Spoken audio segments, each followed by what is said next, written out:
the princess of the Sayrode Kingdom Wall, and all ready to call off the wedding, and everyone is shocked. Now see, the Pendragon house is the strongest in the kingdom, not for its riches, land, or influence, but for the fact that they can make a pact with a literal dragon. Every Pendragon for generations has done it, and everyone assumed our boy Eren would too, but then he didn't. So now the Sayrodes figure he's now basically useless. Well, except for someone with a femboy fetish. Naturally, the Duchess is furious. She's about ready to demand heads when our boy walks in and immediately goes, "So you want this engagement gone?" One look at him and she's confused. Is this even the same Eren she used to know? Because the curtain-hiding coward is gone. This new Eren looks her dead in the eyes, dismisses her trashy knight, smoothly offers to escort her to her room, orders tea and gets straight down to business. If you don't like the new me, maybe we should just cancel the engagement. She would have fired back if she weren't too busy sneaking peeks at our boy's body and having some very not safe for work thoughts. So what exactly happened to him? Well, to find out we have to rewind a bit. So it all starts with our boy Raven committing war crimes against the monsters. He casually packs up this giant demon wolf, and before he can even catch his breath, this massive bird tries to dive bomb him. But bro doesn't even flinch. He just casually clips its wings midair and keeps it moving. Down on the ground, this random goblin starts monologuing about how insane it is that one dude is soloing the entire demon army. The goblin's literally fanboying, calling him the immortal Raven, the fearless demon hunter. But Raven is not in the mood for a podcast, so he just buries his sword straight into the goblin's skull to shut him up. He takes a deep breath, looks up at the moon, and drops the hardest line, 15 days left. Just 15 days until he's finally out of this hellhole. See, Raven isn't just some random sword-swinging psycho. He's actually a fallen aristocrat. Back in the day, his family was one of the most honorable houses in the Empire. They weren't the richest or the most OP, but they were genuinely good people. So naturally, in a Manhwa universe, they got completely screwed over. One day, their entire estate goes up in flames, and this smug-looking bastard drags Raven out by his hair in front of a whole crowd, accusing his family of plotting a rebellion. Raven screaming that it's a setup, that the other houses framed them, but nobody gives a damn. His parents are already dead. So this smug bastard hits him with a classic villain deal. He offers Raven mercy by sending him to the front lines as a demon slayer for 10 years. It's basically a guaranteed death sentence, a suicide squad reserved for criminals and slaves. But Raven swallows his pride, drops to his knees, and swears that if he survives, he's going to clear his family's name. But fast forward, and against literally all odds, our boy actually survived the full 10 years. He's been grinding in the trenches, and now he's back at the base camp with only 2 weeks left on his sentence. He's walking past all these drunk, useless hunters and chained-up criminals, just minding his own business, when a group of absolute NPCs decide it's a brilliant idea to pick a fight with him. Raven packs the whole squad up in about 3 seconds flat. One kick and Fatty is kissing the ground. Then, without missing a beat, he draws his sword on the second guy, then grabs the baldy by his shiny dome and absolutely spikes his head into the ground. He casually leans over the last guy who's barely conscious and whispers, "If you want to die before the demons get you, you know where to find me." Then he just casually walks off, thinking about how he only has one big hunt left before he walks away. A free man. Cut to somewhere out in the forest on Lord Pendragon's territory, where a literal giant dragon is having a chat with this femboy knight, telling him that the time has finally come to honor his promise. So let me put you onto the power scaling in this universe really quick. Dragons are basically walking tactical nukes. They are the ultimate weapon, and no demon is surviving a 1v1 against them. No contest. And the only people who actually have the cheat codes to tame these beasts? The Pendragon bloodline, hence making them the most OP house in the Empire. Fast forward to 13 days before Raven gets to clock out of his sentence for good. He walks into his commander's tent to report that the front lines are getting absolutely cooked by demons, and they're about to get overrun. Meanwhile, this useless commander is just chilling, mid-mukbang, surrounded by slaves, completely unbothered. He just smirks and tells Raven to chill out because the cavalry is arriving tomorrow. And we're not talking about some random cannon fodder. The Duke himself is pulling up, and he's bringing a literal dragon. As he heard that, Raven's jaw practically hit the floor. Like our boy has been grinding in the mud for 10 years and thought dragons were just bedtime stories, especially since the rumor mill said the Pendragon family fell off hard. But the commander told him not to think about useless stuff like that, and just do as he's told, and then quickly hands him out his orders to protect the Pendragon brat. Raven walks out staring at the giant dragon banner flapping over the camp, completely baffled. Why would a top-tier VIP pull up to this trash-tier battlefield? Then the dread sets in. He actually has to babysit some spoiled, pampered rich kid while everyone else gets a front-row seat to watch a mythical beast nuke a demon army. But what can he do? So he shakes off the annoyance and heads over to the young lord's tent to introduce himself. But the moment he speaks, he freezes. The voice that answers back, it did not sound human at all. Raven drops to one knee anyway, trying to do his job, and says he's here for guard duty tomorrow. But this eerie voice just cuts him off, telling him to go pack it up because a bodyguard won't be needed. Raven, knowing they are about to get wiped out, politely pushes back like, "Look, with all due respect, if we don't have a giant fire-breathing lizard out there tomorrow, we're all dead." The voice just hits him with this chillingly calm reply, "The dragon will be there. Now leave." Raven walks away sweating a little because that was not the voice of a human. Cut to the next morning. The whole camp, the commander, the hunters, literally everybody is standing outside the VIP tent, waiting. Then, out of absolutely nowhere, the tent just straight up explodes. Debris is flying everywhere. NPCs are screaming, scrambling, and ducking for cover. And as the dust clears, the artist decides to absolutely flex on us. A colossal white dragon rises up, fully decked out in gold armor with golden horns, and standing right next to this monster is a figure in silver armor and a red cape. He flips up his visor, revealing this majestic, blonde-haired, blue-eyed femboy face. He looks out over the terrified crowd, introduces himself as Eren Pendragon, and with a literal weapon of mass destruction looming behind him, goes, "Let's start the demon subjugation." According to what our boy heard from the Demon Corps members, the Pendragon House will assist in the large-scale subjugation, and he's thinking that with the dragon on their side, taking care of the monsters won't be a big problem. Cut to the battlefield, and our boy is having trouble because bro has never done this noble protection gig before, and is low-key nervous about it because right till now he'll throw his comrades in front of the monsters if it means he'll get to survive. But the second demons start pouring in from every direction. Raven locks in, tells Eren to stay close, pulls out his weapon, and charges straight into the horde like a complete maniac. While Raven's down on the ground turning demons into a red mist, the white dragon is up in the sky doing its thing. It opens its mouth, charges up, and unleashes this massive beam of blue fire that just scorches everything in sight.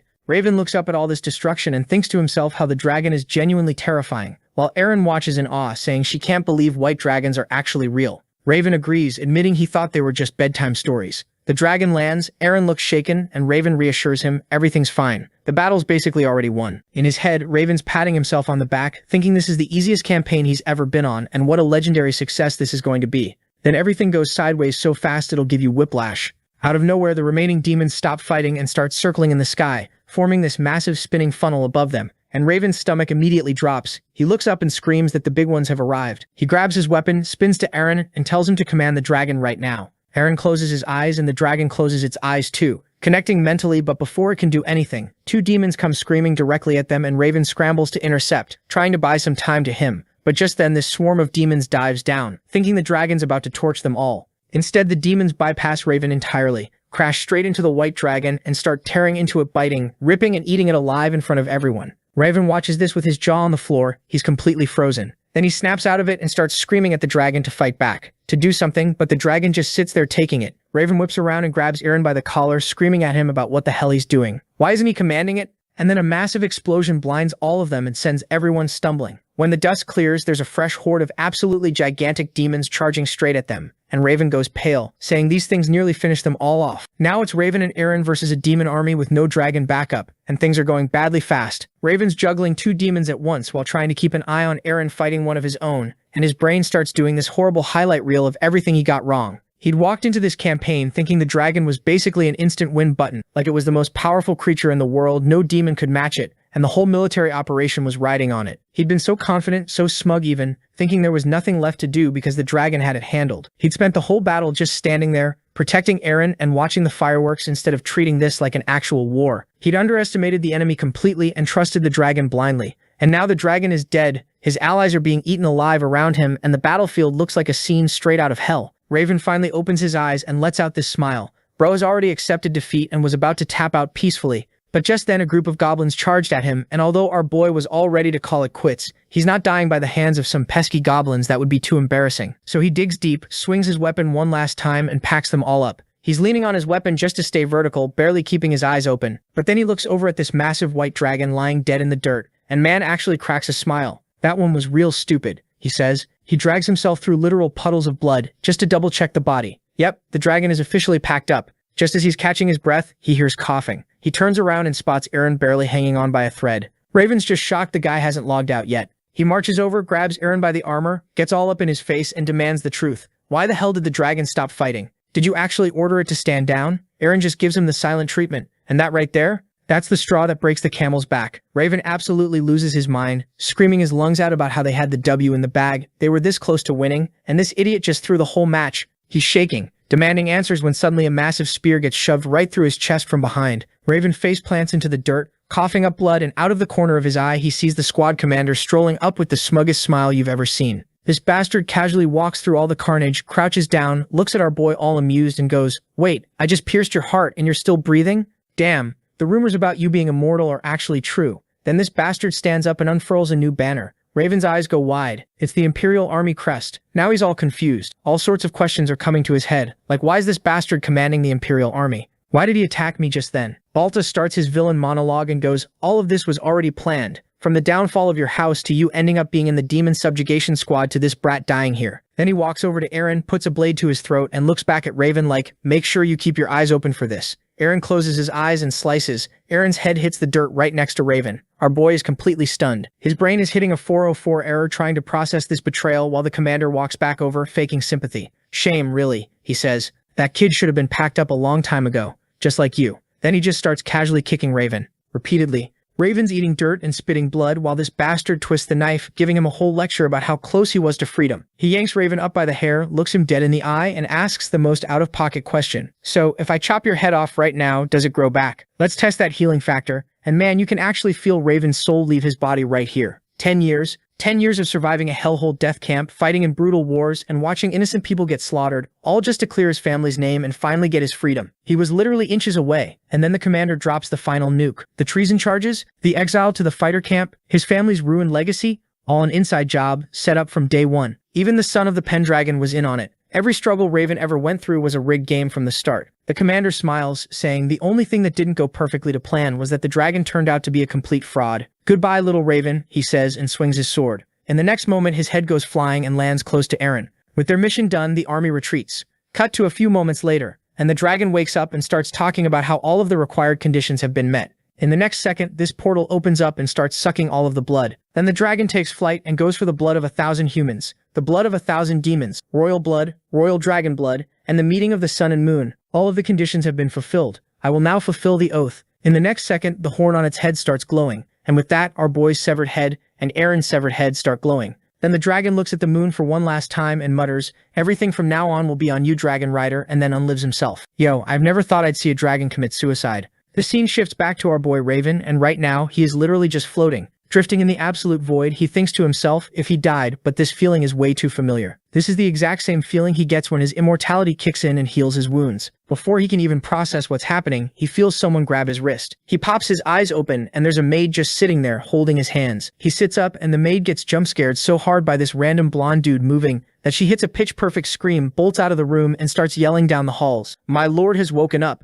Raven gets out of bed, looks around, and realizes that he's not in the trenches anymore. This place is the definition of luxury. High ceilings, rich drapes, and the whole 9 yards. Suddenly the butler Melbourne comes sprinting in, bawling his absolute eyes out. Man is crying literal waterfalls, asking if it's actually true that the young master is finally awake. He leans in frantic, asking Raven how he feels and if he remembers anything. Raven is looking at this guy like he's speaking an alien language. Young master? The butler sees the confusion, points out the massive window and tells him to look, and right there, towering in the distance, is the massive Pendragon castle. The butler looks him dead in the eyes and drops the lore. You own this, young lord. You are Eren Pendragon. Raven's brain completely blue screens. Then, almost scared of what the answer is going to be, he asks, Eren Pendragon? That's me? He jumps up, grabs the edge of a water basin, and stares into his reflection. And yep, that is Eren Pendragon's blonde-haired face, staring right back at him. My guy got body swapped. The maid starts panicking, thinking he's got amnesia. But Melbourne shushes her, telling her to chill. The young lord has been in a coma for 3 whole years. Raven just stares at the wall, letting that sink in. 3 years since that absolute bloodbath. 3 years since he got his head chopped off. He knew his healing factor was OP,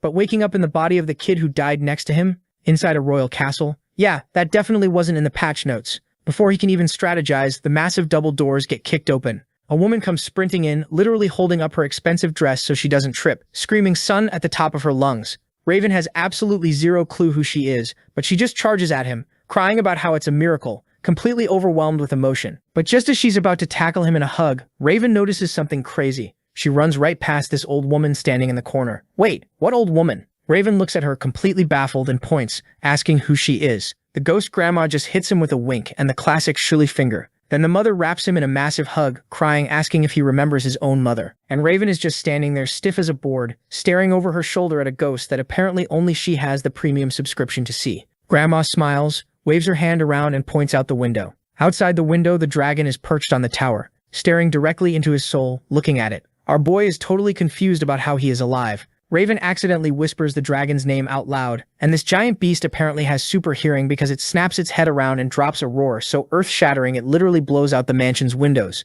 Glass goes everywhere, everyone ducks, and this massive dragon launches off the tower. Raven throws his hands up, sweating bullets, thinking, how the hell does he know who I am? because his last memory of this dragon was watching it die. His mother sees this giant apex predator flying at them and hits absolute W mom status. She steps right in front of Raven, telling the dragon, "You aren't touching my boy." But then, the ghost grandma, who is still just chilling there casually, walks up to the ledge, reaches her hand out and treats this legendary beast like a golden retriever. The dragon sniffs her hand, closes its eyes, and completely powers down. Raven is screaming at her to watch out, which makes his mom super confused because from her POV, her son is just yelling at the air. Then the ghost grandma winks at Raven and shoos the dragon away, and it just casually flies off. Then she gives him this warm, serene smile and completely fades out of existence. With the dragon gone, his mom lets out a massive sigh of relief, turning back to him, frantically checking if he's okay. And Raven? You can practically hear the gears turning in his head. He flashes her the most Oscar-worthy, perfectly sweet, completely fake smile. "I'm fine, mother," but in his head, he's already locked in. He's connecting all the dots. The luxury castle, the loyal servants, the title. The dragon that somehow recognizes him. With all of that, is certain that he's become Eren Pendragon. Since the situation is so bizarre, he decided to pretend to be Eren Pendragon and in the background do the information gathering to find out what's happening. Then the scene shifts and our boy is just sitting there having a massive "how did I get here" moment, thinking about how his life has been a complete disaster for the last 10 years. For a whole decade, this man was stuck in the demon core. They only send the absolute scum of the earth there, and surviving past Tuesday is considered a massive flex. But our boy isn't normal. He survived 10 whole years grinding his stats, maxing out his regen abilities, and basically turning himself into a certified, unkillable demon-slaying machine. He was this close to freedom too. The campaign with Duke Pendragon was supposed to be his final run. Once it was over, he was bagging his discharge papers and walking away. But then everything goes horribly wrong, and both he and the Duke end up catching the ultimate lull and dying. This was supposed to be it, but then he wakes up, but instead of his absolute unit of a body, he's stuck in this blonde, delicate femboy. Our boy is absolutely fuming. He's reincarnated into the body of Eren Pendragon, a 17-year-old softie who literally spent his days reading poetry and planting flowers before dropping into a 3-year coma. The dude had zero survival instincts, and Raven is hating every single second of his new existence. And bro, the universe is just spamming him with annoyances. The second he opens his eyes, his personal maid Lindsay is literally force-feeding him like he's a damn baby bird. Raven, trying to keep whatever dignity he has left, tries to assert some basic independence and just stand up to wash his face, but this maid has a total meltdown. She goes into full panic mode, practically crying, and physically blocks him like he's made of glass and going to shatter if he takes 2 steps without a walker. Before he can even catch his breath, his sisters crash the party. The older one, Eren, immediately starts yapping endlessly about garden walks and cornflowers, while the little one, Mia, attaches herself to his leg. So now Raven, a man who used to bathe in demon blood for fun, is sitting there rocking the most painfully fake customer service smile, internally begging the universe for just 60 seconds of peace. But hey, there's a silver lining. Eren's non-stop yapping is actually feeding him the ultimate lore dump under the guise of helping his memory. Turns out, the original Eren was a total wimp who hid in his room painting and couldn't even lift a sword. Thanks to this guy, the legendary Pendragon name had completely hit rock bottom, and the other nobles were treating their family like an absolute joke. Hearing this, Raven shifts gears from annoyed older brother to absolute menace and starts doing the math. He's 17, there is still time for him to save both the Pendragon house and his family, thanks to that bearded bastard. He already knows his past exile, his time in the demon core, and his death were all part of some massive setup. So our boy is sitting there, gently patting his little sister's head but rocking this terrifying psycho smile. He is already mapping out how he's going to completely dismantle everyone who set him up from the inside out. On paper, he's the soft boy Eren Pendragon. But on the inside, he's the demon of the battlefield, Raven Valt. And that combo is about to be the whole kingdom's worst nightmare. But right in the middle of his epic villain planning session, Eren snaps him out of it to drop a nuclear bomb of information. "Oh, by the way, Eren, Lady Luna's coming," and our boy is like, "Who?" For a second, Eren is confused, but then she goes, "You have lost your memories. Luna's your fiancée. She's the stepdaughter of Count Seirod, and she's literally on her way to the castle right now." Our boy's brain just blue screens. He just stares at her, eyes wide, completely malfunctioning. Then the scene shifts to the cavalry. The knight is telling Luna that they are almost to the Conrad castle and will be soon in the duchy, but this girl is not here for a fairy tale romance. She's already mentally drafting her breakup text in the carriage. Her escort, this smug, annoying little weasel named Joseph, turns to her and asks her how she is feeling. She's about to meet her fiancé after 3 years. Luna hits him with a know your place NPC stare and tells him to focus on his job. But internally, she's completely over it. You see, Luna remembers the old Eren. The dude was such a massive wimp that he literally hid behind the curtains the last time she visited. A fully grown noble, playing hide and seek because he was scared of social interaction. She's already filed him under absolute loser. Her dad, Count Seirod, has officially decided to cancel the engagement, and Luna couldn't be happier. The Pendragon family name is completely cooked. Their reputation is in the gutter, and she wants out. Sensing an opening, Joseph tries to shoot his shot, yapping about how if he had been her fiancé, her family would be legendary. Luna listens to his ranting for exactly 4 seconds before telling him he disgusts her and to get out of her face. Cut to a few moments later, and they are inside the castle. The whole family had come to greet her. Mia and Eren are over the moon seeing her. The whole family is giving her this warm welcome, asking her about her journey once his family stops hounding him. Eren steps forward all confident and tells her that they should continue this conversation in his room, and our boy's mom shoves him in and starts the chat. Luna looks at our boy, notices that he's all awake, and immediately thinks that nothing has changed in the past 3 years.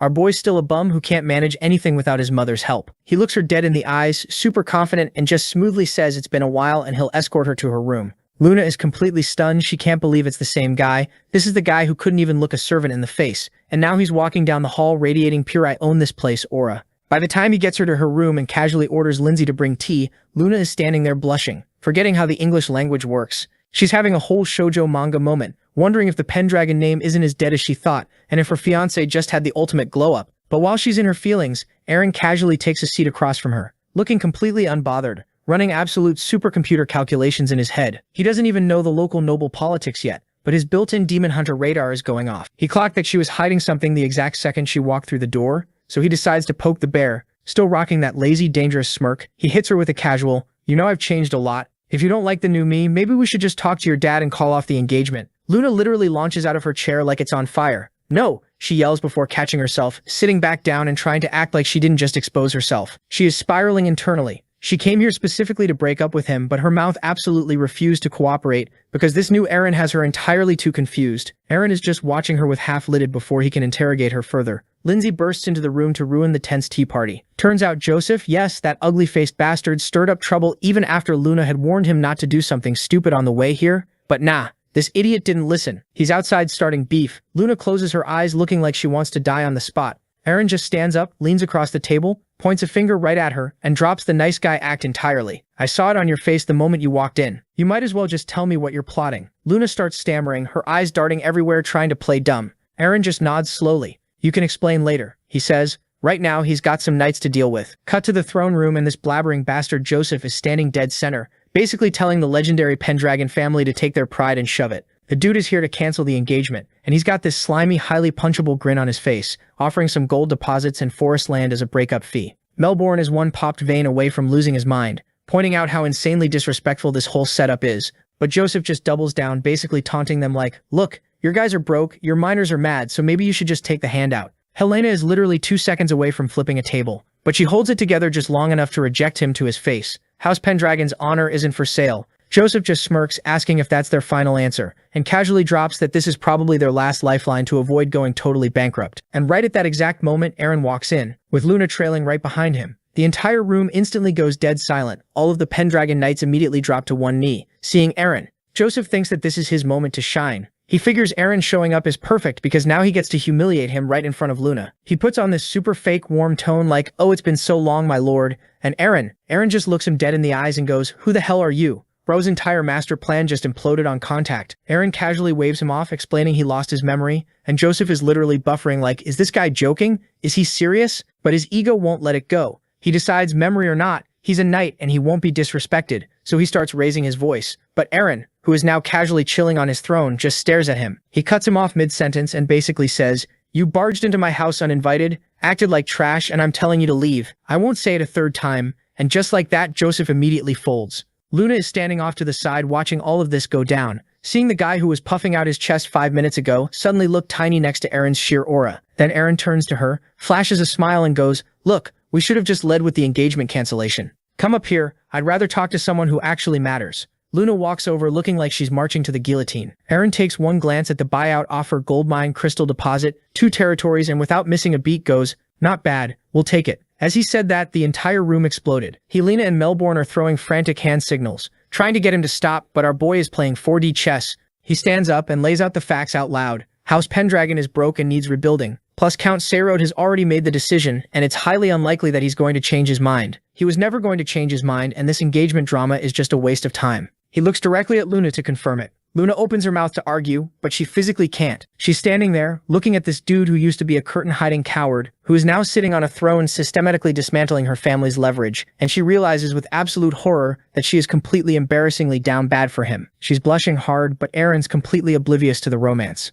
He smiles and says it looks like he won't get an answer today, but her parents are making the call anyway. So if his answer is yes, then he officially announces the end of the engagement and strolls out of the room, leaving Luna utterly devastated and Joseph looking like he swallowed a lemon. Later, Eren is walking down the hallway with Lindsay scrambling behind him, already doing the math in his head. Bro secured the bag. The gold and crystals alone are massive, and crystal deposits mean he can hire actual battle mages. None of that engagement drama was worth losing out on this kind of loot. But then he saw a picture on the wall and stopped dead in his tracks in front of a painting. It's an old woman petting a dragon, and he knows he's seen it before. He asks Lindsay what's up with it, and she replies, telling him that this is the picture of Eren Pendragon, his grandfather's older sister. Eren whispers her name out loud, and a voice right behind him goes, "I heard you." He spins around, and standing right there in the middle of the room by the giant windows is the exact same woman from the painting. She hits him with a smile and goes, "I see you've summoned me, young Pendragon. I too have something important to talk about. Let's have a chat." So our boy walks into his room, and Ghost Granny has already claimed the couch. He shuts the door and is basically like, can I help you?" Ataya hits him with the ghost rules, explaining that saying her name out loud was basically the password to unlock ghost communication. Our boy takes a seat across from her, nodding along with her explanation and antics, but inside, his brain is doing backflips. Like the dude has spent the last 10 years throwing hands with demons, monsters, and God knows what else, but having a casual living room chat with Casper the friendly grandma? That's where he draws the line. But hey, ever since he respawned in this body, life's been a whole circus of curveballs, so he just rolls with it. Then Lady Ataya completely kills the awkward silence. She points dead at him and goes, "Who the hell are you? Because you are not Eren Pendragon." Our boy's heart drops into his stomach, but before he can even start sweating or coming up with a lie, she waves her hands like, "My bad. Didn't mean to be so dramatic," and tells him that Soldrake already told her everything. Realizing that there is no point in lying now, plus telling Granny the truth won't hurt either, because he's the only one who can see her, so Granny can't snitch on him, even if she wanted to. He tells her the whole truth, how on June 21st, both he and the real Eren caught a massive L on the battlefield at Alton Prairie, and the next thing he knows, he's waking up in Eren's body. Figuring out how and why he got hijacked into this life is basically his main quest right now. Ataya processes this for a second and just goes, "Yeah, alright, I believe you." Raven is confused by how quickly she bought his explanation and asks about it, so she just shrugs and goes, "Whether or not I believe you doesn't change the fact that you are here. Plus, there is a high chance that the Eren you met on the battlefield was a fake." Then she goes on to drop the explanation about the Pendragon family and the importance of making a pact with Soldrake and opening the mausoleum. Now, the mausoleum isn't just a place where the souls of the ancestors are enshrined. This place is basically the lifeline of the Pendragon family. Their fortune, knowledge, and most important of all, the familiar spirit of Soldrake are stored there, but every heir has to pass a test and prove himself worthy. If Soldrake likes you, you get the Dragon Pact and the house thrives. If you fail, you get benched and the family just has to watch their empire crumble while they wait for the next kid to grow up. Even absolute units from past generations barely scraped by, but the original Eren? Dude was the weakest link in Pendragon history. Man walked into the trial, got absolutely folded by the dragon, and got sent to the Shadow Realm for a 3-year coma. That's why there's a power vacuum and the house is in shambles. Then Ataya smiles and says something wild. She looks at our boy and says that is the reason why Eren has a shot, because he's a brand new soul in Eren's body. She gets uncomfortably close to his face and lays out the mission. He's got to pull up to Anona Forest, fight his way through the Horde,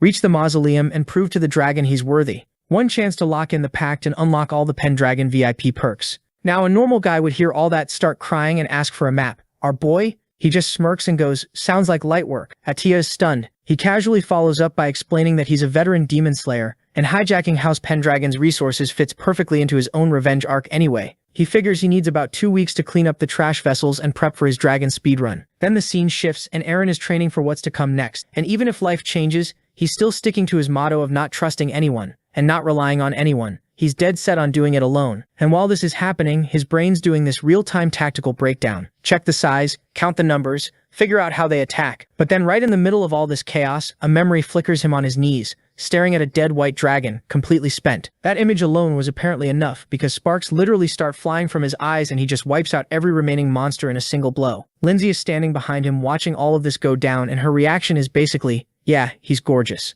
Eren starts changing his clothes right in front of her. No warning, no shame. And poor Lindsay has to stand there processing what she just witnessed on multiple levels. But Eren's barely paying attention because he's staring at his own hand, thinking about the time he had woken up as Eren. That body was basically trash, too weak to even hold a sword. But after just 2 days of training, he's already back to peak fighter shape. Plus he retains all of his demon hunting skills. The combat abilities are perfectly inherited. The transmigration took a lot from him, but not that. and he's genuinely grateful to still be breathing. That gratitude lasts about 30 seconds before Killian shows up, asking if he's been practicing fencing and offers to help. Eren tells him to hold that thought and round up the knights instead, because he's got an announcement to make. Cut to the main hall of Conrad Castle. The knights are assembled as our boy had instructed everyone, standing at attention. Then Eren tells everyone his plan of opening the mausoleum. And as he said that, the room goes dead silent. Then Killian waves his hand like a disappointed dad, and starts listing every reason this is a terrible idea. The path is infested with monsters. Eren's only trained for 2 days. And oh, by the way, the Annona Forest is in complete shambles.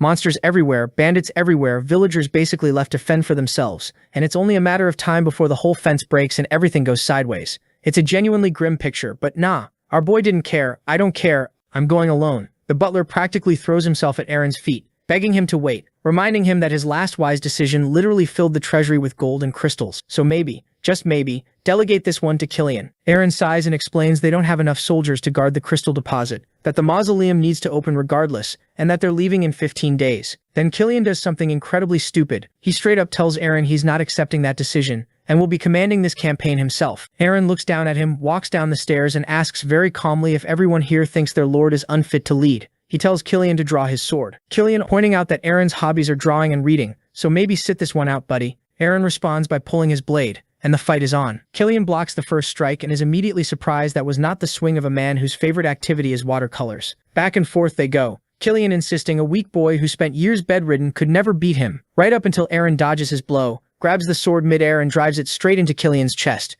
Killian goes down. The entire hall is frozen. Eren tosses his sword on the floor, turns to the soldiers, and repeats himself. In 15 days, we'll head for the Annona Forest. I'll open the mausoleum. Does anyone have an objection? If yes, then come forward. But nope, the whole army drops to its knees. Then the scene shifts to Lugin, who's casually sipping tea when this monkey bastard comes in and starts complaining, asking why on earth she volunteered to join Eren's expedition, especially since the engagement is already broken off, and in his very professional opinion, Eren is probably not coming back alive. He's pushing hard for Luna to go home, get a real escort, and forget this whole thing. Luna just sighs, calls him unbearable, and then delivers this perfectly composed explanation. The Pendragons are one of the 5 ducal families of the Empire, blood related to the Emperor, and broken engagement or not, they are still deeply tied to her house's success. She needs to figure out what Eren's planning, and what he's capable of, so she's staying until the expedition departs, and then going with him as far as the Belent Gates. Joseph buys her explanation and agrees to take part in the expedition, but tells Luna that she has to promise that she won't go past the Belent Gate, casually, over a sip of tea like she didn't just out-argue him on 3 different levels.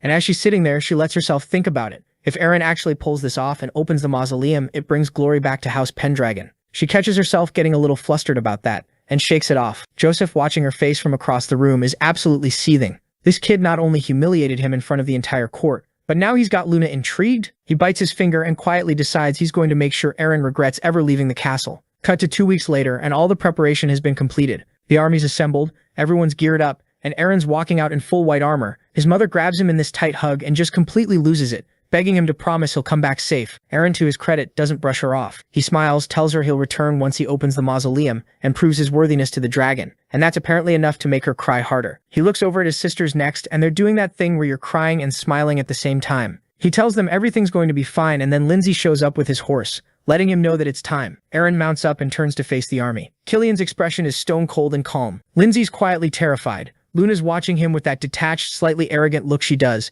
and Joseph, this monkey-faced bastard, is just tense and brooding in the background, clearly planning something. As they were about to leave, Melbourne steps forward and presents a sword on red cloth. Widow's Wheel, a family heirloom, he says, has been passed down through generations. Eren takes it, holds it up, and takes a good look at the sword. Then he orders his men to advance, while thinking to himself how, with this victory, he brings the Pendragons back to their former glory, clears the Valt family name from the traitor stigma hanging over them, and finally has a reason to be here. He raises his horse on its hind legs, swings the sword, and shouts for the march to begin. They don't even make it far before the road is blocked by a monster pack. A knight rides up to report the obvious. Eren's already reaching for his sword before the guy finishes the sentence. Our boy incited the monster genocide, tearing through an entire horde solo while his army watches, and by the time it's over, he's already turning back to yell at everyone to keep moving. Killian and Lindsay are watching with the satisfied faces of people who knew exactly what they'd signed up for. Luna and Joseph, on the other hand, look like they need a minute. Eventually, the column reaches the Belent Forest Gate. Big imposing gates, the whole thing. And Eren pulls up, raises a fist, and orders everyone to halt. He tells Killian to hold the soldiers there while he goes ahead to scout the situation himself. He dismounts, and immediately Lindsay is at his side with a glass of water,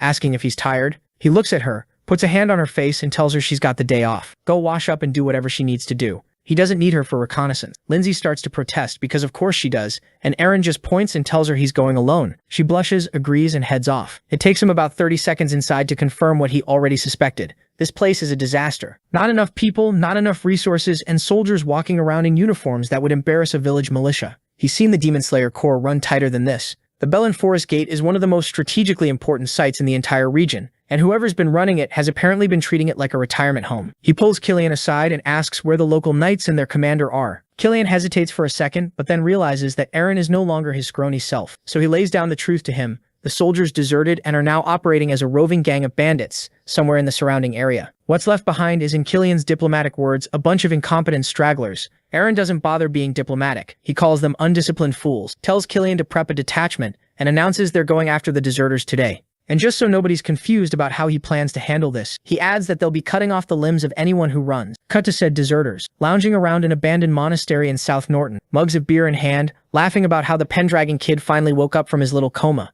One of them says it's been getting boring lately and they could use some action. Another one grins and says he wants to see the look on Eren's face when he slits his throat. So we're in Eren's private quarters at Bellin Fortress, and he's called Killian and Joseph in for one final rundown before the morning raid. Eren decides that he'll need more troops for the expedition. Killian, trying very hard not to look panicked, gently points out that stripping the fortress bare might, leave it completely defenseless. Before that conversation spirals into something ugly, Joseph smoothly cuts in and offers Count Serod's knights to fill the gap, a little gift from their stay at Conrad Castle. Eren looks at Joseph like he just smelled something off because he still really doesn't like this guy, but he's also smart enough to know that free soldiers are free soldiers, and burning bridges with the Serod family right now would be genuinely stupid. So he swallows his feelings, accepts the offer, and moves on. Killian backs the whole plan too, because the situation is actually serious. Their bandit problem isn't some small-time crew anymore. The guy running it, Del Joffrey, had already bailed on the Pendragon household with 20 soldiers in tow, and given that was a while ago, that number has almost certainly ballooned into something much uglier. So Eren asks Killian to give him the full rundown on this Joffrey clown. Apparently the guy used to be a Pendragon knight and was decent enough with a sword, but had an ego the size of a small country. After the whole dragon incident went down, he walked up to the Duchess with a straight face and demanded a royal title, plus a chunk of prime real estate near the fortress as his reward. The Duchess told him to get lost, so naturally, instead of accepting reality like a grown man, Joffrey threw a full-on tantrum, deserted with a bunch of soldiers, and set himself up as a bandit king down in South Norton, terrorizing the locals ever since. Eren listens to all of this and immediately sees exactly where this is heading. If they don't crush Joffrey right now while he's still manageable, this guy is going to get bold enough to actually attack the fortress. So Eren turns to Killian, points at him, and tells him he's leading the raid. Killian blinks. Eren explains the logic pretty simply. The soldiers don't know Eren at all, and him trying to roll up barking orders would be a disaster. Think about it, this is a guy who spent the last few years with a reputation as a bedridden, sickly kid. He shows up trying to act like a general, and the men are just gonna laugh in his face. There's no shortcut to that kind of credibility. Killian, on the other hand, they already know and respect, so the call makes itself. Killian puffs up with pride and accepts the command, and everyone gets sent off to be ready by dawn. But just as they're heading out, Eren calls Killian back for a second. He hops up on the edge of the table and then, completely casually, apologizes for driving a sword through Killian's chest back in the throne room. Killian just about loses it. The man literally gets misty-eyed, drops to one knee, and insists he's fine, he's alive, and honestly, he deserved every bit of it. Eren just smiles and tells him to come back with a win. Meanwhile, down in South Norton, Joffrey is proving what a despicable bastard he is. He and his men are running wild through the village, trampling people with horses, burning things down, leaving bodies in the streets, and Joffrey himself is standing in the middle of all of it, monologuing like the delusional little warlord he is. A terrified mother literally gets on her knees and begs him to spare her child. This man does not care. He goes on about how he's the rightful king of these lands and they failed to pay tribute, and then he executes her on the spot. Then he looks at the crying kid, gets even more annoyed, saying how he hates loud children, and swings. Then he turns to his men and goes, "It's time we should take the fortress, march to Conrad Castle, execute Eren in front of his mother, and then marry the Duchess to claim the throne." Robert has a thing for the Duchess. Honestly, I can't even fully blame him. Back to Eren and Killian, who are now standing on a cliff overlooking the ruined village below. Eren scans the wasteland and Killian tells him this is pretty much the norm. Demons have been cutting off supply lines for years, and over 75% of their territory looks exactly like this. Eren sighs, and you'd think he'd just be depressed about it. But no, his brain immediately starts running numbers. Wipe out the monsters and bring in hardworking settlers. And this exact spot could comfortably hold a city of 10,000. He's barely finished his mental real estate pitch when black feathers start drifting down from the trees above. Eren catches one and starts wondering out loud whether it's a gargoyle or some kind of flying monster. And then a massive harpy comes screaming down from the canopy straight at him. Eren doesn't even flinch. He IDs it immediately, tells his men to get into position, and honestly, internally, the man is delighted. He's been waiting for a proper warm-up. Eren doesn't even let the harpy finish her landing before he's already swinging at her. She barely scrapes out of the way with a screech. But Eren isn't interested in finishing the job. He waves up 5 of his best crossbowmen, flashes them this calm and tells them to take her alive. The archers open up and absolutely pepper her wings with bolts, and just like that she drops out of the sky. Killian walks over sweating, muttering that this whole area must have turned into a demon spawn point. Eren agrees, and then before either of them can even exhale, the bushes behind them explode and 3 goblins come tumbling out waving daggers, attempting what might be the most embarrassing ambush in recorded history. Killian panics and shouts for everyone to fall back. Then Eren does something stupid fast, a single quick draw, a flash of steel, the sword back in the sheath before anyone's brain even registered the motion, and the goblins completely lose their minds, screaming and scattering in every direction. Killian is just standing there, jaw fully detached from his face, having a quiet personal revelation about exactly who he's working for. He tells Eren they should finish the monsters off and move on.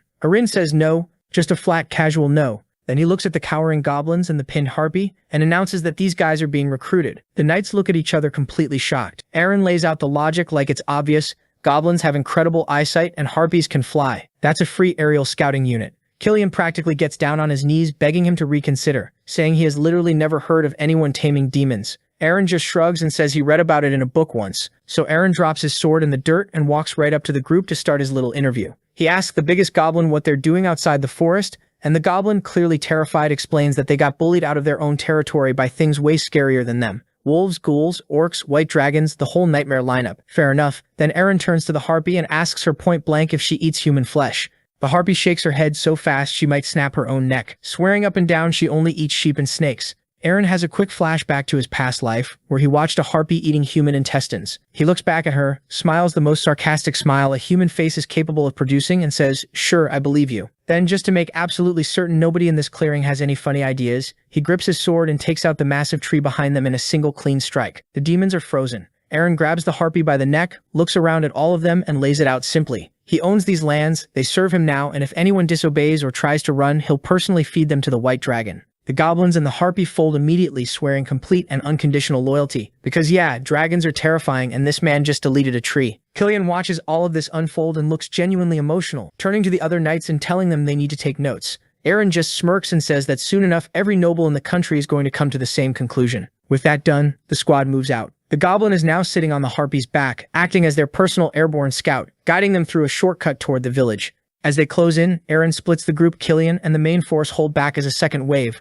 while Eren and Breeden push ahead to hit the abandoned monastery. Luna watches him ride off from nearby, dressed in black, doing a very bad job of pretending she isn't worried about him. The monastery, meanwhile, is a fenced-off den of absolute scum. Inside, one of Joffrey's guards has a woman on a rope and is dragging her crying kid by the hair across the dirt. The mother is begging, the kid is sobbing, and the guard is screaming at her to shut up and be grateful they're still breathing. The kid keeps crying. The guard gets annoyed, grabs the boy's head, winds up, and swings. And then his arm just leaves his body. This bastard then collapses in the dirt, completely in shock, slowly looking up to find out who just made him a one-armed man. It's Eren, standing right over him, sword out, not even breathing hard, looking at this man the way you look at something mildly inconvenient. The mother looks up at him like the sky just opened up and whispers, "Your Grace," and Eren doesn't even acknowledge it. He's already locked eyes with Joffrey. He rests his hand on his belt, lets a cold smile spread across his face, and delivers the line cleanly. "We finally met, you piece of trash." So Joffrey's standing there with a shaking finger pointed at Eren, screaming at his guards, asking where this guy even came from. "Buddy, maybe figure that out before the sword is already in your face, because that's exactly where things are." Eren closes the distance so fast it barely even registers his movement, and suddenly there's a blade resting against Joffrey's cheek, drawing a thin line of blood, and Eren's just looking at him completely calmly and saying, "Who gave you permission to speak, trash?" At this point, Joffrey's soul submits its resignation letter on the spot. He scrambles backwards, dives behind his guards like the absolute coward he is, and starts yelling orders for them to kill Eren. The guards do what guards do, draw their swords, charge forward, and accomplish absolutely nothing. Because Eren pulls out a second blade, grips the sheath in his teeth in full Zoro mode, draws it, tosses the scabbard on the ground like punctuation, and just runs straight through all of them. It's less of a fight and more of a career-ending highlight reel, the last surviving soldier screaming in pure existential horror before he goes down too. The courtyard goes dead quiet. Eren turns back to Joffrey, raises his sword, and is roughly 2 seconds from ending this man's entire story, when Joseph drops in from nowhere and blocks the strike. Luna is yelling at this idiot to come back, asking what the fuck he is doing, but he ignores her and turns to Joffrey with a smug smile and casually asks if he could use some help. And Joffrey, who at this point would shake hands with a raccoon to avoid dying, says yes immediately. Eren steps back, standing completely relaxed in the middle of the pile of bodies he just created. Then this guy turns to Lady Luna, puts his hand over his heart, and starts monologuing about how Eren is a good-for-nothing who can't even be a count, much less a duke, and then adds how I am the only man you need. Bro thought this was a confession scene. Joffrey doesn't care about any of that, he just wants to survive the next 5 minutes. He grabs his sword, and with that, both of them charge at Eren together. Joffrey screaming that even if he's changed, it's still quite early for him to look down on them. Eren watches them coming, lets out this long tired sigh, and blocks both swords at the same time without even shifting his weight. Then he pushed both of these bastards back, turned to Luna and told her to fall back to some safe place while he dealt with these 2 idiots.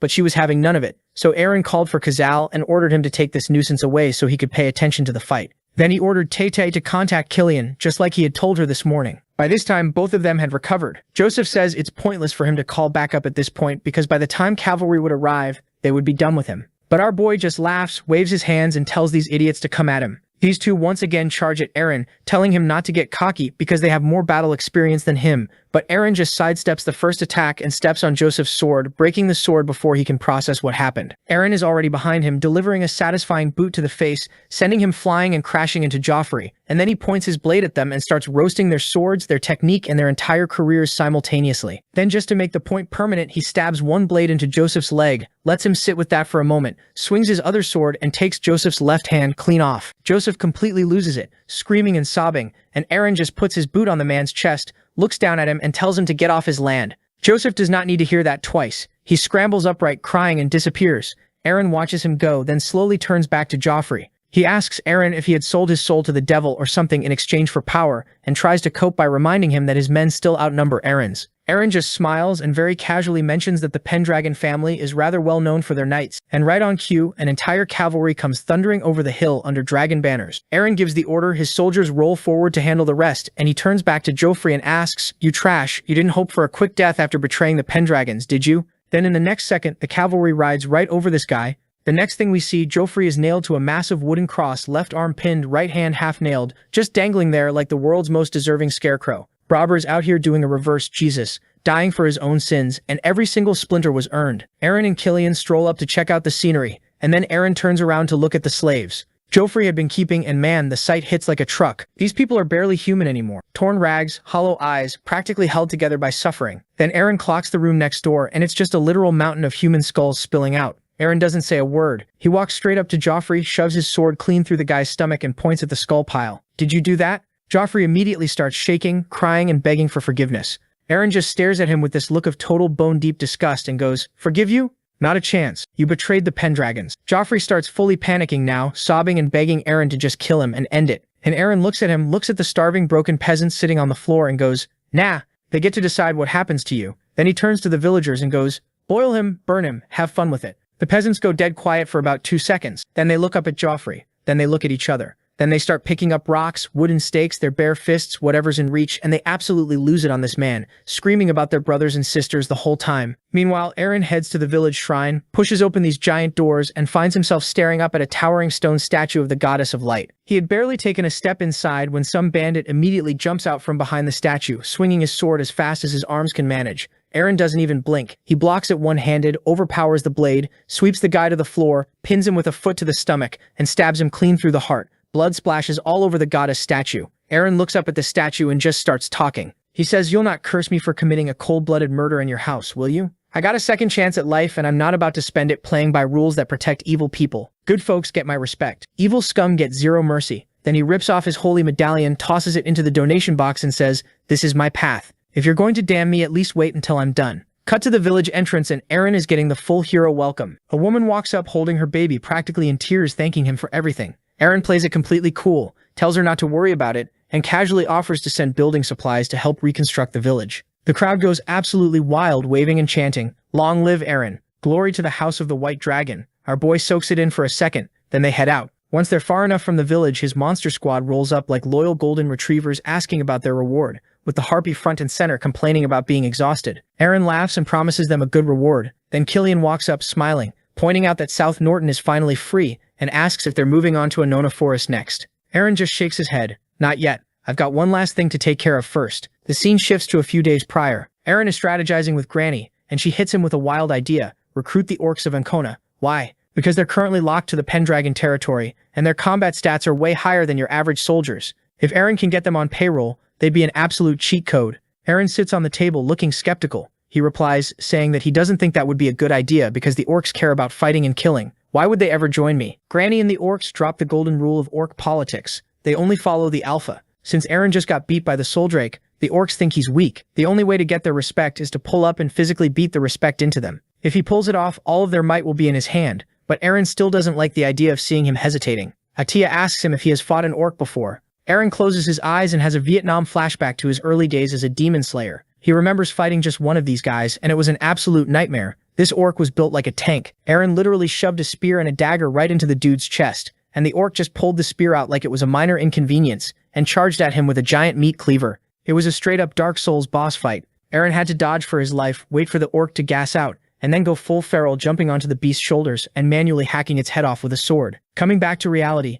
Eren crosses his arms and smirks. Back then, it was a grueling fight, but with his current stats, he's confident he can sweep them. Granny is thrilled and tells him that if he manages to be the orc leader, getting to the mausoleum and opening it will become way easier now. Eren is confused, but we don't get answers just yet. Cut to the present day. Eren's squad is riding through the forest toward the mountains, and his team's morale is absolutely in the trenches. Killian is sweating bullets, saying this is a suicide mission. Then his discount monster squad chimes in. The goblin is waving his arms, panicking that the orcs are going to slaughter them, and the harpy is literally crying, whining about how she doesn't want to die. Eren lets out a massive sigh. He tells his squad that if they don't stop whining and start strategizing, he's going to feed them to a dragon himself. Suddenly, someone starts screaming up ahead. Killian recognizes the voice. It's Joseph. The goblin peeks ahead and confirms it's orcs. Eren hits the gas and charges straight toward the commotion, while Killian screams at him to stop. When they pull up, the scene is just pathetic. Joseph is on the ground, shaking like a leaf, pointing a trembling sword at 5 massive orcs, yelling at them to not come close. Standing next to him, Luna is absolutely roasting him in her mind. As to how they got into this situation, let's rewind a bit.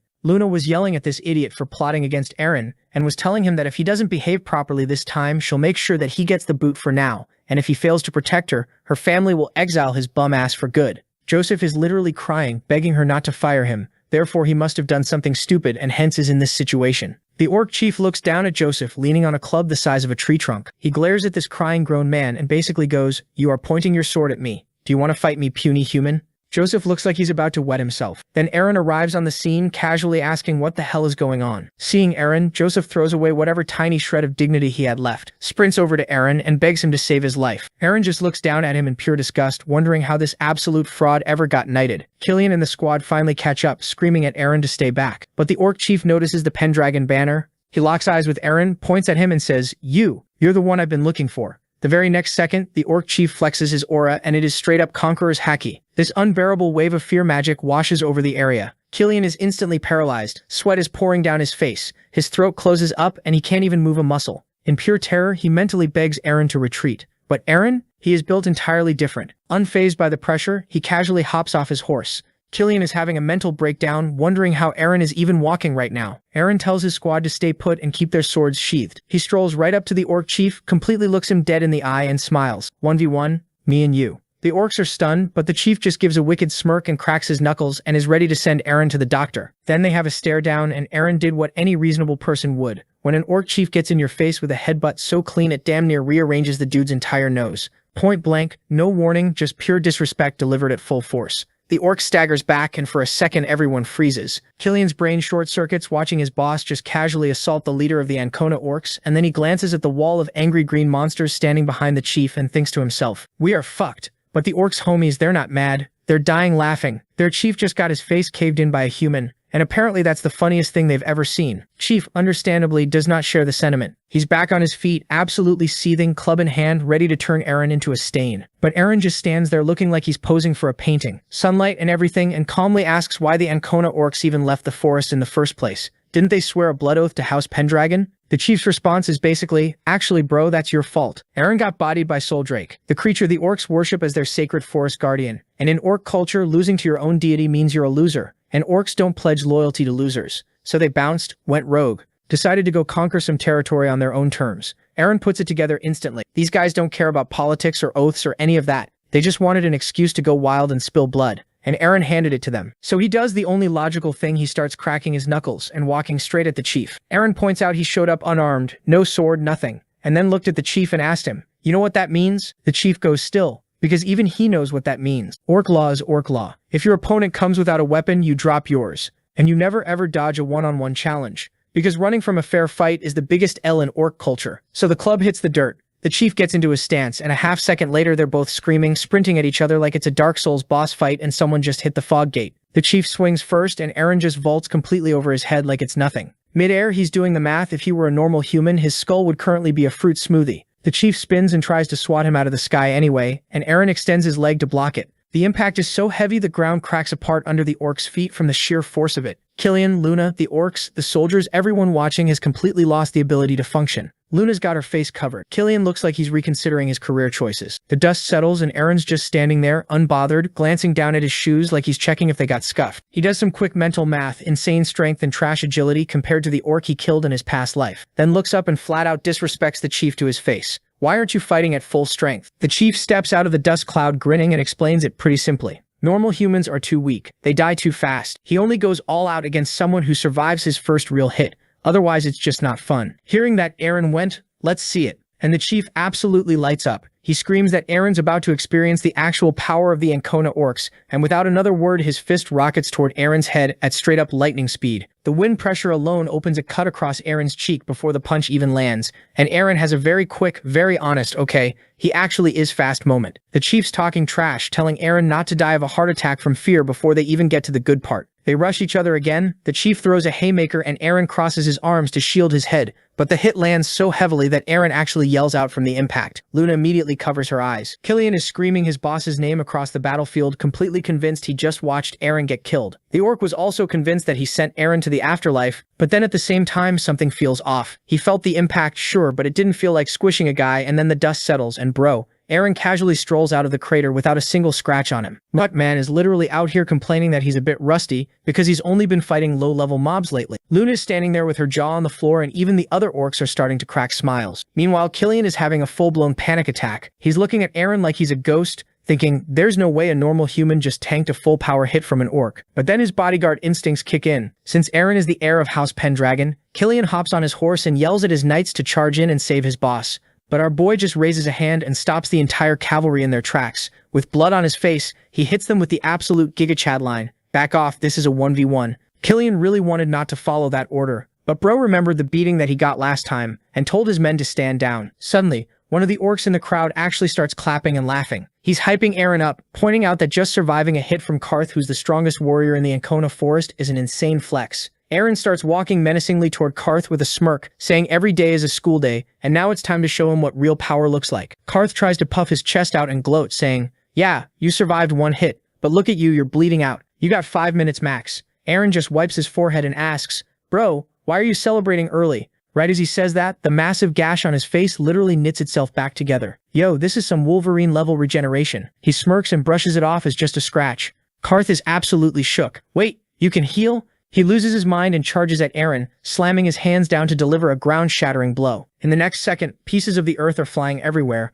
but Eren smoothly dodges it. Our boy is already doing the math in his head. He figures out that these Ancona orcs are all brawn and zero brain, so he just needs to throw the big guy off balance. Eren decides to play dirty and starts trash-talking. He tells Karth that his whole tribe is just a bunch of brainless meatheads who only know how to swing their fists. Predictably, Karth gets triggered out of his mind. He screams that he's going to shove those words down Eren's throat and goes in for a massive full-power kick. Eren sees it coming and intentionally takes the hit, blocking it with his arms. Crack! His arm snaps like a twig. Killian starts screaming from the sidelines, completely losing his mind, while Karth starts grinning, thinking he's got the fight in the bag now that Eren's crippled. But then a crazy smile spreads across Eren's face. He reaches out with that same broken arm and grabs Karth by the leg with an iron grip. Karth's brain completely short-circuits. Wait, didn't I just break that? Eren grins and lets him know the arm is already fully healed. It was bait from the very start. Eren lets go of the leg and uses Karth's massive body as a stepping stone, launching himself into the air. Karth is caught totally off guard and can't even dodge. With a cold, dead-eyed stare, our boy delivers a devastating strike straight to Karth's dome. The giant orc hits the dirt hard, spitting blood. It's a clean KO. Killian and Luna are literally speechless,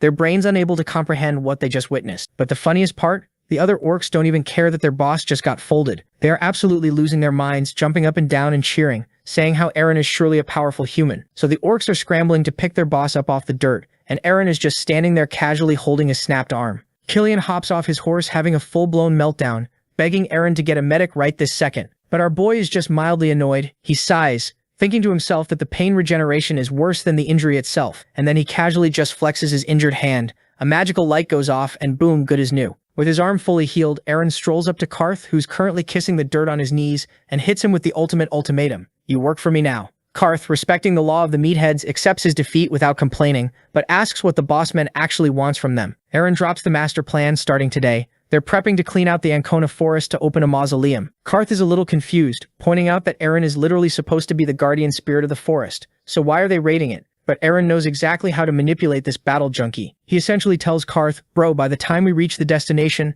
there are going to be so many monsters in our way that you'll literally get sick of fighting. That was all Karth needed to hear. His eyes light up like a kid in a candy store, and he starts aggressively waving his arms, hyping himself up, screaming that no weakling monsters can stand in their way. Seeing that the big guy is officially on board, Eren decides it's time to make it official. A knight hands him his sword, and as Eren dramatically draws the blade, Karth and his orc buddies instantly drop to one knee, pledging their absolute loyalty and their lives to House Pendragon. Luna is standing there watching this like it's a movie, completely speechless, while Breeden is in the background looking bitter as hell. Fast forward to the evening. The sun is setting over the mountains, and our boy is ready to ditch the dead weight. He tells Luna he's leaving a few of his soldiers to safely escort her crew back home. Luna goes full submissive, bowing and apologizing for basically everything. But Eren isn't done. He turns his attention to Breeden. He looks dead in the eye and goes, if you ever point a sword at me again, I'm taking way more than just your hand. This bastard gets absolutely terrified and nods along. With that done, Eren orders the soldiers to ride off. Luna watches him leave, clutching her chest, completely flustered, realizing that our boy is actually going to pull off the impossible and fulfill the dragon's conditions. Cut to nightfall, and the newly formed monster squad arrives at the edge of the Ancona forest. The whole army looks insane. You've got an army of orcs marching, and even a little demon just chilling on a harpy's head. But the aura of this forest is no joke. Killian is sweating bullets, and even the demons are visibly spooked by the heavy atmosphere. Karth, of course, is just smiling like a psycho. Eren, meanwhile, looks at the forest and goes, it'll start from here, the battle I'm meant to fight. Cut to Soldrake, who is currently perched on a pillar, looking majestic as hell. Bro is staring up at the moon like Batman and drops this incredibly cryptic line, sensing that someone has arrived who doesn't have the soul of a Pendragon. We jump back to our squad in the Ancona forest, and it is an absolute bloodbath. They're stuck farming low-level snake monsters. Karth is just out here one-shotting these giant reptiles with his club, completely annoyed. Man's complaining that he can't even get a decent warm-up pump going because the enemies are actual trash mobs. But while the orcs are yawning through this, the regular human knights are fighting for their lives. Several snakes ambush the backline, and one knight is literally a millisecond away from getting his face bitten off. Luckily, Eren swoops in like a boss, cleanly slices the monster in half, and gets a dramatic blood splatter right in front of the guy's face.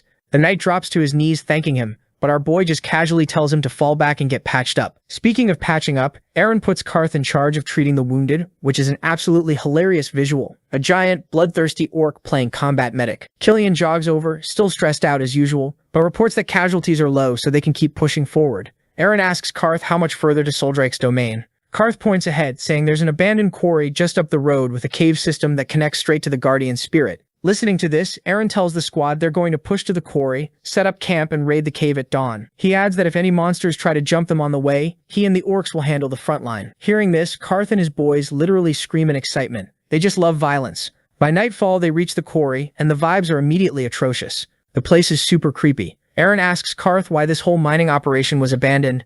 Karth drops some spooky lore, explaining that the local goblins used to mine minerals here, but one day the entire population just vanished into thin air without a trace. Eren turns to Kazal, the token party goblin, to see if he knows anything. Kazal immediately starts sweating and completely snitches on his own race, shouting, "Bro, don't look at me. I live outside the forest. Plus goblins don't do hard labor. I'm way better at stealing than working." Everyone nods along. They are like, yep, totally believable. Since it's getting late, Eren decides it's time to hunker down. He tells the squishy human knights to hit the tents and get some sleep, while the orcs handle the night watch. Cut to the middle of the night. A lone knight is sitting on guard duty outside a tent when he hears some weird wind currents rustling nearby. And instead of waking up the giant, heavily armed orcs, bro breaks. Rule mantra 1 of horror movies is to go investigate the creepy noises alone. He follows the magical aura up some stone steps, and before he can even react, he gets absolutely skewered through the chest by a hidden monster. The knight hits the ground hard, bleeding out, desperately trying to muster enough strength to call out to Eren, but it's no use. Meanwhile, inside his tent, Eren's gamer instincts are already going crazy. He's sitting there putting the puzzle pieces together in the dark. An entire tribe of goblins doesn't just pack up and disappear. There is really something creepy going on around here.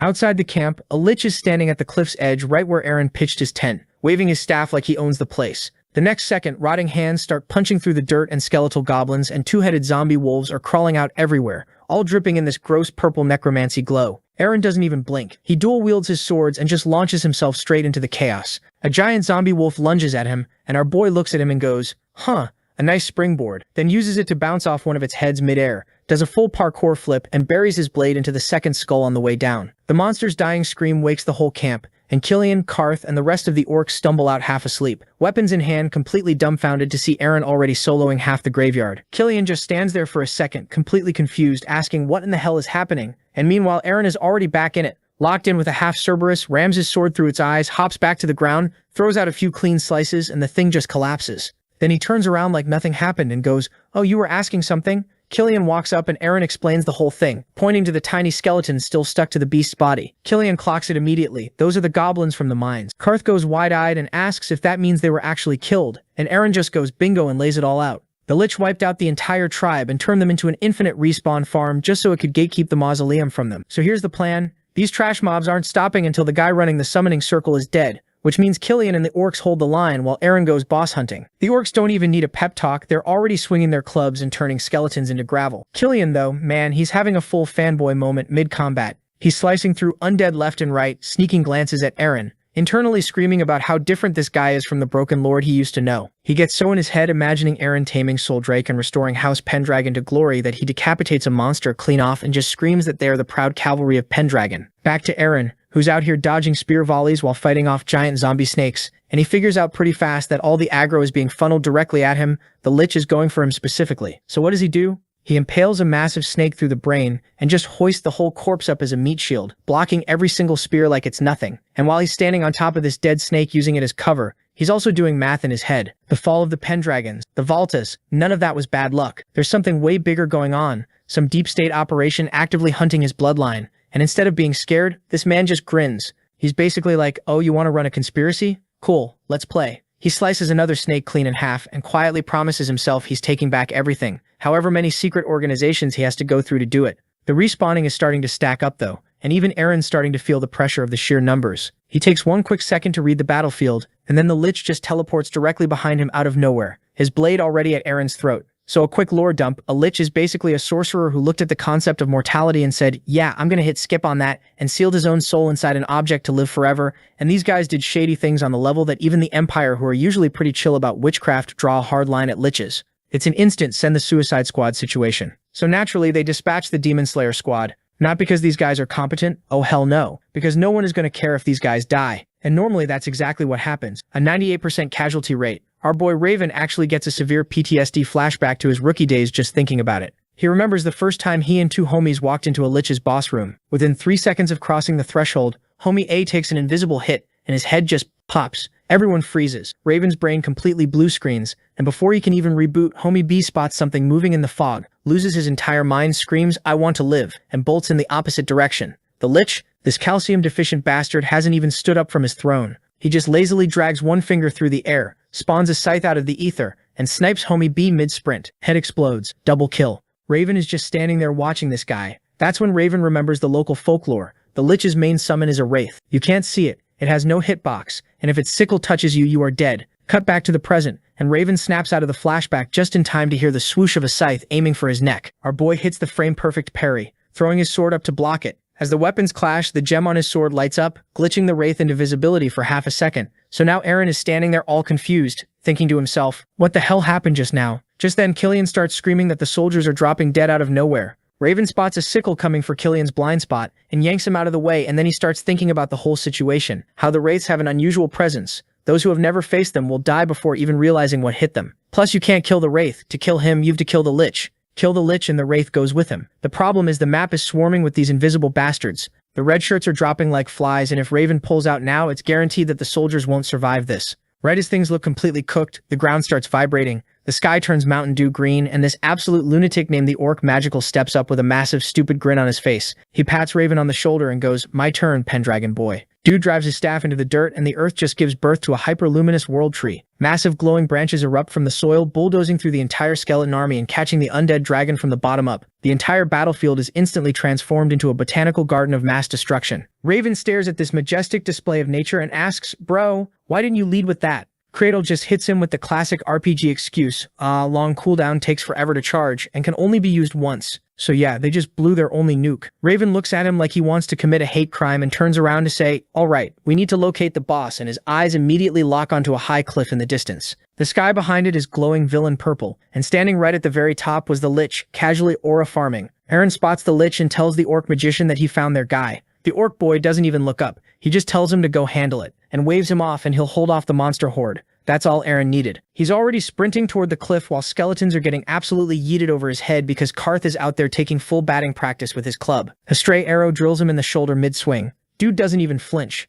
Eren cups his hands and screams across the entire battlefield. Lich is up top. Karth blinks, then immediately signals him back. Eren doubles back, jumps straight into the orc's massive palms and gets launched into the actual stratosphere. He clears the entire cliffside, drops blade first toward the summit and brings it down on the Lich. The Lich barely gets his staff up in time. The impact shoves both of them back, and Eren settles into his stance, clocks that suffocating purple aura bleeding off the guy and smiles. "You want my soul that bad? Come take it." Then his cloak catches the wind and he feels it, that dense, wrong kind of pressure stacking up right behind him. He glances back. The Wraiths didn't stay on the battlefield. They pulled back to the cliff to play secret service for their boss. Eren peeks over the edge. Karth's holding the line down there, but it's just skeletons left and the Empire boys are running on fumes. Human stamina has a hard cap. This fight just got a timer slapped on it. The Lich's eyes streak crimson as he starts channeling, and massive jagged bone hands erupt from the stone to crush Eren's legs. Eren glances at them, casually cuts them into confetti, and closes the distance with his sword already at the Lich's throat. Then every alarm in his body fires at once. He drops flat to the dirt as two invisible scythes whistle through the exact airspace his neck just occupied. He rolls out and exhales through his teeth. That was a bait. Classic pin and punish wraiths covering the caster. Swing on the Lich and they take your head clean off. Eren tells himself that he's not winning the fight as things are. He needs to separate them first, but he doesn't get the chance to reposition. The Lich jabs his staff forward and unloads a massive concentrated torrent of fire. Eren throws his guard up, but the sheer volume boxes him in no escape route. Right on cue, both wraiths dive into his blind spots. An invisible sickle gets within millimeters of his throat.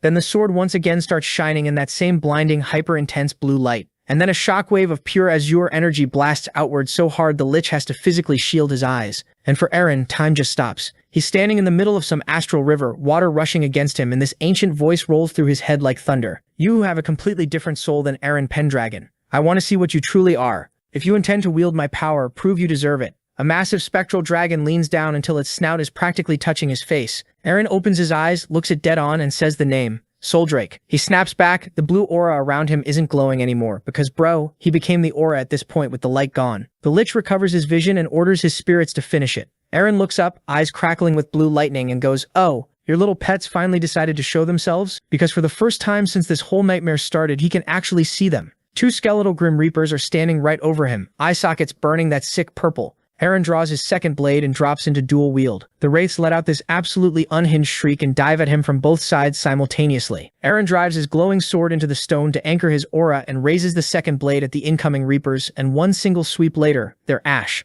The Lich stands there completely frozen, watching his immortal summons stop existing. Eren walks out of the smoke, his entire gauntlet is wrapped in cold blue fire crawling up his arm. He walks straight up to the stunned sorcerer, presses the tip of his sword to the center of the Lich's forehead, and goes, "This is the end for you, you bastard." Eren doesn't even waste a frame of animation. Man drives the steel straight into the Lich's skull in the next second, instantly blue flames cooking this undead wizard from the inside out. The Lich doesn't even get to scream. He just turns into a vape cloud and his staff snaps in half. And down on the battlefield, the entire skeleton army stops moving. They freeze mid-swing and drop. Karth is standing there watching a skeleton fold like a lawn chair, and Kartul puts two and two together immediately. Yeah, Eren folded him. Then the rest of the Bone Squad evaporates into that standard black ice air freshener mist. Up on the cliff, Eren is watching the fog float toward the moon, getting all philosophical like, he didn't die, he ascended. Bro, he got turned into atmospheric pollution, but let him have his poetic moment. Down at camp, the reality sets in. Some of the red shirt extras didn't make it, and the squad is genuinely going through it.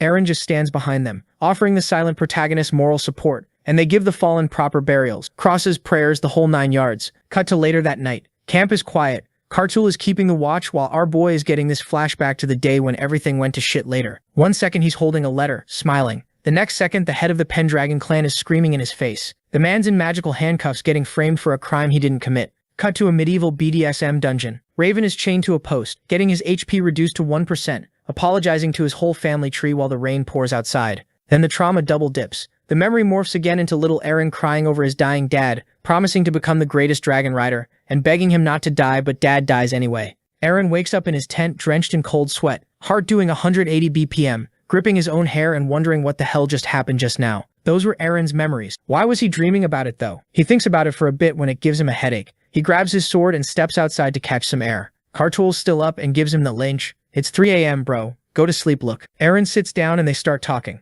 Kartul compliments him on how he saved everyone's ass back there, saying how if it weren't for him, all of them would be cooked. But then Eren pulls out his sword and goes, "It wasn't me. This sword saved me. This thing called Widow's Wail." Eren looks at the dragon engraved on the steel and realizes that the crazy blue power spike he got earlier. Kartul asks if this had something to do with the Guardian of the Forest. Eren nods and explains how the sword has Soldrake's power and Soldrake has it. But before he could complete that sentence, he remembered the conversation he had with Soldrake back on the battlefield. He remembers how Soldrake has ultimate power and could see through everything, and that is why he knows that Raven is not Eren. Then once again he remembers the dream, seeing him zoning out. Kartul asks him if something is wrong with him, and our boy immediately shoots him this annoyed look. Seeing Eren like that, Kartul was scared as hell and asked if he did something wrong. Eren puts a hand on his head, tells him it's not his fault, he just had a nightmare, and then goes back to the camp. The next morning, the sun comes up, everyone's awake, and Karth breaks the silence with the 6 scariest words in any fantasy story. "I've got a bad feeling. Listen to me. When the resident demon tells you the vibes are off, you pack your bags."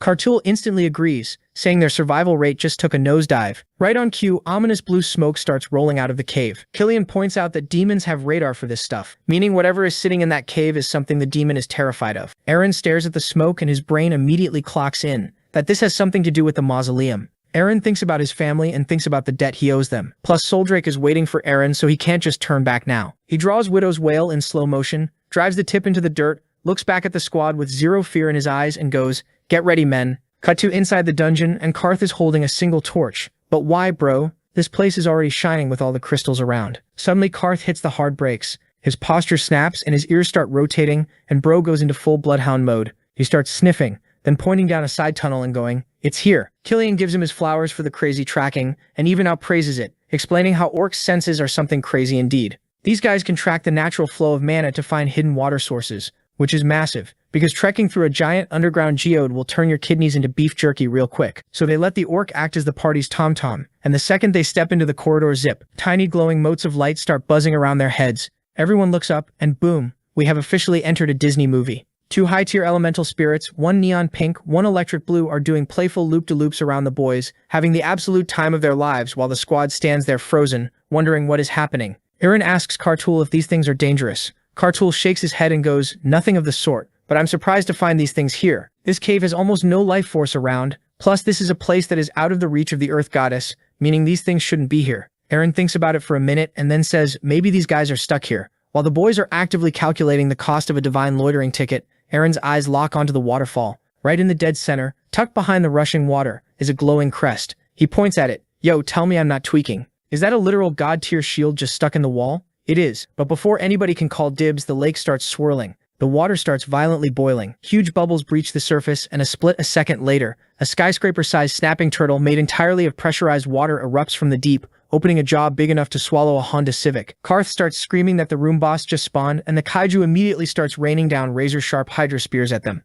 The boys are diving behind wet rocks, fighting for their lives, while Eren does the quick math and shouts, "It's not hunting us, it's guarding the drop." Now, a normal person plays defensive cover here. Eren decides to test God. He draws his crystal sword and casually strolls toward a multi-ton raging water deity. Killian is in the back, losing his voice. "Bro, what are you doing? Get back." But Eren is in his own zone. He walks right up to the shoreline as the turtle charges a second hydro pump, holding the glowing blade right to its snout, looks this ancient and spiritual entity dead in the eye and says, "Calm down." The turtle does not in fact calm down. It screeches right in his face, so Eren's aura spikes, his eyes go dead and cold, and he repeats the command. The crystal sword catches the cavern light, and it doesn't even slash the beast. The sheer holy pressure, radiating off the steel, causes the monster to violently detonate. When the mist clears, Eren is standing there soaking wet. With the boss nuked, the waterfall parts to reveal the prize, a legendary shield stamped with the Pendragon crest. Killian snatches it, reading the stats and losing his mind because it has a broken AoE passive that auto-heals the party. The orcs are slapping Eren on the back for soloing the water spirit, and Eren's doing the awkward anime laugh. Haha, yeah, crazy reflexes, but internally,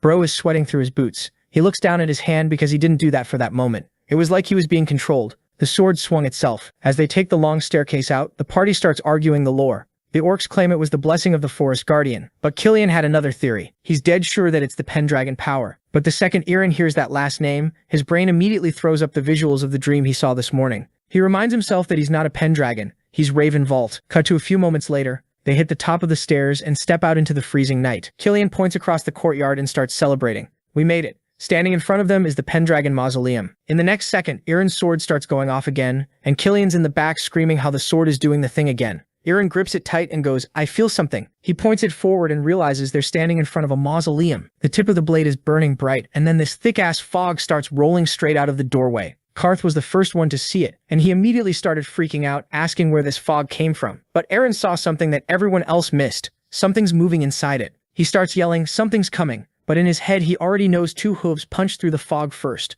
glowing this wild galactic purple, and then the whole rider comes charging straight at them. Eren steps up to block for the squad, but the orcs behind him are absolutely shitting themselves, going, "Whoa, is that?" Killian loses his mind and screams, "That's Gordon." Eren locks in, sword up, and confirms it. Gordon Pendragon. And sure enough, there he is, the main character of the past era. Karth, the orc gang, finally recognizes the figure and goes, "That's the predecessor." Eren squints at the guy and notices his body is translucent and wonders if this thing is a ghost or something. But then Eren's brain does that thing where it spirals, wait, how do I even know him? Once again, memories start surfacing in his head that weren't his. Before he can sit with that, Gordon pulls out the sword. His thing also has the shining feature, a massive beam of light shoots from it to the sky. It's so bright the whole squad is covering their eyes, shielding their faces, and looking away. And then Eren peeks through his fingers and his eyes go wide, because flying right behind the mausoleum, heading dead at them, is a dragon. The whole squad looks up in unison, and the energy shifts immediately. This thing has enormous white wings stretching across the sky. Everyone is in awe to see this majestic being. Well, except Tata and Khazal.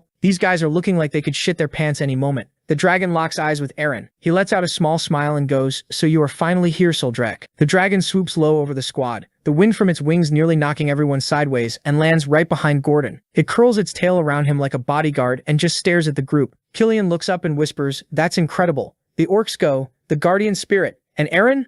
Eren's face is completely blank. Then a voice comes. "Who are you?" Eren damn near short circuits. Killian starts freaking out. Mr. Gordon spoke, but Karth points out the obvious. He's a wraith. How is he talking? Eren hits them with that half-lidded dead inside expression and thinks, yep, this is going exactly how it went before. Then he remembers something from the past. He has heard this voice before on the battlefield when he met Eren for the first time. He immediately realizes what's going on here. The thing doing the talking is not Gordon, but the dragon itself. Eren grips the sword. The dragon repeats itself. "Who are you?" The squad's looking at Eren like, "Bro, say something." But he just stands there frozen. Then finally he shouts, "I'm Eren Pendragon." The dragon's eyes do this little sparkle thing, and it leans in close enough that the squad scrambles backward, going, "That's too close. That's too close." Soldrake looks Eren dead in the eyes and goes, "You are not Eren Pendragon. Do not think you can deceive my gaze." And Eren's got nothing. He just stares up, shocked, completely out of words. The dragon's eyes seem to peer into something deeper, and it says, "I will ask again, who are you?" Suddenly we are hit with another flashback of the day. Everything went wrong for our boy, and suddenly he started screaming, falls on the ground, clutches his head, and starts screaming.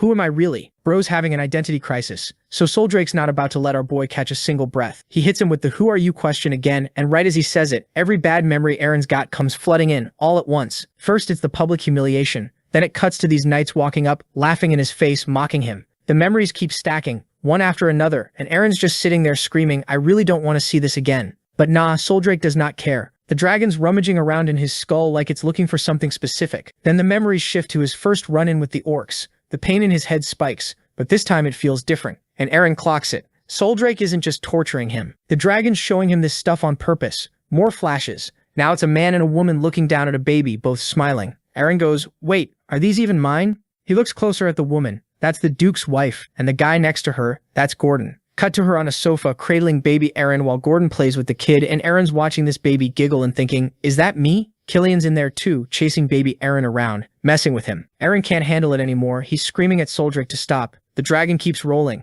Now Eren's on a couch reading, his little sister beside him holding a baby. Then the worst one hit, his dad dying. The whole family crowded around, crying, begging him to hold on. The old man cracks his eyes open one last time, reaches out his hand and just stops. Everyone drops their heads. Next memory, same gut punch energy. Eren, completely wrecked after the funeral, locked himself in his room, painting his father on horseback. And all of this is taking a real toll on his actual body because now he's coughing up blood on the floor. Killian sees it and screams, "Your Grace!" The orcs all yell, "Eren," at the same time. Soldrake still doesn't care, goes right back to asking his name. Eren's choking on his own blood, barely conscious, and he forces it out. I'm Raven Valt. Then he shuts his eyes again, figuring now he'll get the Raven memories. Nope. First it's just dark, then faces start surfacing. The moment he woke up, Lindsay was standing there terrified. Then a girl with a little kid holding a rabbit. Eren and Mia. Mia comes sprinting up and hugs him. Another flash, Helena wrapped around him, tears running down her face. Then the Harpy, the Goblin, and the big orc brawl where he's grinning at his enemies with the whole squad at his back, and Kartul ripping a forest of roots out of the ground. Then the most recent stuff, him and his crew walking through that cave full of crystals.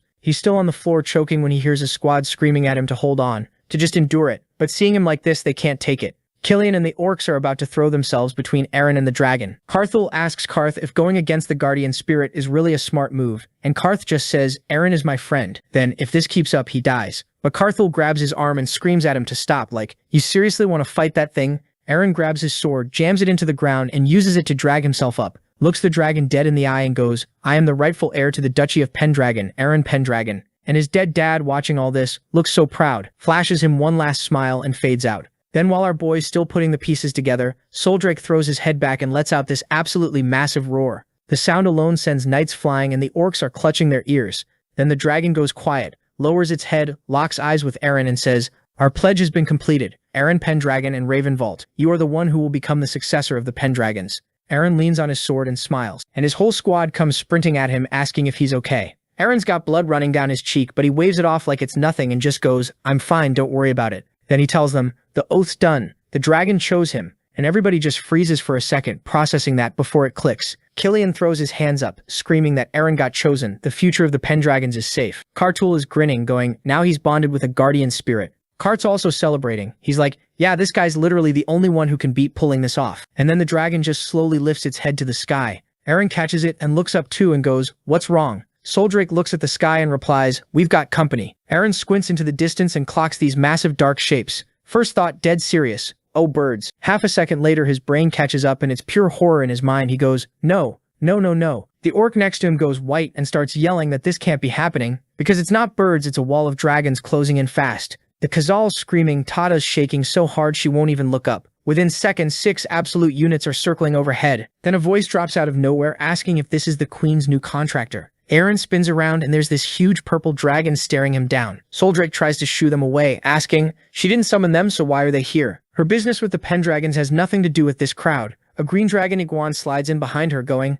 not this time. She turns on him and Iguan immediately bows his head and says they came because they had to. Don't you know why? Soldrake just looks at him like, you really think you've got the right to question me? And Iguan shuts up instantly and lowers his head. Respect the hierarchy. Then the black dragon turns on her and goes, my queen, I sense not just your aura in this person, I sense the aura of the demon god too. Eren's face does the thing. He frowns, completely lost, like, the what now? Soldrake's not having it. She flares her wings and lets out this scream with everything she's got. A wind tears across the field and just bowls the knights over, sending them sprawling. But the dragons don't even flinch. They just watch. And she tells them flat out, unwanted guests need to get off her territory. She's ordering it, as the queen of dragons, and Eren turns around real slow and it finally lands. He looks at Soldrake and goes, wait, you're the dragon queen? The dragons trade looks. The brown one flaps once and they all start lifting off. The purple one is still locked on her the whole time as they are leaving. The black dragon says, we'll retreat today. But if this man ever sets foot on our lands again, none of this stays a secret. Wings beat and all 6 are gone into the distance. Soldrake just watches the sky. The orc finally exhales like he's been holding it the whole scene and goes, okay, what the hell just happened? The goblin still parked on the terrified harpy says, it sounded like they were dancing around something. And the orc explains, a dragon's voice only reaches whoever it's talking to. They heard the first one a few minutes back through Gordon, but that conversation just now? Nothing. Silence. Which means Eren was the only one hearing all of it. He clocks that he's the only one who got the full exchange, and Soldrake only calmed down once the oath was sealed. He files it away. He'll figure it out later. Then he just stands there with his head tilted back, brain buzzing. 6 dragons, a god of dragons, a demon god. He goes, man, I don't know nearly enough about anything happening here. He glances at Soldrake, watching the sky, and thinks maybe she'll actually tell him she's the queen after all. He remembers getting reborn, still has no idea why it happened, and frowns at it all over again, so he turns to her. The queen turns back, and Eren puts on this little smile, raises a hand and goes, hey, can I ask you something, and could you maybe lean down for it? My neck's kind of killing me. Soldrake smiles back, looks him over, and says she's got something better than that. Eren goes, huh, and then she lights up her body going transparent. Killian sees it and panics, screaming that she's vanishing, and then a flash whites out the entire field. Eren throws his arm up, the light too bright to look at, and he slowly lowers his hand to a completely clear, empty sky. No dragon. He just yells out in straight panic, looking up, and her voice answers from where he's not looking. He frowns and glances down, and there's a blue flame in front of him. Out of it, a pair of heels, then legs, then the whole woman, gray hair and a gorgeous blue dress, and the only thing left of the dragon is the pair of wings on her back. She walks up to him, looks him dead in the eye, and says, "I'm right here." Eren's just standing thinking, Soldrake has a solid rack, so Soldrake just straight up ignores every shocked face around her. Killian, the orcs, all of them gawking at the fact that a dragon is now a gray-haired dragon waifu, and she turns to Eren like nothing happened and goes, "You said you wanted to ask me something. So? What is it?" Cut to the road. Everybody's riding out now, Eren on horseback with Soldrake walking behind, and the two of them are deep in some conversation nobody else can get in on. Kartul leans over to Killian and goes, "Hey, can I ask what those two are even talking about?" And Killian just furrows his brow like, "Why are you asking me? Go ask them yourself." The shaman gives him this look. "We're orcs, my guy, we can't just stroll up to a guardian spirit." And Killian's like, "It doesn't matter anyway, you could stand right next to them and you still wouldn't hear a word." Because that's the thing they all start piecing together. None of them can hear a voice at all, except Eren. For some reason, Eren hears her perfectly fine, and Killian's sitting there going, "Wait, a dragon that turns into a human? I've never even heard of that being a thing." Then Killian, watching the two of them walk and talk up ahead, gets this grin and adds, "Plus you know she's kind of gorgeous." The shaman just stares at him and says, "Well, we orcs won't understand that." Up front, Eren's actually trying to get answers. He waves a hand and goes, "Those dragons that showed up, what was their deal? They clearly didn't like us talking. Why were you two basically about to throw hands?" Soldrake looks ahead, thinks about it, and gives him, "You'll understand in time." Eren just stares at her, says nothing. Then he asks her, "You say my past is Raven?" Then she's got to know about how he and Eren both died for no clear reason, and what that Boltai said in the end. Our boy got this feeling that she must really know what's going on and why he ended up reborn inside Eren's body. So he asks, and Soldrake goes, "Time will reveal the reason to you." Then he asks another question and once again gets hit with the same question. Then he asks another and once again gets the same answer. At this point, Eren's done. He stretches his arm out and basically yells, "Is that the only line you know? Just tell me what I need to know." And Soldrake, completely unbothered, looks at him and goes, "You talk too much." Then adds, "Pendragons rarely even speak with me." Eren just drags a hand down his face like, what is wrong with this woman? He genuinely thought making a deal with her would finally get him some clarity, and instead, and right as he's spiraling, it dawns on him to look forward. Huge snake, out of nowhere, mouth wide open, rocketing straight at him. Killian and the orc scream in unison that it's a demon. Eren's already reaching for his sword, and before the blade even clears the sheath, Soldrake's just there, and one swing makes the thing clean in half. The body hits the dirt. Everybody's frozen. Eren goes, "Huh? That fast?" And then it gets weird because Soldrake calmly picks up a chunk of the snake's meat, inspects it, opens her mouth, and brings it up to eat. The whole crew just watches in horror. Kazal and Tata look at her all terrified and say, "Well, she is a dragon." Meanwhile, Killian was busy noticing some different things and internal thoughts. Even in this form, she doesn't look that human, huh? Though she sure is a beauty. But that? Yeah, a raw demon snake straight off the floor is not a very human move. Eren just watches her, thinking, cut to the night. Tents were already up. Soldrake is perched up in a tree staring at the sky, Eren just walking up with a dead animal in one hand and his sword in the other. He drives the sword in, butchers it down, gets some small cuts of meat, and brings them to the fire. Soldrake watches, and as the meat starts catching this golden crust, the smell hits her and she's locked in. Eren slides a piece her way, takes a bite of his own and goes, "Look, if you're going to be in a human's form, eat like one." She stares at him, then takes a bite. She looks up at the sky and she smiles, says, "You're an interesting one, Pendragon." He goes, "I'm a Pendragon," then frowns at the fire and adds, "Quieter, but I'm also Raven Valt." Soldrake just keeps watching him. Eren just closes his eyes and smiles, saying he's done talking about his past since she wouldn't get it anyway. Then he looks at the meat and tells her how he used to make this all the time back in the days and asks her if she liked it. Then he changes the topic and is about to ask something else, but she beats him to it. She smiles and goes, "From now on, you can call me Sol." Eren blinks because she was smiling. He takes a good look at her and thinks, so dragons can smile too. Then he grins right back, raises an eyebrow and goes, "Cool. So the dragon god and the demon god?" But Sol hits him with, "Time will tell." Eren just throws his head back and goes, "Damn it, is this all you can say? Tell me everything right now, woman." Cut to the Pendragon castle gates, and there are maids absolutely everywhere yelling and screaming that the master's back and he's made the pact with the dragon. As they hear that, every girl in the court bolts for the balcony to get a look. Helena's up there wiping away tears, just staring down the road. Eren and Mia are screaming from pure happiness and joy. "He's here. He's actually here." Helena just goes, "That's my son. That's my pride." Lindsay lets out this huge breath and smiles, thinking how she was worried when she had waved him off at the gate. Thank God he's in one piece. Meanwhile, on the ground, the whole street fills up. People are waving and shouting that the Duke's back. Eren rides in on horseback while Helena and his crew walk forward. Meanwhile, Kazal and Tata are having the best time of their lives. Wow, a lot of people here. Kartul's cracking up, like this place is alive. And overhead, Soldrake's just gliding above the city like it's nothing. Then the butler catches sight of the rest of Eren's entourage and just loses it.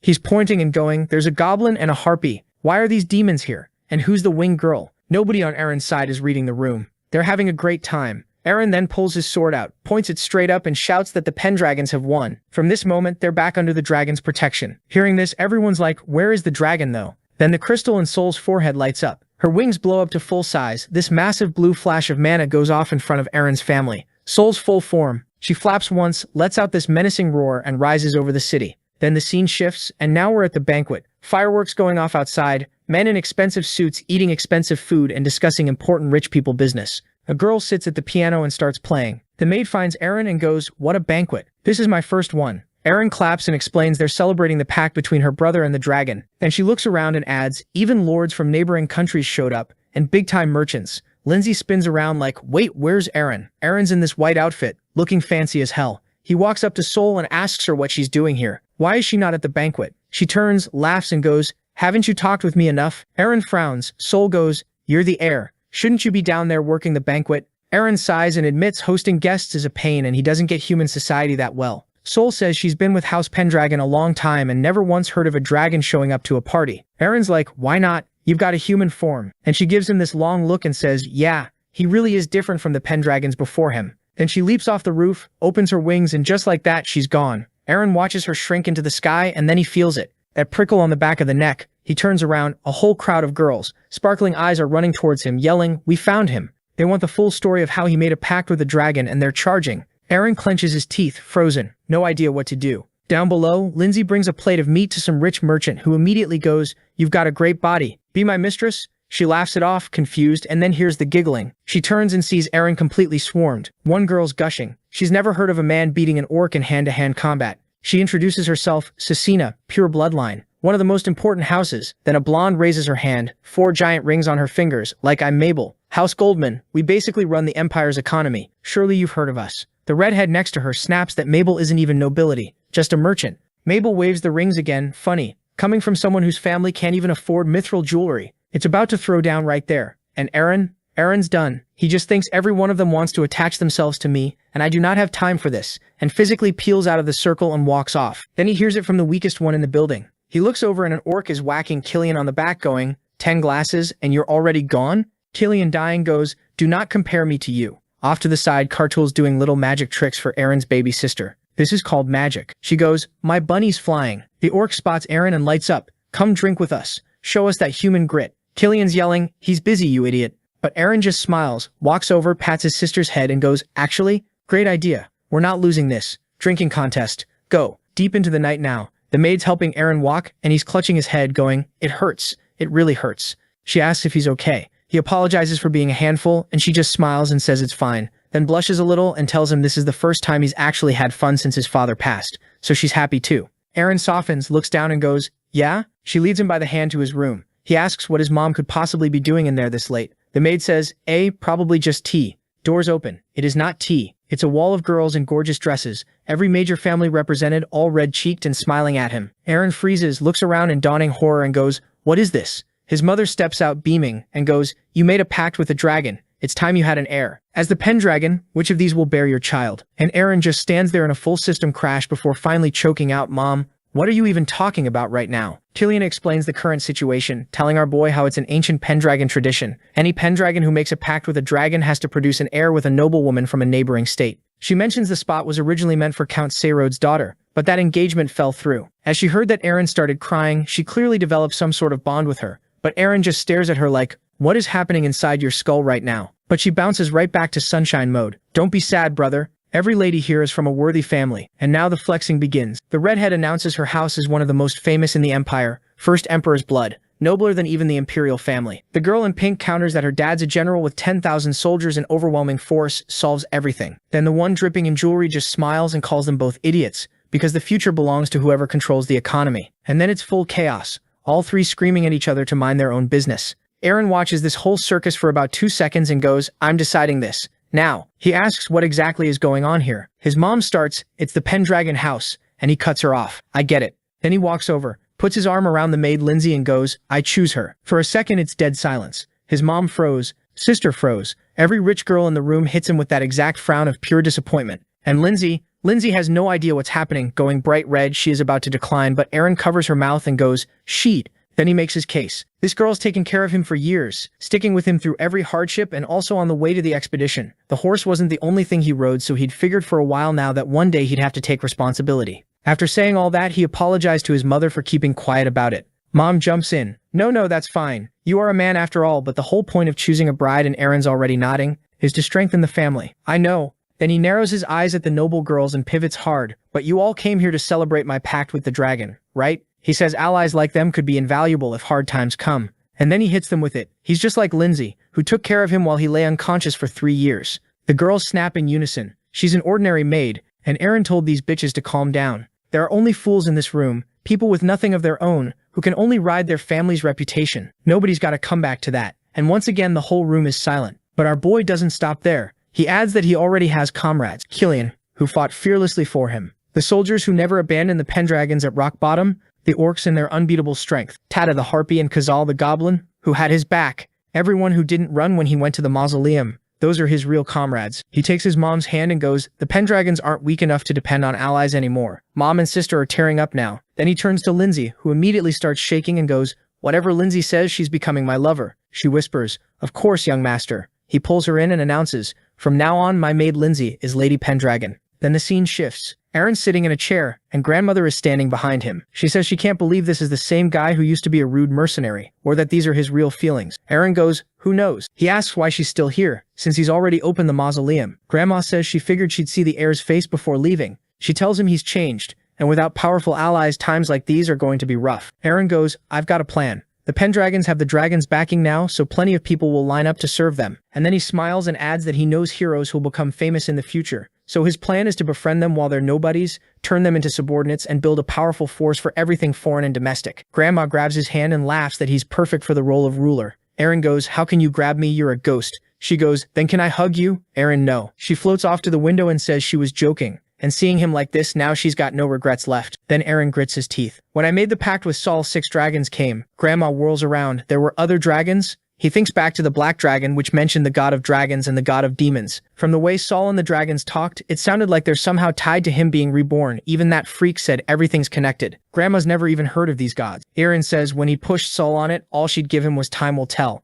Over and over. Grandma smiles and points out he's calling her Saul now. She told me to. Anyway, I can't really talk. She smiles and says it's time for her to go. For a second, our boy couldn't understand what was going on. But when Granny's body started fading out, he finally got it. Adia reaches out, tears in her eyes, and tells him that whether the dream he's chasing is his own or Raven's, she believes he can pull it off. To dear Pendragon, she says, and Eren just loses it, screams Grandma, and hugs her while she's still got arms left to hug back. She closes her eyes, tells him to keep living, and then she's gone. He looks down at her portrait and quietly goes, yeah, this was always going to happen. Then the scene shifts and we're at a wedding. Lindsay's in the white dress, there are like 300 plus people packed in. The calendar reads year, and our boy is officially a married man. Cut to a smaller room after. Eren's on the bed clearly chewing on something. When Sol's voice drifts in through the window, she floats in, takes one look at him, and basically goes, so you picked this girl, huh? Why'd you marry a maid? Eren replies, saying that a real wedding with a noble house comes with a mountain of obligations he does not have time for. To whom does he make an heir? Doesn't matter. He'll speedrun that problem later. Sol's a little deflated and asks the question she actually came to ask.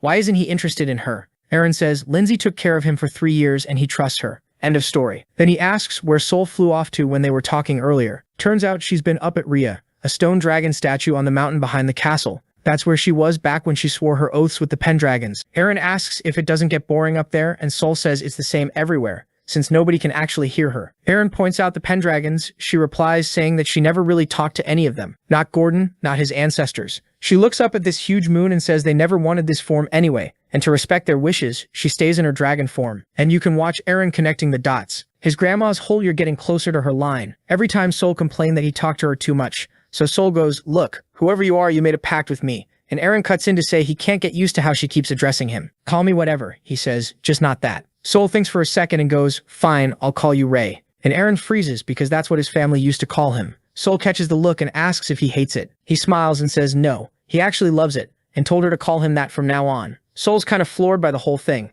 and then she just says it out loud. You're completely different from every other Pendragon. Then she looks up at the sky and goes, Alex, the first Pendragon. It looks like your promises will finally be fulfilled. Cut to this bird delivering newspapers across the kingdom. The headline reads, the Pendragons have made a pact with the dragon again, and the news has the whole country in an uproar. Some guy reading the announcement just goes, "The Pendragons are insane." Baldy tells his buddy their territory is basically the size of a small country now, with only 5 knights. The green cloak mustache guy adds that if this works out, they're walking away with land and titles. They both turn around with greasy little smiles and ask a third guy what he thinks.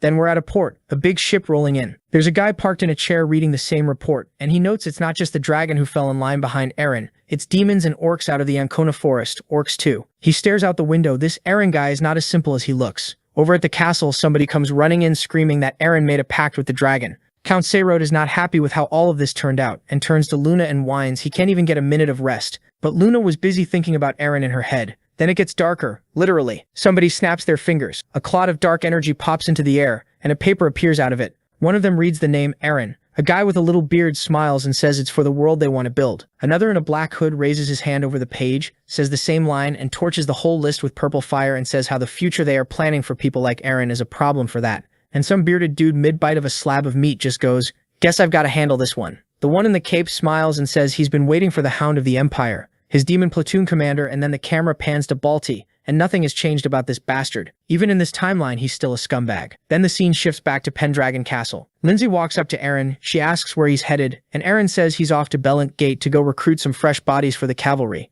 Cut to the fortress where those fresh bodies are already regretting every life choice. Killian is absolutely screaming at the recruits, asking where all their energy went, and it's been 1 hour. These guys are wheezing, barely able to wave a wooden stick around, and Killian's standing there like, if you can't handle a pathetic stick, you've got no business being a Pendragon knight. Eren rolls up and asks one of the knights how the rookies are doing with the basics. Killian shrugs and says a few of them claim they want to be knights, but there's zero fire behind it. Eren frowns and points out this is the first time they've recruited this many at once, so of course they're second-guessing themselves. Then he smirks and basically tells Killian that raising them isn't really his job, and promotes him to cavalry commander on the spot. And Killian lights up like a kid on Christmas. Immediately wheel on the recruits, yelling that the master expects greatness from them. Drill this into your bones for life, follow my lead and you'll be true Pendragon cavalry. The recruits, half dead, are just thinking, what is this mustachioed maniac even talking about? And isn't he like super weak? Eren folded him in like seconds when they fought earlier. Eren leans against a tree, watching the whole circus, and his brain starts wandering. Lately it's the same story every time. New blood shows up, grumbles, and drags their feet about the cavalry coming. And then the heavy stuff creeps back in.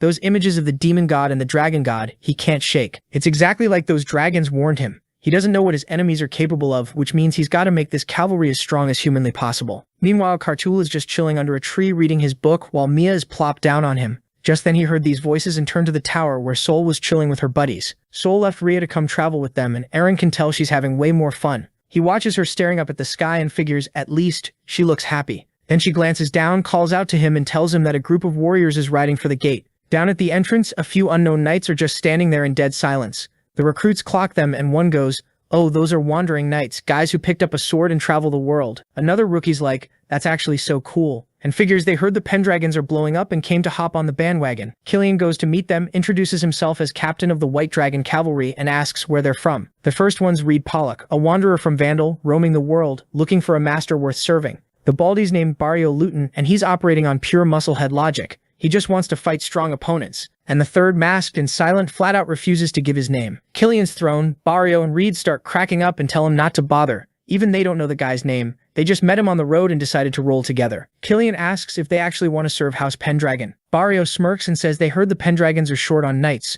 so they'll happily be the sword in their hand for the right price and fame and fortune, obviously. He's basically going, relax, we'll fix your little staffing problem. And Reed throws in that they won't even need training. All this boasting is making Killian mad. He was about to bitch slap these bastards out of the territory, but then Eren strolls over grinning and says if they're wanderers surviving on their own steam, then they've got the strength to back up all that talk, and he tells Killian to spar them. Killian, thrilled, takes Barrio first and the recruits are stunned. The captain can hang with this giant. Killian knocks Barrio's blade clean out of his hands, immediately wheels on Reed and asks if he needs a written invitation. Reed barely gets his sword up before Killian parries, disarms him too, and lays steel against his throat. The recruits are losing their minds. This is the best thing they've ever seen. Killian turns and asks Eren how he likes the wandering knights, and Eren goes, "We're short on people, so we'll take them." Then there's the masked one, still standing there like a statue. Eren smiles and invites him to give it a go, and the guy just says, "Nah, don't want to." Killian's already decided this man is rude. Eren, full arrogant Duke mode, asks his name, and the warrior turns away and says he doesn't feel like sharing. That's the last straw for Killian, who calls him a fool, grabs him by the cloak and demands to know how he dares talk to a duke like that. The masked warrior just drops Killian flat on the ground effortlessly, and seeing this, thinks he's strong. "I want him in my cavalry." So Killian's losing it now, yelling every insult he can think of at this wandering knight. He's ready to throw hands, but Eren wants this one for himself. So he tells Killian to stand down. He slides his sword out, rests the blade on his shoulder and goes, my turn. He squares up across from the wandering knight. The guy looks him over and asks if he actually wants to fight. Eren frowns and goes, isn't this how you challenge a knight to a duel in Valar? As he hears that, Killian's eyes go wide. Wait, he's a Valar? And one of the recruits turns to the captain like, who even is this guy? Quick lore dump time. Way back down south, a bunch of countries went to war over some disputed land, and one of them was basically a non-stop war machine, just massacre after massacre for generations. The warriors it pumped out got called Valar Knights, while Killian explains that growing up in that hell means each one is worth about 1,000 normal soldiers. They don't fear death, they sharpen their swords purely for the craft, and Killian's a little shook, because these guys were basically a campfire story to him the first time he's ever seen one in the flesh. Meanwhile, Eren's still holding his blade in the man's face, and Killian's like, how'd you even know that he's Valar? In his head, Eren had already run the whole checklist. The look, the southern accent, the 2 swords, one short, one long, it all clicked. The second he saw him, he's fought a Valar before, back when he went south with the Demon Slayer squad, and this guy's a carbon copy. His eyes drift to the horse, and yeah, there's a mace and shield strapped to the saddle, and a crossbow too. Man came packed for every possible scenario. So Eren smirks and lays it out. Valar cavalry don't bow to anyone but their master. Not money, not bloodline, not even the emperor. Nobody's putting these guys on their knees. They run on pure strength and technique, and they're proud as hell about it. Then he says, you came looking for a master worth swinging your sword for. Tell me I'm wrong. The knight frowns, looks up at the sky and goes, I'm not interested. The stars led me here. Barrio and Reed just blink at that. The knight nods at the two of them and adds that he's only walking with them because they gave him water. And here's where Eren's brain does its thing. Valvans are sea people. They navigate by the stars, but the one thing they physically cannot do is go without water. So Eren goes, see, the stars didn't let you down. They walked you straight to Eren Pendragon. The knight's face goes serious, he pulls out his sword, and he goes, money, influence, bloodline, or power, nothing matters to him. Then he looks Eren directly in the eye and goes, if Eren wants him to serve, he's got to put his life on the table. Lose, and he dies. Eren just says he already knows how things work down their way. The recruits lose their minds. Reed squints, it's just a basic stance. Barrio's confused too. The sword's held like any random foot soldier would hold it, so why that style? And then Eren moves. He blurts in, swinging right at the knight's face, fast enough that Killian flinches at the speed and the knight goes too slow, parries it clean and starts driving Eren's blade down. The pressure forces Eren onto one knee. The valve swings at his face. Eren slips it at the last possible second, lightning quick, and the knight's genuinely surprised he got out of that. Eren launches up and tags him, a thin red line opening across the man's chest, but the knight clips him right back across the face, and now their blades are just screaming off each other. The recruits are stunned. Reed's going, what is even happening? The other one's looking at the captain for answers, and Eren, mid-clash, is thinking he's nearly there. This combo usually works on 2 sword fighters, throw their balance off with the first swing, then hit on the dodge. He touches his cheek and admits if he hadn't slipped that second strike, his head would already be on the floor. This guy's the real deal. The knight's furious now. Who the hell are you? You're really just some pampered noble's kid?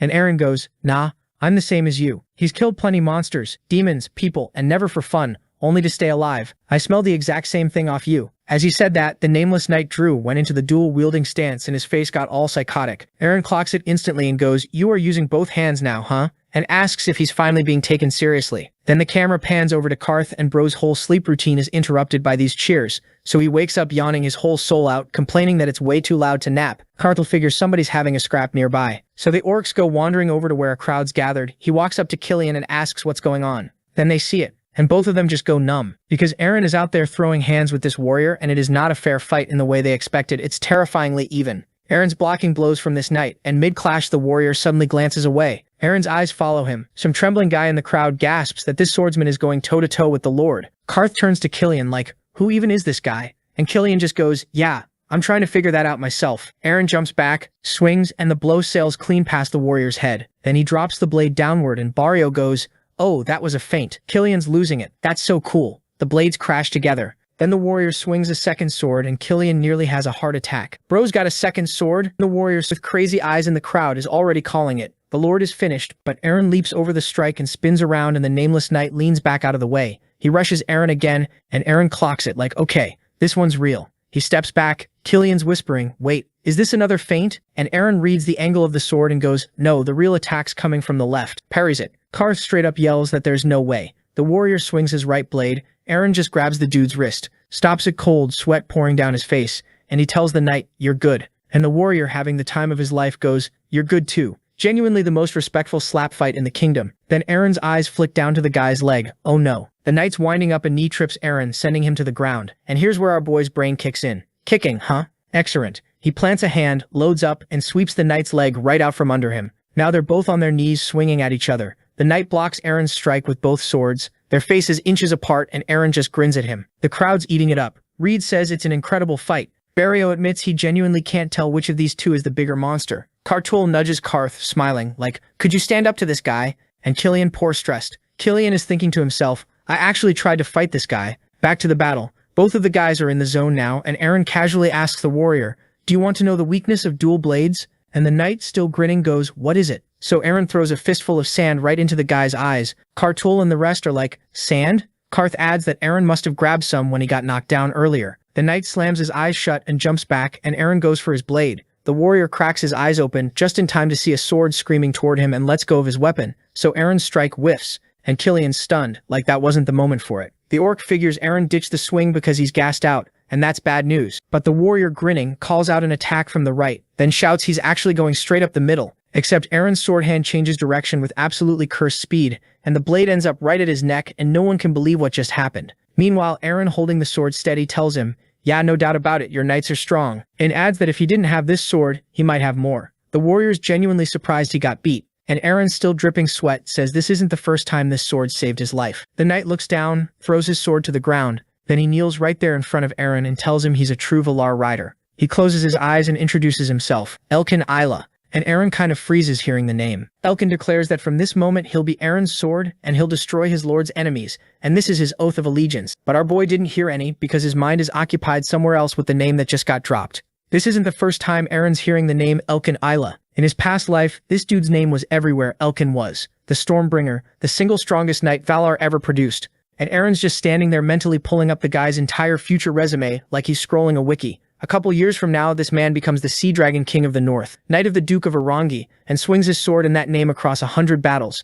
A grin creeps onto Eren's face because he's basically cheating. Sure, right now Elkin's a nobody kneeling in the dirt, but not for long. So Eren kneels down too and gets level with Elkin, and Killian and the Wandering Knights are all standing there, absolutely baffled, watching the Lord drop to one knee for some rando swordsman. Eren tells Adia to lift his head and just lays it out flat. Yeah, Elkin's his sword and Eren's the Lord, but they're really not that different, just different jobs. Then he narrows his eyes and says what he actually wants is for Elkin to be his ally. His gaze drifts over to Killian, the orcs, and the demons. An ally, he says, just like all of them. Elkin's genuinely thrown by that. Elkin just closes his eyes and bows his head. Elkin mutters that this Pendragon guy is interesting. Reed, hyped, blurts out, Eren's going to rule the world someday. Barrio goes, I'm following him no matter what. And Killian frowns and goes, hang on, nobody offered us the whole become my companion speech. Eren's sitting there all calm when Saul calls out, asking if he's done, and she and the griffins come descending from the tower. Barrio and Reed nearly fall over. These guys are just stunned at the griffins existing. Eren turns and goes, Soldrake. She lands looking dead serious, and now Killian and Isla and the rest of the gang are completely petrified because of the energy radiating off her. Barrio's like, what is this pressure? Reed's asking who this girl even is.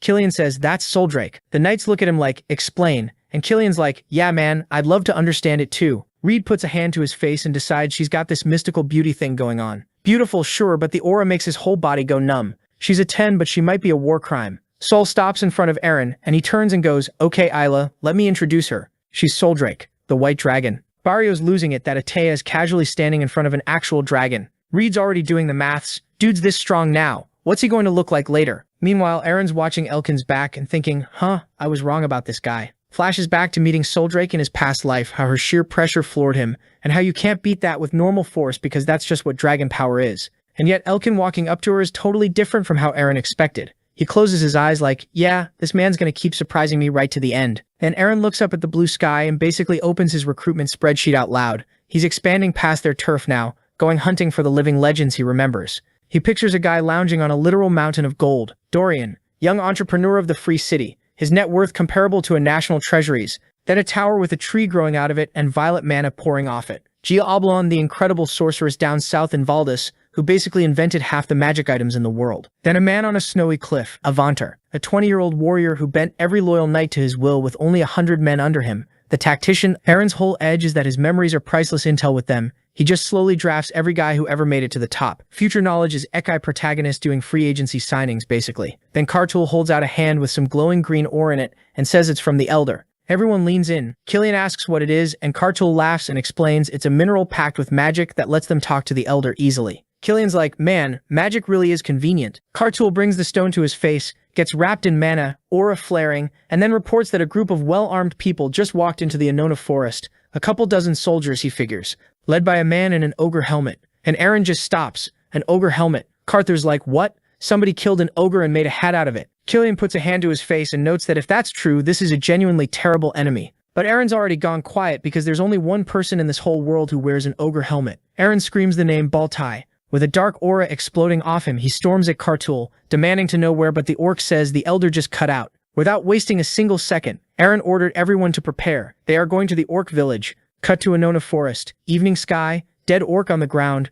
Baltai says the pursuers are handled. Strong, he'll give them that. Then he grins, taps his helmet, and says, yeah, the orcs were tough, but not as tough as the ogre he made this from. Cut to a few moments later. Now we are in the Centaur's territory. He's reading a report and going on about how the Pendragons, juiced up by Soldrake's power, are out here recruiting soldiers and basically running the whole region like they own the place, and it's eating him alive. So he pulls out this creepy pink mirror, and inside it there's some hooded guy radiating this nasty pink mana. Mirror Guy starts talking about the shield, the spear, and the bow of the Empire, 3 legendary pieces of gear, and he's basically saying as long as they've got those 3, their cavalry is going to be the strongest in the entire world. Then we cut back to our boy, and the scene here is completely different. A big peaceful tree, a whole orc village, and kids running around everywhere like it's a daycare. They're swarming Karth, climbing all over him, and yanking his hair out while he's begging them to stop before he goes bald. One of them parks itself on Killian's shoulder. And Killian, our cavalry captain, is sitting there genuinely shook that the scariest, most ferocious orcs alive produce these tiny, adorable gremlins. Karth just shrugs like, yeah man, even tiger cubs look like kittens, what'd you expect? It's all wholesome right up until one kid bolts toward Eren, takes one look at the dark aura pouring off him and his eyes glowing blue like a final boss, and nopes right back the way he came. Killian quietly clocks that Eren's been radiating doom energy ever since he heard the news. Killian thinks about the exact moment that happened, and how at that time the aura coming off of him felt like that of a dragon's. Then we get the funniest reaction shot,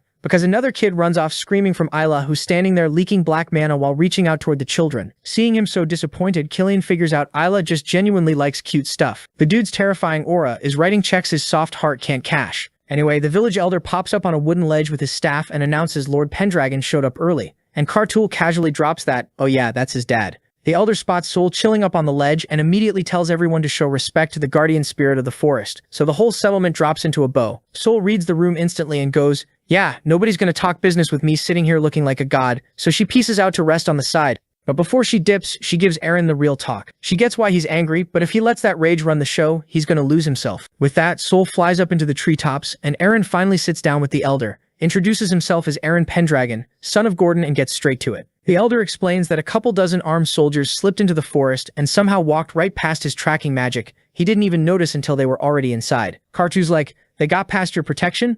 There's gotta be a mage with them, and the elder agrees, because the official report is just soldiers plus one massive wolf. But no way they pull that off clean without magical help. Oh, and the patrol they sent to check it out? Yeah, none of them came back. Eren's brain immediately starts connecting dots. A huge wolf, strong enough to wreck an orc, plus a helmet made out of an actual ogre, and now he has no doubt that it's Baltai. The guy's personally leading his demon slayers into the forest. The elder guesses they're heading for the Centaur tribe, and that's where Eren has to give us the history lesson. The Centaurs have lived in the Ancona forest forever, and ever since the Pendragons rolled in and the orcs set themselves up as their protectors, the Centaurs, who already hate humans with a passion, have been beefing with the orcs non-stop. Eren's frustrated because, as an outsider, he can't just barge in and start swinging, while technically nothing's happening yet. And of course, that's the exact moment Killian comes crashing through the door yelling that the Centaurs are out in the streets attacking. Eren's confused. The Centaurs have stayed out of conflicts for ages, so why now? Why today? He gets his answer real fast when a Centaur loses an arrow straight at his face. Eren snatches it clean out of the air, looks down and freezes. Stamped on that arrow is the emblem of the Empire.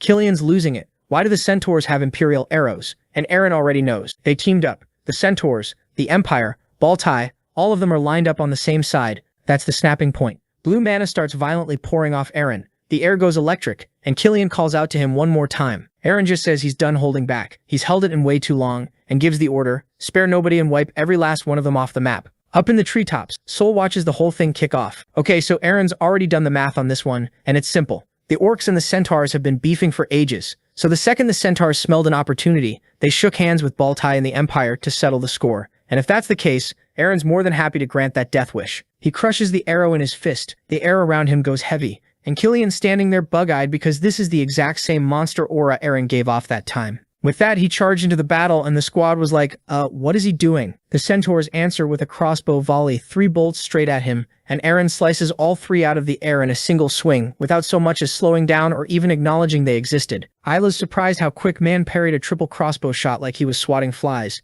Eren closes the gap, lands a hit so clean the blood goes everywhere, and the squad is hyped. But here's the thing, the centaur doesn't flinch. It swings right back. Eren blocks it easily, bares his teeth, and clocks that these guys aren't scared at all. The centaur's eyes are glowing red, drool is running down its chin, and it starts ranting that Eren and his people are invaders who'll finally get wiped out this time for real with their new power. Eren goes, wait, what new power? And that's when the whole field goes feral. The centaurs swarm in as one unit, fighting spirit cranked past the limit, all chanting the same line about defending their forest. Karth throws a fist. The centaur beats back twice as hard, and Karth's genuinely confused because every single one of them is moving identically, like they're synced. He yells over to Kartul, asking if these horse-faced bastards were always this strong, and Kartul had suspected that something was wrong, but now he's sure it's magic. The whole tribe's hypnotized. Their fear and their rage are being hijacked to puppet them, forcing them past their limits and turning them into mindless berserkers. Then it gets ugly. Killian sneaks up behind one, and the centaur just back-kicks him with both hind hooves square in the gut. Dude's coughing blood,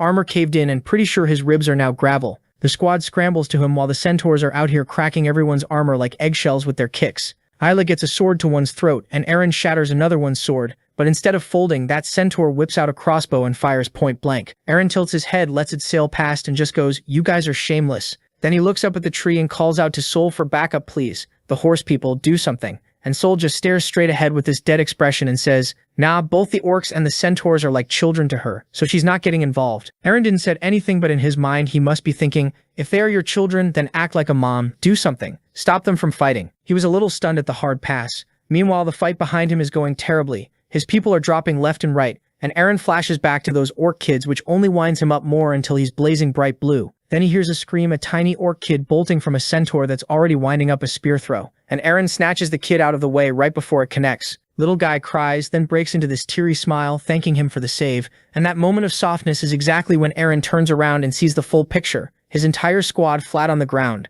the village wrecked, and the realization hitting that they are flat out losing. So instead of swinging harder, he gets smart. He hops on his horse and shouts at every centaur on the field, calling them out as half horse, half people, which gets all of them to actually stop and listen. Then he twists the knife. He says he used to think centaurs were proud warriors, but fighting with the weapons of the very humans they hate and going after children? That's so low they're nothing but a tribe of worthless half-breeds. And to really seal it, he stomps a centaur's skull flat under his horse's hoof and tells them their fallen brothers are weeping in hell right now. The centaurs absolutely lose it, and the second they're all foaming mad, Eren books it. He rides off and the entire centaur horde abandons the village to chase him down. Karth was confused by Eren's sudden move, like he did that to force the centaurs out of the village, but dealing with so many of them is impossible. Meanwhile, up in the tree, Sol's been watching the chase this whole time, and then she lifts a hand and summons a griffin. The thing swoops down and lands right in front of Isla. He looks over to Sol and immediately knows what he has to do. Back to our boy, and he's still playing bait, leading the centaur squad away from the village. Once he dragged them far enough out, he stopped and let them keep advancing, except he backed himself right up to a cliff edge. Red Eyes up front started criticizing our boy's action, saying how it was noble of him to sacrifice himself to save the village. But all of that would be in vain, because after they are done with him, they won't stop until the whole orc village gets wiped. So this is a dumb move on Eren's part. Eren just gives them this nasty little grin and goes, y'all are literally just horses. I can clean up the lot of you myself. But inside, different story. He clocks that these centaurs are juiced up on enhancement magic and thinks, yeah, realistically I'm cooked, I can't take all of them. The centaur chief raises his weapon, promises to wipe that smug look off his face, and the whole pack charges at once. Eren's blood is boiling, and then 3 arrows come flying past him and bury themselves straight in the hearts of the 3 centaurs closest to him. Eren whips his head around like, who the hell? And there's Isla, soaring in on a freaking griffin under the moonlight, crossbow in hand, eyes locked in. Eren shouts his name, completely caught off guard. Isla calmly loads another bolt and goes, like I said, I'll be the sword that cuts down all your enemies, then levels the crossbow at the centaurs.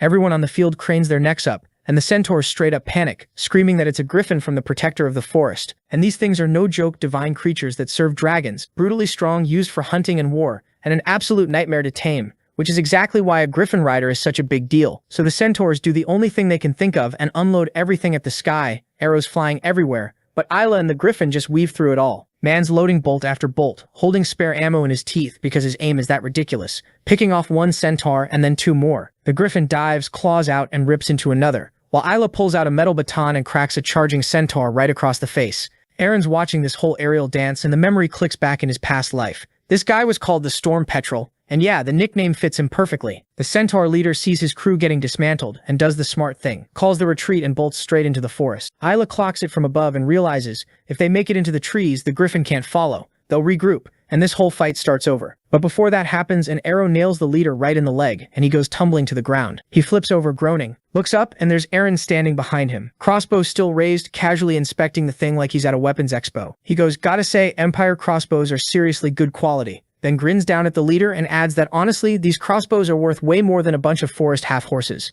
The leader tries to crawl away, and Eren just strolls over, points the crossbow at him and tells him even if the pain fades, good luck moving anywhere on a busted knee. The centaur chief snarls, baring his teeth, then he pulls out his shield, raises it, and it begins to glow. The centaur's wounds light up, his hand stitches itself back together. The pain vanishes, and his eyes fade from that angry red back to normal. Totally bewildered, he asks why Eren would help him. And Eren, proud as ever, just shrugs and says he only patched him up because if the guy stayed all rabid, he'd have to shoot him again. Then he gets to the actual point and asks where he can find the man named Baltai, the one who gave them these crossbows. So the centaur leader just freezes when Eren drops that name, then asks how the hell he even knows it. Eren's not playing the answer game, though he swings the crossbow right back up and goes, "I'm the one asking here," and repeats himself. What's the deal with that ogre-faced bastard Baltai and the centaurs?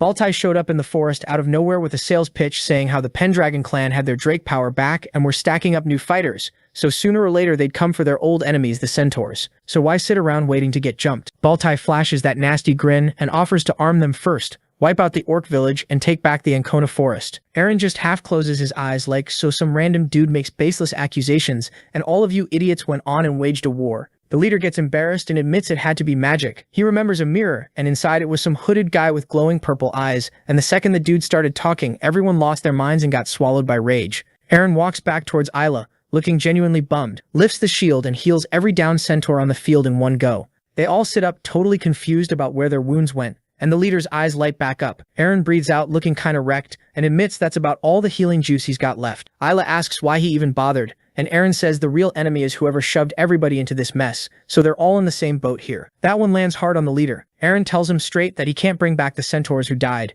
and the leader just shuts his eyes. They were tribe warriors, dying in battle isn't something they'd cry about. Then he looks Eren dead in the eyes and goes, "You're nothing like your ancestors," puts his hand on his heart and declares the centaur tribe is rolling with the Pendragon clan from now on. Eren and Isla just freeze, completely blindsided. The two other tribesmen hesitate for a sec, then shrug like, if the elders in, we're in. Eren picks his head up all proud and says he's counting on the centaurs to be the strongest cavalry guarding the forest. Handshake, allies, done deal. Cut to a giant tree under a fat full moon. Peace rolls back over the forest. The water spirits patch everybody up and there's a big feast. Over at a bar packed with orcs, Isla's off alone, staring out the window until two little orc kids come bug him, one straight up gnawing a chicken leg and both losing it over how cool he looked on the griffin and climbing all over him. His cold little heart melts and he just starts patting their heads. Meanwhile, Eren and the crew are having the serious talk. Cartool's stuck on that mirror magic, and when Eren asks if that's even a real thing, Cartool says he can't say for sure, but it's heavy, probably hypnosis mixed with some kind of power boost.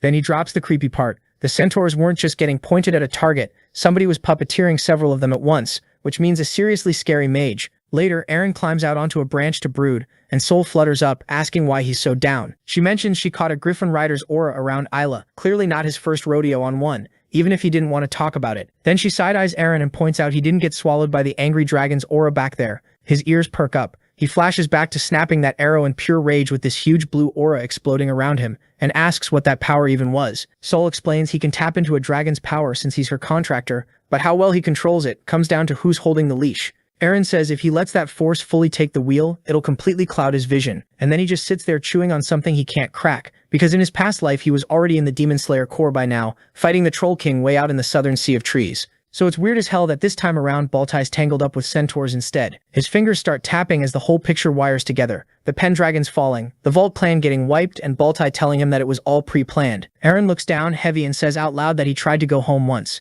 Then he crosses his arms, stares off, and swears he'll find the exact spot where it all went wrong, where his family lost its honor. So we cut over to Sarod Castle, and Count Sarod and his daughter Luna are literally face-planted on the floor, losing their minds because the Emperor's children just pulled up to their house. The dude with the long blonde hair and red eyes is Prince Ian, and the girl next to him, just vibing with a cup of tea, is Princess Ingrid. These two are just chilling at the dinner table, while every single person in the room is groveling, and Ian lifts his head with this disgusting amount of smugness, and then for absolutely no reason full sends the entire table, plates and all, crashing to the floor. Luna and her dad almost astral project out of their bodies, and Ian just props his hand on his knee and goes, "That was slop, not food." Ingrid, dying of secondhand embarrassment, tells her brother to chill because she's still got tea left. Ian leans over all sweet like, "Oh, I was waiting for you to finish." There's not a smile left anywhere in the room, and Ian decides to make it worse by jabbing his finger forward and announcing he didn't come here to have a good time anyway. There is only one reason he made the trip. His neighbors are the Pendragon family, specifically Duke Pendragon. Hearing that, Count Seirod perks up, all confused, thinking,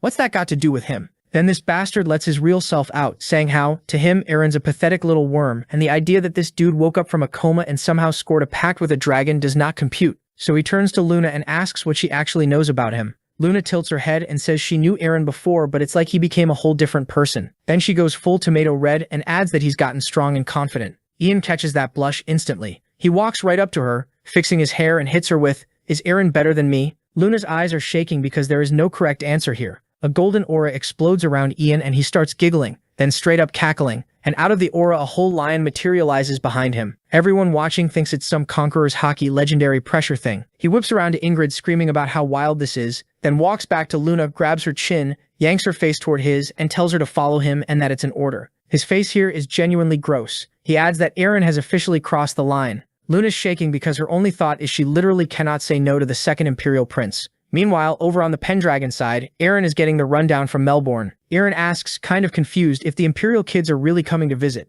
Melbourne clarifies it's the second prince and his sister Ingrid, and Eren goes, wait, what did you just call them? So the butler drops a quick lore drop. Princess Ingrid is Eren's ex-fiancée. Ian broke the engagement off. Eren basically screams, I had another bride, and Melbourne's like, you didn't know? Eren stares into the void, remembers Eren mentioning a second bride who was a royal princess, and it all clicks. He drops his head into his hand thinking what we're all thinking. This keeps getting messier. Quick time skip and we see Killian standing in front of a crowd of warriors. A month after the Centaur mess, a ton of new knights joined up, strengthening Pendragon's military. Isla chose some warriors too and assembled his own Griffin Rider squad, and our boy also didn't slack around in the past month. He was training hard and has gotten pretty good at controlling Soldrake's aura now. Plus it's almost summer. Pendragon is visiting Sisuk. Eren is planning to use this trip as cover to recruit even more soldiers. So Eren asks Melbourne if this visit is about hammering out the engagement situation. The guy says he doesn't actually know but warns him to be careful, picturing Ian standing with his back turned. He explains the second prince has been named future emperor, and across the empire he's known as a tyrant, so maybe this bastard is here to flex his new title on Eren's face.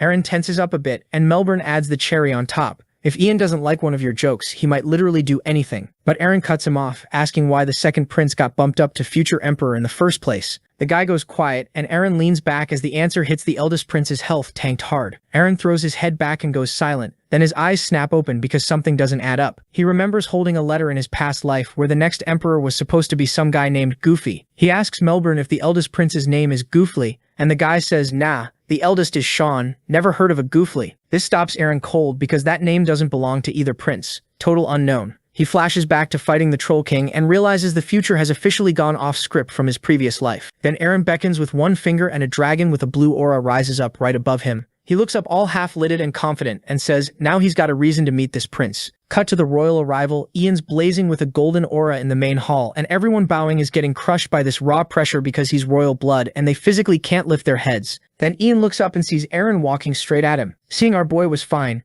Ian cranked up the pressure even more, but nothing happened. They stop face to face and Ian extends a hand asking why Eren's holding his head so high. Eren just asks why he wouldn't. Ian's not even emperor yet. Ian's face twists and he says, we'll see about that. At this point, our boy had enough of his Loftsley show, so he pulls out his dragon and lets this bastard know that he's still playing in the minor league. Ian was very surprised to see our boy's dragon, and he immediately started comparing. He's thinking how he's got first emperor blood. His conqueror's haki is on the same level as his old man's. Ian starts yelling about how Eren wouldn't dare, then immediately cuts himself off and glances at his sister. Ingrid's standing there with her hands on her belt looking completely over it. Ian says her name, and she just hits him with the most bored expression humanly possible, and tells him not to start problems for no reason. Eren clocks that she called him brother, and puts it together. Okay, so she's a royal princess. Got it. Then his eyes slide over to Luna, who's just standing there blushing, and clearly has no idea why she's even in this scene. Ingrid does a little curtsy, introduces herself properly, and says she's glad to finally meet him. Eren raises a hand and says, likewise. They start walking through the hall together, and Ingrid's waving her arms around, explaining that the two of them were engaged before they were even born, but never actually met.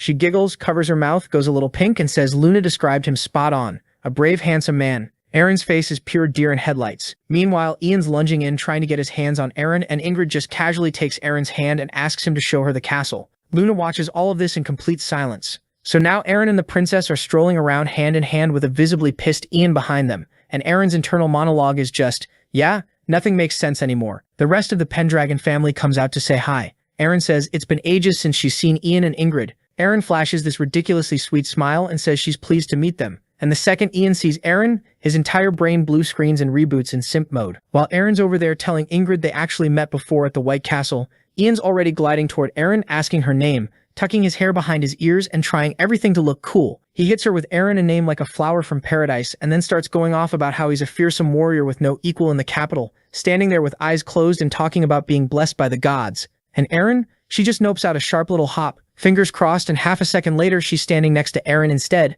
telling him he's positively glowing today. Ian is cooked. He's a whole prince and he's still catching strays. Then little Mia walks up to him and gets completely overwhelmed by his aura and his big angry energy, bursts into tears and runs over to grab Isla's leg, looking back at Ian with the most devastating watery eyes. Ian rounds on him, demanding to know who he is. Isla, being Isla, goes, "I don't have to give you my name." Ian looks at him with pure murder in his eyes and starts screaming about disrespect. "Say your name right now." Isla rushes over and explains he's a Knight of Vale, and Ian side-eyes her like, oh, so he's one of the weird ones. Isla just goes, "Can't," and leaves it at that. That one word cracks Ian wide open. He bares his teeth and raises his fist, and Ingrid looks over and says, for the millionth time, "Knock it off." Ian freezes mid-swing, and Ingrid calmly tells him if he causes one more problem, he doesn't get to open his mouth for a full year. The three dudes in white uniforms start whispering to each other, because back in the Imperial cities, this man is the tyrant, nobody breathes wrong around him. And yet from the second he walked in here, he's been getting absolutely steamrolled. Ian rubs his fingers together and turns back to Eren and goes, "Hey, White Worm. Let's go somewhere private, we need to talk." Eren shoots him this annoyed look and asks what's with the nickname, and then gives him a nickname on the spot to make things even. Cut to a few moments later, and now they're sitting across from each other, and Ian opens with, "You've changed." He swirls his glass and says, last time they met, Eren was a pale, weak, pathetic little worm,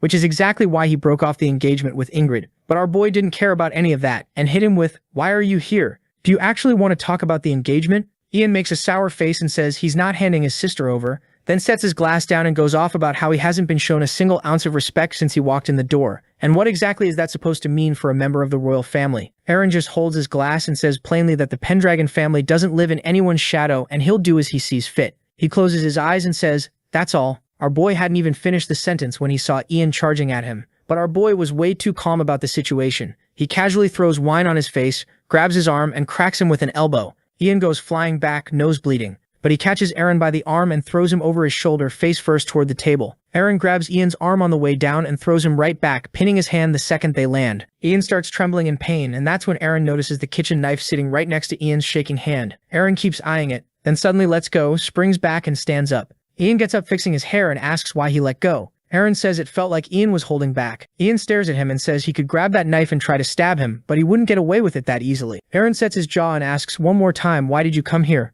Both of them flare up with blazing auras. Ian wipes the blood off his face and then slowly starts laughing. Eren has zero clue what's happening, just staring in total confusion until Ian finally says it. Eren backed him into a corner, and he likes it. He sticks out his hand and asks if Eren wants to join him, and if he says yes, he'll make him the very center of the empire. Since Eren's not biting, Ian keeps pushing. He needs Eren's strength, his military power, the whole pitch. Eren's sitting there with those bored half-shut eyes, internally clocking how different this dude feels now. That scary tyrant energy from earlier, gone. Different person entirely. So he asks what "join me" actually means, and Ian hops off the table and explains the Imperial family is in a full-blown civil war over the throne. Multiple princes, secret noble alliances, the whole political mess. Then he points at himself and goes, "I'd love House Pendragon on my side," and starts sweetening the pot. Gold, silver, the Empire's riches, hell, even help building an independent nation. Eren tilts his head, thinking this guy becoming emperor just doesn't add up. The terrifying aura from before and this calm dude standing in front of him are two completely different people. The whole Empire knows Ian is a bloodthirsty tyrant, but that's obviously not who he actually is. A prince who wants the throne but deliberately makes everyone think he's a monster? There's only one explanation, so Eren just casually drops, "You don't want to be emperor." Ian nearly gets whiplash. Spinning around, nobody has ever called him out like that. Eren adds the tyrant things just to cover. Eren then thinks about it for a bit and goes, "I don't make deals with people he can't trust." Ian's standing there in full buffering mode. Then he clenches his fists and admits Eren's the first person to ever see through him. Well, second after his sister. Everything about him shifts. He goes quiet, stares at the floor, and in this low voice finally says what he actually wants. his brother Zion, on the throne. Eren turns Zion, the eldest prince, the bedridden one, and the way Ian spits bedridden back at him, you can feel the rage radiating off the page. His brother wasn't sick. He was assassinated 3 years ago during the uprising in Sisuk. Ian starts yelling about how his brother would have been an incredible ruler and how he would have changed everything. And Eren watches this dude completely unravel. Then it clicks. 3 years ago. Sisuk. He remembers being tied up. Dead silence. Then I accept. Ian whips around in shock, and Eren says in exchange he'll tell Ian everything he knows about that uprising. While all of this was happening, Mother Eren and Sister Eren were busy showing off Lindsay to Luna and Ingrid, and both of them can't believe that our boy got married. Cut to them sitting across from each other over drinks. Ian lays out everything he knows, and Eren stares into his glass, catching his own reflection except it warps into his past life. He remembers the letter becoming a Night Lord Sisuk. Everyone involved had their own angle. Ian raises his glass and says the real problem is they still don't know who actually started the uprising. Eren throws out the obvious one of the princes making a power grab. Ian agrees but says there are too many suspects. Then Eren, rocking the most bored face imaginable, just drops. You know who Goofly is? Ian has to actually think because this dude's apparently a nobody, son of a concubine, prince in name only, with zero real pull. He asks how Eren even knows that name, and Eren's sitting there, hand on his face, thinking about how wild it is that this irrelevant prince somehow ends up next to the throne and eventually becomes emperor. Makes no sense unless you know what he knows. So he asks about the concubine's background, and Ian says Baroness Eren, his father, mentioned she came from a coastal city, probably from, and the second that sentence starts forming, they both freeze. Sisuk. Ian shoots up, slams the table, and starts yelling about how even if he took Goofly out, it wouldn't put his brother on the throne. Eren stands, leans on one arm, and hits him with never say never. Halaxi flashes back to Baltai dragging him by the hair, and everything clicks into place. It's all connected. His blue aura starts swirling, and Ian's watching like, what is happening right now? Remembering the elbow to the face and the dragon aura, and finally realizing what Eren showed before wasn't even close to half his actual power. Right as Ian's trying to process all this, Soldrake just casually appears outside the window. Ian loses it. A white dragon? The thing peeks through the glass. There's a massive flash, and when it clears, that giant dragon has shrunk into a fine baddie. Meanwhile, Soldrake just hops in through the window and goes, I felt an angry dragon's aura. You good? But our boy was lost in thoughts. Yeah, I get it now. Tells Eren he's special, and after getting to actually know him, he's going to trust his gut. Eren smiles back. Sol tugs at him, asking what happened, and he just goes, a lot. Then he turns to Ian, throws up a fist, and says they should head to the summer villa on the outskirts of Sisuk, near Solana Beach. Ian double takes, asking him to repeat that, but our boy's already made up his mind. Next thing you know, they're rolling out in carriages. Cut to Luce, the Empire's biggest port city, and the local gossip network is going absolutely crazy. Everybody's buzzing because House Pendragon and the psycho-tyrant Prince Ian both rolled up to the coast at the same time, which makes zero sense because the governor of this city and the Pendragons have beef like genuine can't be in the same room. One guy at the table starts getting a little too brave, dropping some juicy rumors about the governor and a duchess named Elin, and his friend immediately slaps a hand over his mouth like, bro, do you want to die today? Shut up. But then somebody drops the real headline and the whole table flatlines. Arangus, the king of the sea dragons, the dude who basically runs the entire south, just pulled into port. Everyone's sitting there imagining this massive blue dragon chilling off the shore with his personal attack dog, Viscula, on standby, and someone mutters that Arangus might actually rival the Empire someday. The mood's getting real heavy until some rich businessman named Ron leans over from the next table, all casual-like, and says, relax. When this many powerful people show up in one spot, it just means more money for everyone. Meanwhile, at the beach, the sun's doing its thing on the water, and Princess Ingrid pops up from under her sun hat, going full main love interest mode on Eren. She whips the hat off and asks what he thinks of her swimsuit. Custom made and shipped in from the capital by some famous tailor, and our boy just completely blue screens. Worst possible timing too, because now Eren and Lindsay show up in matching fits. Lindsay is all shy, saying how she hasn't seen the ocean in forever, and Luna is standing behind him with a face that could curdle milk. There are way too many women here. Eren's just sitting there like, we didn't even come here to have fun. What is happening right now? Then Ian struts up, jabs both thumbs at himself, and tells the girls to forget about Eren and come hang with actual royalty. Every single one of them takes one look at his swim trunks and just starts dying laughing. Ian standing there completely lost. Like, what? What's funny? And before he can recover, Eren just casually stands up, says he's going to go catch a fish or something, and pulls off his shirt. And now Ingrid, Lindsay, and Luna are all turning red, staring at his build while Ian's in the background furiously pointing, going, I look better than him. I literally look better. But right as the beach episode energy hits its maximum, Eren glances up, sees something falling from the sky, and boom, a whole whale carcass slams into the ocean, and a tsunami just eats the entire group.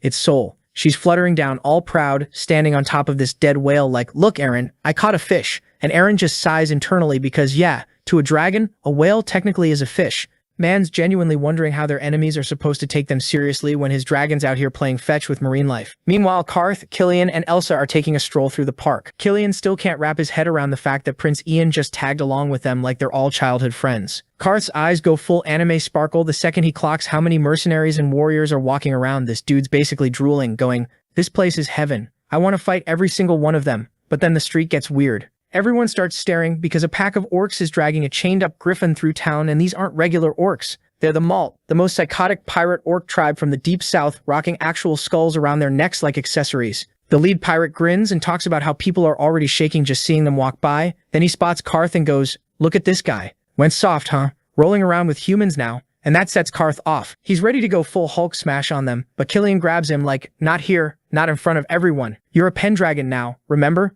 The pirates just laugh harder. A proud orc playing house with humans from the weakest orc race on the planet, too. The disrespect is unreal. Karth's shaking with rage, and Killian glances over only to catch Isla's hand already on her sword, fully ready to start an international incident on what was supposed to be a beach trip. Killian's internally screaming because he just wanted one relaxing day, and instead he's babysitting a rage-fueled orc and a sword-happy maniac. But he's also got that main party member instinct kicking in because something about this whole trading city feels off, too quiet, too convenient, and too many powerful people in one spot for it to be coincidence. And he's right to be suspicious, because over at the governor's mansion, old man Segunda's watching everything from his window, asking his guy Vincent where Eren's crew wandered off to. The two of them start quietly scheming about something involving a baroness, a hidden beach spot, and old debts. Segunda admits all these cats and snakes crawling around his city piss him off, but then he hits this creepy little smile and shrugs it off. The Dark King will clean up the mess for him anyway. So the Pendragon crew wraps up day one at the Cybele coast, vibing over some scenery and stuffing their faces with whale meat. And by nightfall, Eren's just posted up on the balcony nursing a glass of wine in peace, which naturally means Ian comes strolling in to ruin it. Man pours himself a drink and goes, "Toasting to your sleepless nights or what?" And you can already feel Eren's soul leaving his body. Ian's in his usual mood, which is to say, insufferable, whining that he invited girls over and these clowns keep cock-blocking his entire evening. Eren's just sitting there like, "Bro, it's like this every single day. You are the problem." But then Ian pivots and starts poking at something real. He's like, "You don't even care about your concubine, huh?" And brings up Soul, dropping this little grenade. "Wait, are you that dragon?" And Eren's brain just goes static for a second because yeah, he remembers playing it cool by the fire, telling Soldrake he was a Pendragon, and now Ian's connecting dots he really shouldn't be connecting. Eren plays it off, swirling his wine, catching his own reflection in it, internally going, "She's beautiful, sure, young, special, the whole package, but there is nothing like that between us." Anyway, Eren snaps back into mission mode because the actual reason they're on this vacation is to dig into who tried to murk Prince Ian, and he lays it out. Prince Goofly, his mom Baroness Jarlin, and Governor Segudo are all related and conveniently out here surveying the night sea. Eren's logic is clean. If you're the one behind the assassination, the second you hear a royal prince like Ian rolls into your city, you start moving. Ian, ever the gremlin, goes, "So you're saying these people are going to try to kill me?" With this grin like he's been waiting his whole life for an excuse.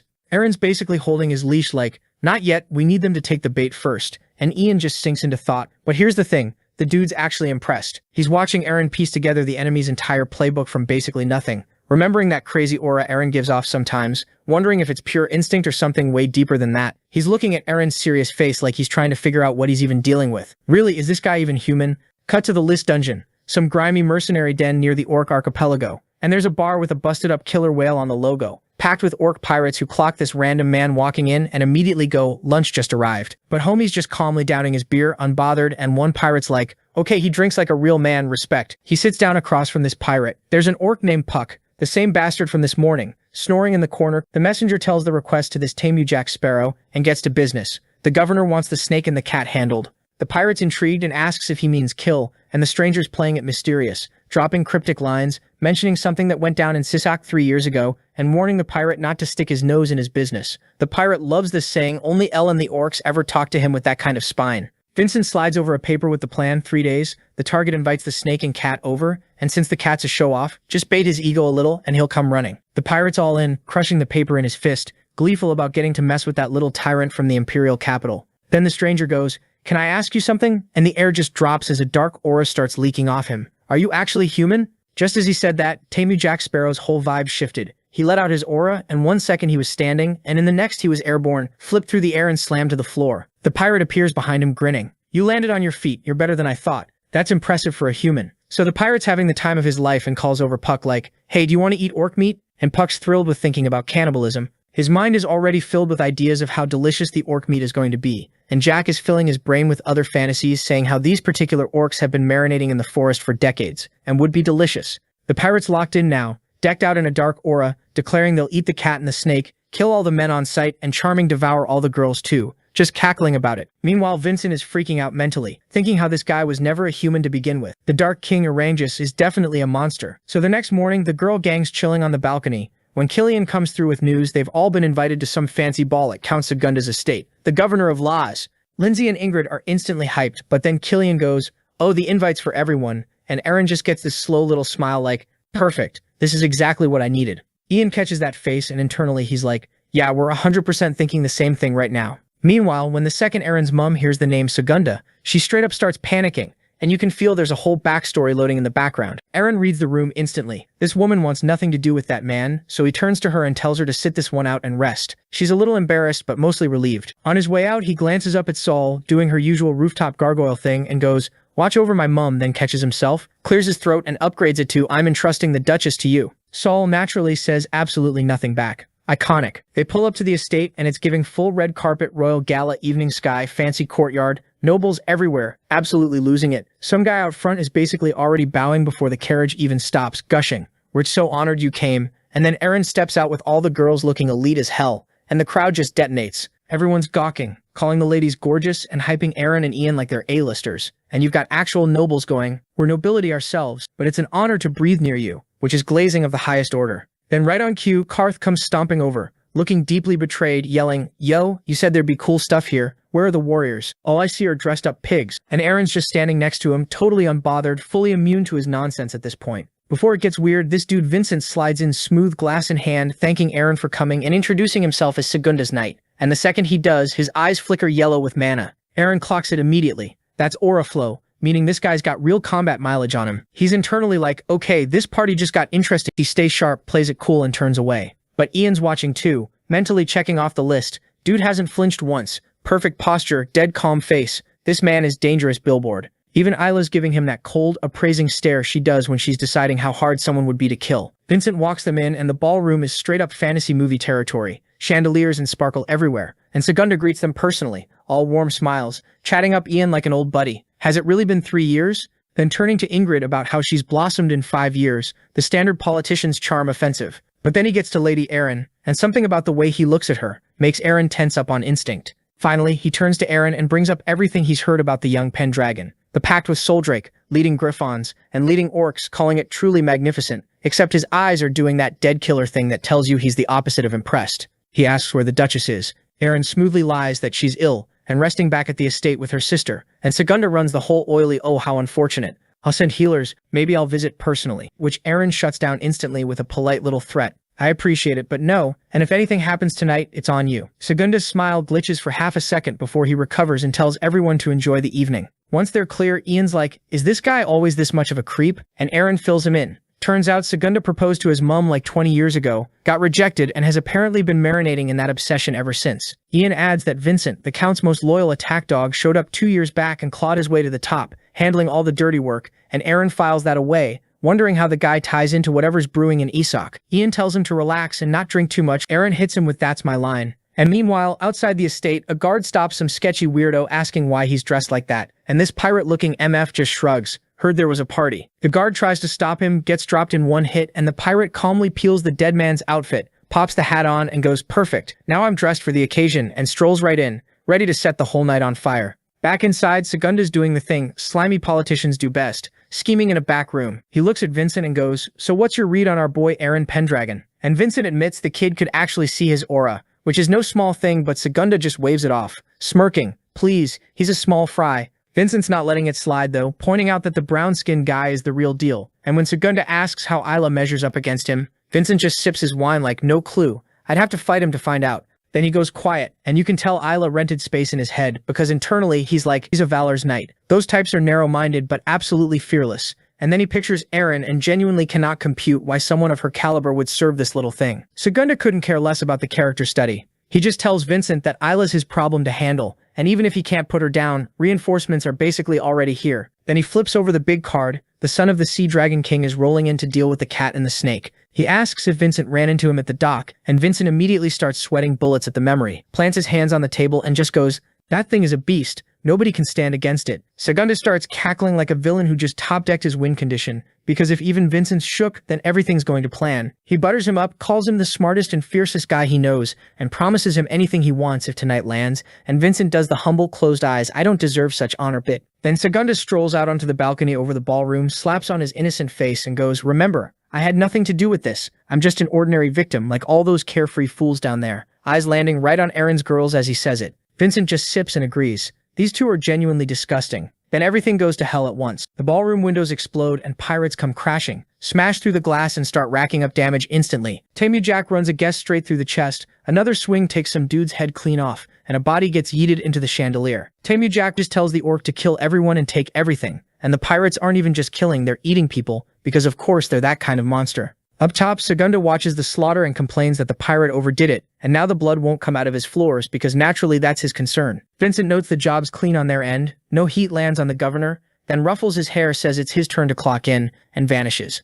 Meanwhile, Ingrid's herding the girls up a staircase trying to escape. Lindsay's screaming about how nobody can run in heels, and Eren's telling her not to fall. And then Jack lands in front of the girls, takes a good look and lets out his aura, and it's so overwhelming that no one can move, and the freak starts pointing at them one by one, picking who to eat off the buffet. Lindsay, Eren, Ingrid, Luna, back and forth before settling on Luna with an "I choose you." Luna's frozen solid, flashing back to when Eren's orc-level killing intent paralyzed her the exact same way, just thinking internally, "Oh no, not this again." Jack swings, laughing, and Luna can only cover her face because there's nothing else she can do. Eren's just there, blocking the swing with two swords, planted right in front of Luna like he teleported in. Lindsay and Eren nearly hit the floor from relief. Luna's staring at his back as he glances over his shoulder, going, "You okay?" And she's so flustered she can't even string a sentence together. Jack just grins and calls him a fool who got a little strong and got way too cocky off it. But then Ian rolls up in the doorway, takes one look and hits him with, "No matter how I look at you, you're just a giant pig." Then casually asks if the pirate really thought he'd only be dealing with one opponent.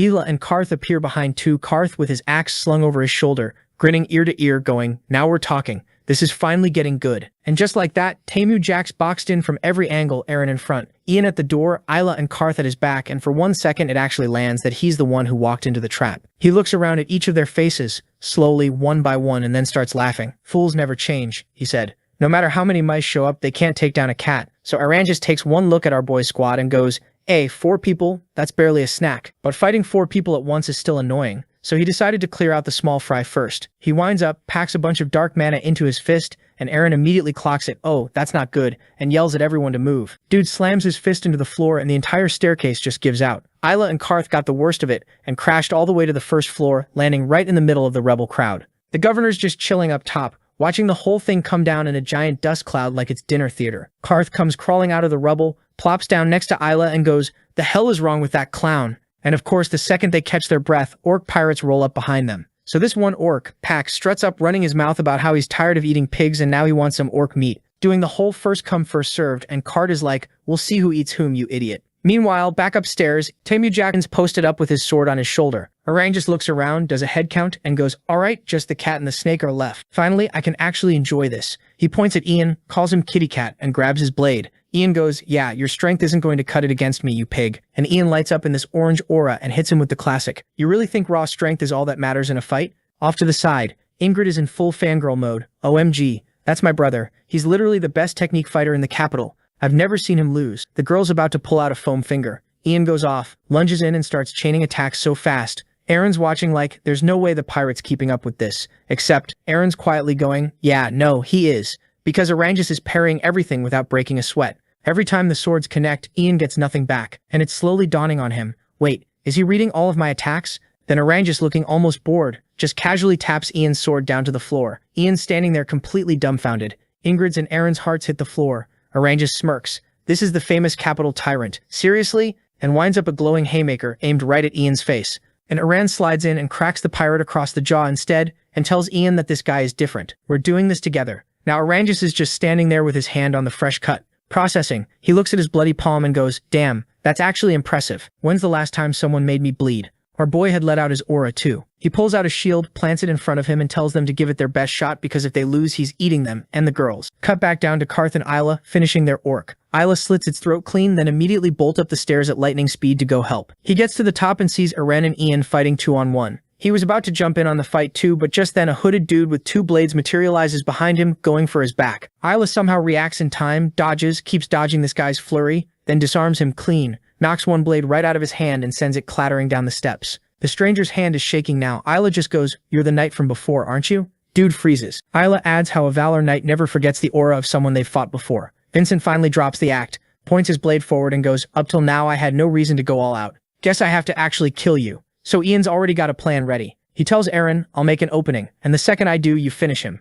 Eren just gives him this side eye with his one good eye like, did this show-off prince really just say that out loud? And Ian's not thrilled about it either. He basically admits through clenched teeth that yeah, he's one of the capital's best, but after trading blows with this monster, he knows there's no way he's winning. Only Eren can, because Eren's the stronger of the two. Eren catches what he's getting at. Oh, he thinks I'm stronger than him. Then looks up like, you really think I'd just let you die down here? Ian flashes this little villainous smirk. Nope, and they both bolt straight at Arangus. Meanwhile, the main hall's a mess. Isla's going blow for blow with Vincent. Karth's stuck wrestling Puck, and the backup squad is having a terrible day. Karth's running the math in his head and hating it. He's pinned by orc pirates on floor 1. Some masked weirdo is bullying Isla on the stairs. Eren and Ian are getting cooked on floor 2, and there's no way to get up there and help. Just wonderful. Isla goes for a gut stab, but Vincent slips it, leaps into the air, lands behind him, raises his sword and goes, "Yeah, you're not making it to the second floor." Then Arangus comes crashing back in screaming. Arangus blocks with both swords. Ian jumps him from behind, and Arangus just throws up his shield and stops it cold. They hit him with everything, and somehow this guy still wins the exchange. He's got one eye lazily closed, like, that's it? That's all you've got? Then a sword nearly takes his head off, and Ian's furious he even dodged it, thinking, how is he moving that fast? Arangus full on screaming now. Arangus pops up behind Ian and swings. Ian tries to block, but his sword just gives out and shatters. One weapon down, only one more to go. But that's the whole setup. Ian chucks the broken hilt and grabs Arangus' sword hand. Eren sees it lock into place. This is the moment, and Ian's screaming, "Kill him now." Eren charges. Arangus sees him coming, lets go of his sword, flips Ian over and launches him straight back into Eren. They both go down, and Eren clocks it too late. Arangus was airborne, shield wound back. The shield comes down on his arm and the bones just go. Eren spits blood but does not let go. He cracks Arangus in the face, hard enough to knock him off, but Ian takes one to the stomach so hard he's coughing blood and flies clean through a table. The sisters are screaming for their brothers. Arangus looks completely unhinged now. "You people are just food to me," and starts cackling. Isla watches her friends get scattered like bowling pins and loses it, screaming Eren's name, but Vincent just thrusts his sword, nicks her cheek and goes, "You really thought you could look away mid-fight?" Up on the first floor, Arangus launches into his villain monologue, eyeing Ian bleeding out and Eren on the ground going, both the cat and the snake are down, and then turns to the 4 sisters and casually asks which one he's eating first. But our boy's not done. He stands right back up, completely busted, arm hanging useless, katana in the other hand. The girls all scream for him at once. Arangus can't even process it. How does a man take all that and get back up? Eren steadies himself and goes, "Arangus, you're definitely strong. Yeah, it's true, you've got me beat on strength and technique both, but if that's all you've got," then the line lands, "He's killed plenty of guys just like him." Arangus is completely thrown off by what our boy just said, and he asks our boy again, for real this time, if he has actually killed someone like him before, or did he go crazy after all that beating and start making up things in his mind? Eren just closes his eyes, gives him this little smile and goes, "Trust me, you wouldn't get it even if I spelled it out for you." And while he's saying that, Eren's sizing him up, thinking, yeah, you're strong dude, but you're not even in the same area code as the guy who wiped out half the Demon Slayer Corps. And that's when we get a quick flashback to him throwing hands with the Troll King, this absolute nightmare of a creature with its tongue lolling out, the most twisted, vicious thing he'd ever seen.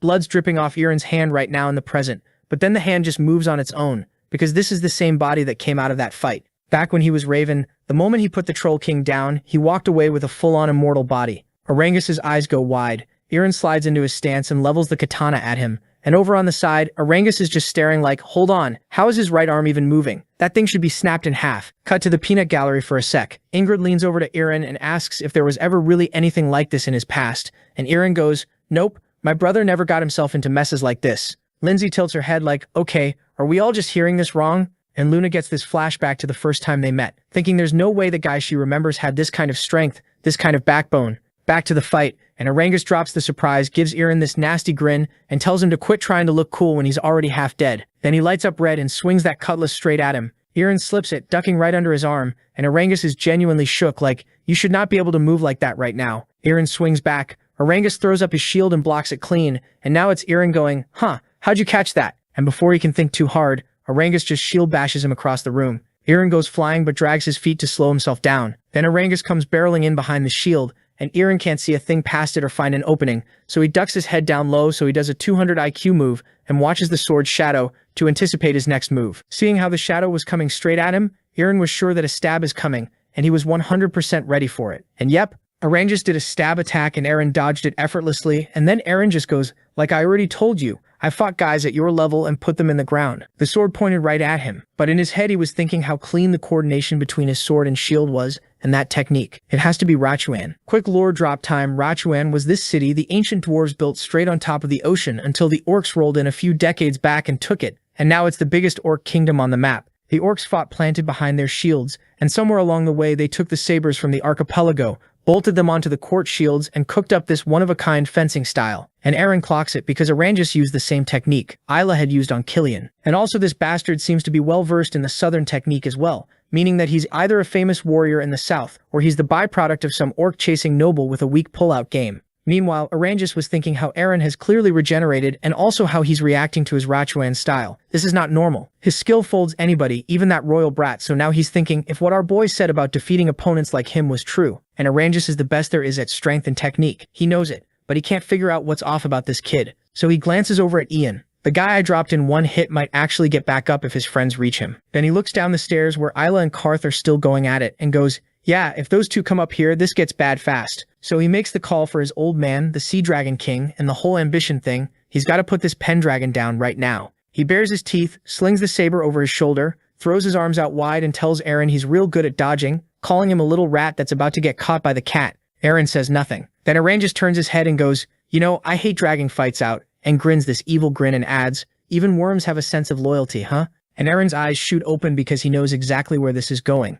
Orangus spins and books it the other direction, straight for Ian on the table, and Eren takes off after him. Orangus grabs Ian by the leg, hauls him up into the air, and starts cackling, like, "Since you keep dodging, I'll just turn your buddy into a smoothie." And there's Ian hanging upside down, eyes absolutely murderous, and in his hand a broken bottle. He whips it into Orangus's face with everything he's got, and it punches straight through his cheek and into his eye. Orangus grabs his head, screaming, teeth bared, howling that Ian just blew out his eye. Then he lands on his feet and says that worm doesn't know how to run away. And he's also good at counterattacking, and as Orangus was busy cursing Ian, our boy comes in from behind. But somehow this slippery bastard senses it at the very last second, and dodges. Then he parried the follow-up attack, and Ian, seeing all of this from the background, was freaking out, thinking, how the hell did he just block that fast? Problem is, the katana in Eren's hand picks this exact moment to shatter into little pieces. So now our boy's standing there with no weapon. Does he panic? Nah, Eren just grabs Orangus's arm, climbs straight up him like he's free real estate, and slaps a leg around his neck, choking him out from his blind spot. And Orangus is genuinely baffled,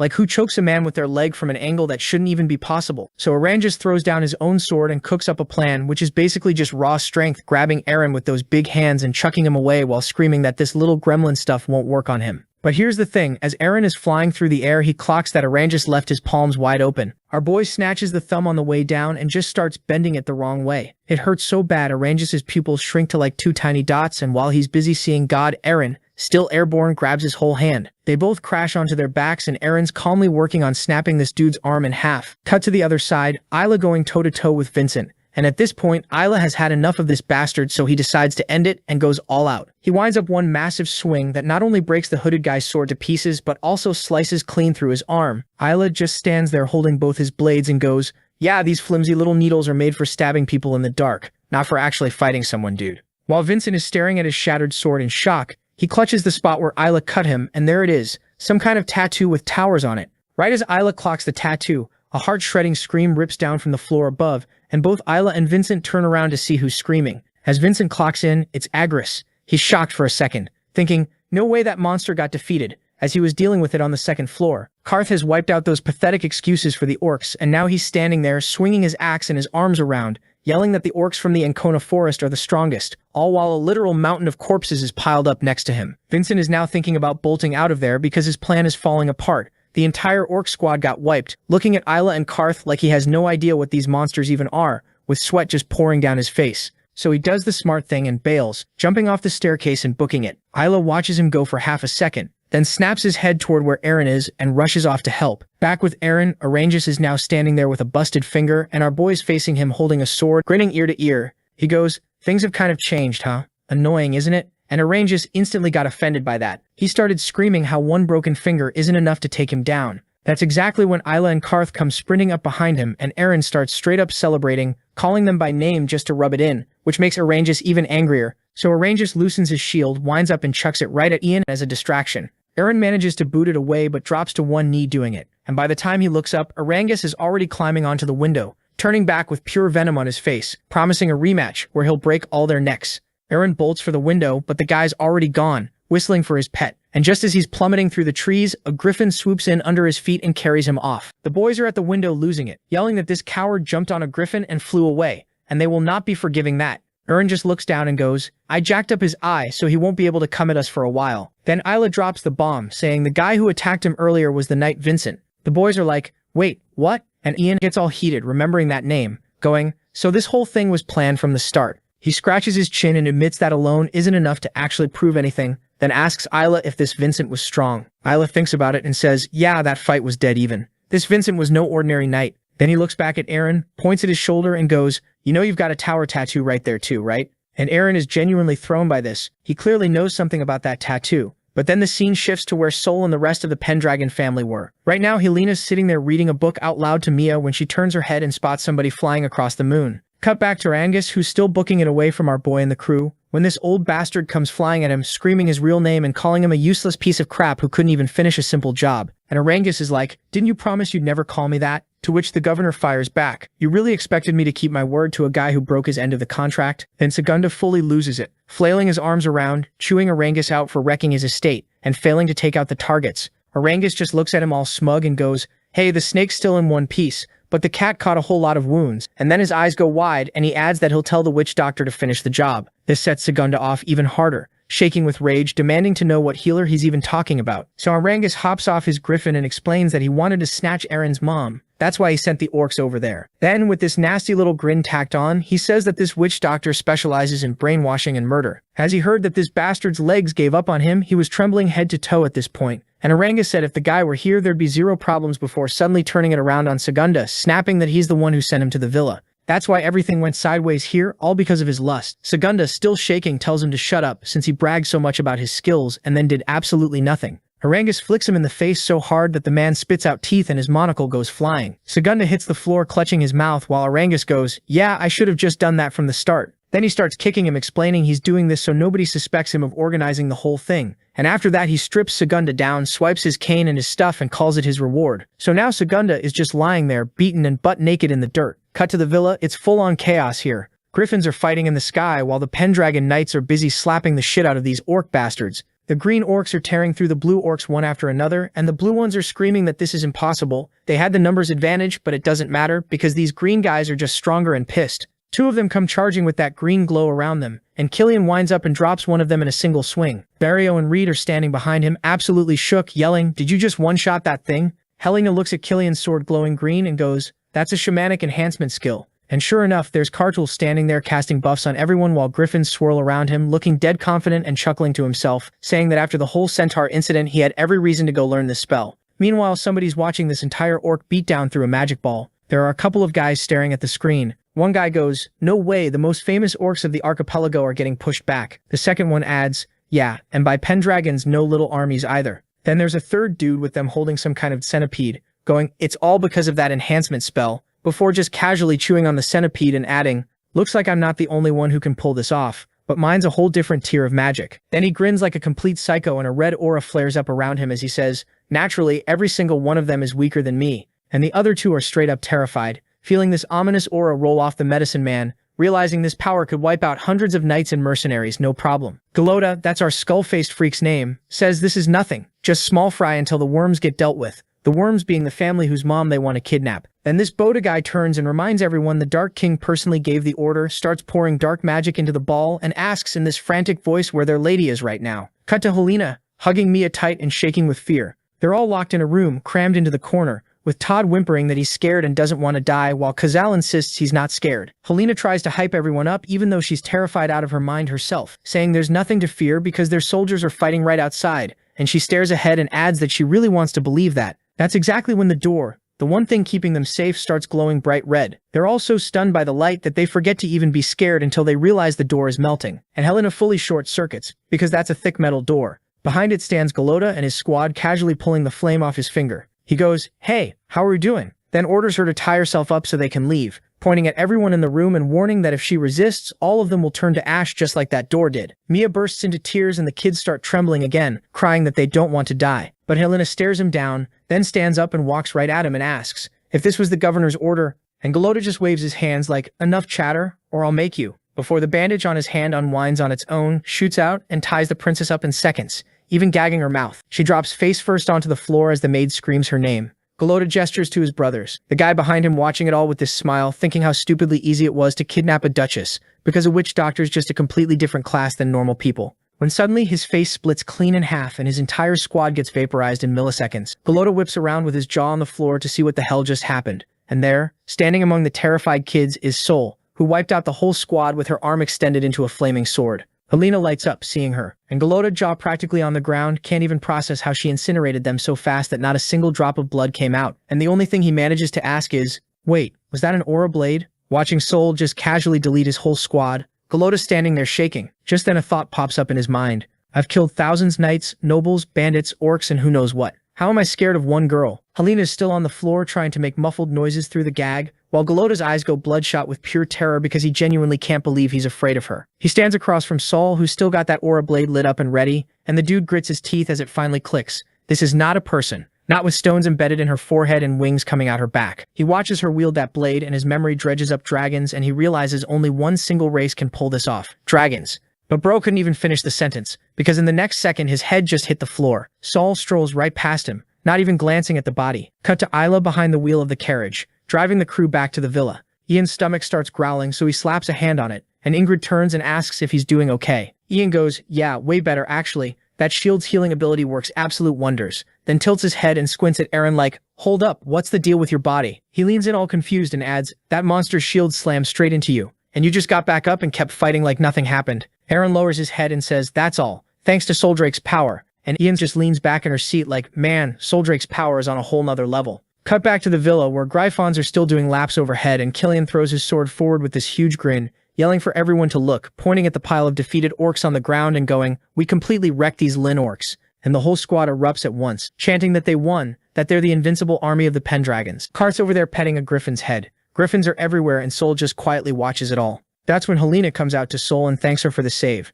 tilting her gaze away and crossing her arms because she's a little embarrassed. Sol, still stroking the griffin, goes, "I was ordered to protect you." Helena gets a little embarrassed and tells her that she knows that Sol didn't really have to protect her. She's only obligated to save her contractor. Then Helena looks down and remembers something. Back when Gordon was still alive, she once saw a white dragon in human form, and when she saw her by Gordon's side, she felt jealous the two of them were just locked into this conversation. Back in the present, she closes her eyes and tells Sol there's pain in the way she looks at her son. Sol listens intently like it's stirring up some very old memory. Helena, looking super awkward, says she's only now starting to understand this feeling, then bends down and asks Sol to protect her child, now and always. It's uncomfortable for her, but she pushes through and says what she really means, that she's realized maybe her son is a completely different person now, and through tears she says that even if he's become someone different, even if there's somebody else inside him, she'll still love him from the bottom of her heart. Helena's just sobbing sincerely, and in this trembling little voice she tells Sol that she's trying to love him. Sol and the Griffon look at each other, and Sol tilts her head and admits she doesn't fully get Helena either. She looks at the crying woman and says that whether he's Raven Valt or Eren Pendragon, she still sees him as Alex, and out of everyone she's made a deal with, Eren's her favorite.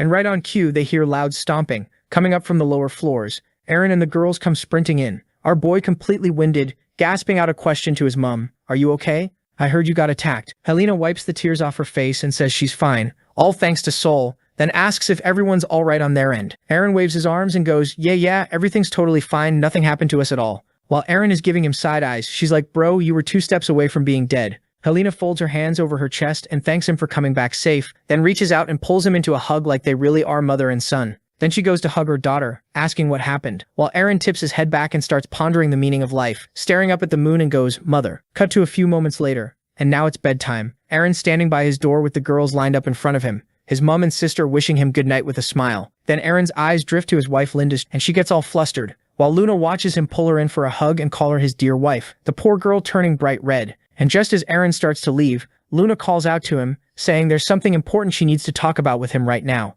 Then the scene shifts outside and there are a bunch of dead orcs scattered all over the floor. Karth and Kartul are just standing there looking at their fallen homies, and instead of being sad about it, Karth lowers his head, then turns to Eren grinning, and goes, "Man, I'm actually jealous of these guys." Eren and Luna are like, "Jealous? Of the corpses?" And the orc explains that dying in battle was literally the dream for these dudes, so they basically hit the jackpot. The orcs all start cheering and smiling, and Karth turns to Kartul like, "Alright, let's send them off to the Earth God, but let's do it with some style instead of the boring way." Kartul's staff lights up green, and a second later these little sprouts start popping up next to the bodies, and then flowers bloom out of them, glowing brighter and brighter until the whole room is basically swallowed in light. The orcs are dancing and crying happy tears, yelling that they're all brothers, and Luna's just watching this whole thing with a tear rolling down her face going, "Okay, that's actually kind of beautiful." Eren tells her only people who fought alongside the dead get to see this ceremony, and the fact that they're showing it means the orcs see them as family. Then he changes the topic and goes, "You said you had something important to talk to me about. Let's go somewhere quieter." Cut to the two of them sitting on some steps looking out at the ocean,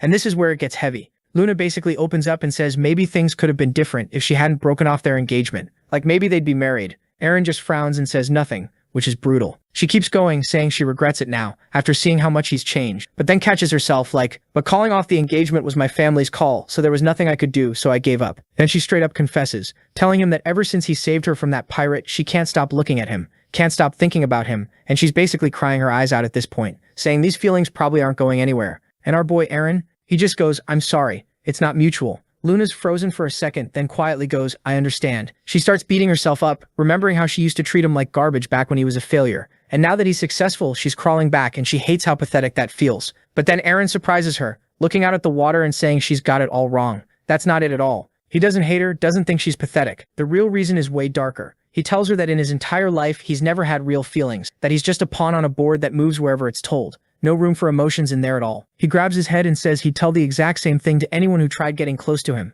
Then stands up, apologizes again, and tells her to get some rest. And then he turns towards the bushes and goes, "You too, Princess Ingrid." After that, Eren walks off thinking he's better off alone. But then the picture of when his mother hugged him pops into his mind, but he knows very well that he can't keep things like this. Sooner or later, he has to go to his hometown sis. Meanwhile, we jump over to the port at the Chamber of Commerce, where some guys are sitting around a table gossiping hard. One of them's like, "Did you hear? The Lachuan orcs crashed the party and made a big mess. Even the governor got wrecked." His black-haired buddy cuts him off while going. The crazy part is the Pendragons happen to be invited to that exact ball, and their knights wiped out the whole orc squad. At the next table, there's this dude in a white vest, eavesdropping on everything, staring at a scale loaded with mountains of gold coins. He's running the math in his head, weighing it all out. Ron is remembering how Eren overpowered that monster who was basically considered undefeated in the south, and his knight Isla gave him a run for his money. But he just goes, "Doesn't matter," and tosses a few more coins on the scale. Then somebody comes sprinting over yelling, "President Ron! President Ron!" Ron spins around all annoyed like, "What do you want?" And the guy goes, "There's an incredible business opportunity. Eren Pendragon himself came here." Cut to inside Ron's office, and our boy Eren's just standing there looking around the place, and Bro's genuinely impressed by how luxurious this place is. Then he turns to Ron and goes, "A small or medium business wouldn't be able to afford it, so Ron must be raking in serious cash." Ron's not loving the energy, so he frowns, grabs a glass and starts pouring himself a drink while Eren keeps poking, going, "The governor really cooked the Louis economy good, huh? You must have some fantastic people working for you." Ron holds out the glass like, "Here, let's drink," and Eren smiles and reaches for it. But right as he does, the glass slips out of Ron's hand and starts falling, and when Eren instinctively goes to catch it, Ron swings a kick straight at his head. Eren clenches his teeth and dodges at the last second. Then it's just a flurry of punches, Ron throwing blow after blow and Eren blocking every single one without breaking stride. Ron's glaring dead into his eyes the whole time, and finally Eren just grabs his fist and goes, "Yeah, that's about what I'd expect from the cunning fox." Ron grabs Eren by the collar and says, "Look, since you took down the Dark King, you're obviously strong. But if you think I'm easy to kill, you've got the wrong guy. He's not going down easy, especially since he's still got a couple things left to do in this world." Now here's where Eren flips the whole table. He calmly tells Ron exactly what his secret master plan is. Use the power of this Chamber of Commerce to close the economic gap with the Empire and pump up the economy. Ron's eyes go wide because nobody knows this. Eren lets go, smiles and says, "Relax, I'm not here to kill you. I'm here to recruit you because I know who you really are. Master of the Tower of Twilight." Ron basically freezes, and Eren's sitting there like, "How did I not clock this sooner? Vincent's such a forgettable name." He flashes back to Isla mentioning a tower tattoo on the shoulder, and it clicks. The Tower of Twilight is this secret crew where everyone's got the tattoo, everyone's insanely talented, and their leaders get called masters and walk the path of justice for the whole world. Eren remembers hearing the legend back in his past life around a campfire, so he lays it all out. He says Ron's real game is uniting all the small and medium businesses to gang up on the big merchants and nobles, choke their income, and stop them from getting too rich and too dangerous. Ron's just standing there with his jaw on the floor like, how the hell do you know all this? I never told a soul. Turns out in Eren's past life, Vincent was a legit hero, one of the famous ones. Eren crosses his arms and goes, what I don't get is why a guy of your caliber is working for Count Segunda. Ron goes quiet, then steps aside and explains the Count's actually a noble dude who taught him to ignore people's social status and use power wisely to build up the economy, and thanks to him, the whole population got richer. Eren admits that's exactly why when he first showed up, he wanted to kill both Ron and Ian, and then drops, oh, and maybe Prince Ian too. Ron turns and goes, yeah, that's right. He grabs the bottle off the table and starts ranting about how the stupid nobles in the royal family are all just shaking for power and don't care who lives or dies, while all he cares about is keeping people healthy and safe. He sips his champagne and adds that honestly, every noble is basically a copy of Count Segunda. Ron smiles and goes, even me? A Pendragon? Ron just glares. So Eren makes his pitch. Come swing by Pendragon territory sometime and stay with us. See for yourself. And if you decide it's better for the people to cut our income or straight up kill me, go for it and do whatever you want. Ron, stumped, takes another sip, and figures if he allies with Eren, he gets to learn all of Count Segunda's teams, and Eren just smiles like, yeah, that's one of the perks. Everyone at the table grins, and Ron finally goes, alright, I'll try working with you. Eren says he'll be waiting. On his way out, he flicks a couple gold coins onto the scale, and they land with such a heavy thud the whole thing crashes down. Ron stares, confused, and Eren waves over his shoulder going, that's for the special beer you scared me with, my treat. Ron turns to the scale, looks down, smiles, and goes, Eren Pendragon, you really are something. Cut back to the castle, and Eren and Ian are just chillin', sharing a drink, talking about the battle they just had. And then Eren asks Ian if his wounds finally closed up. Ian's like, yeah,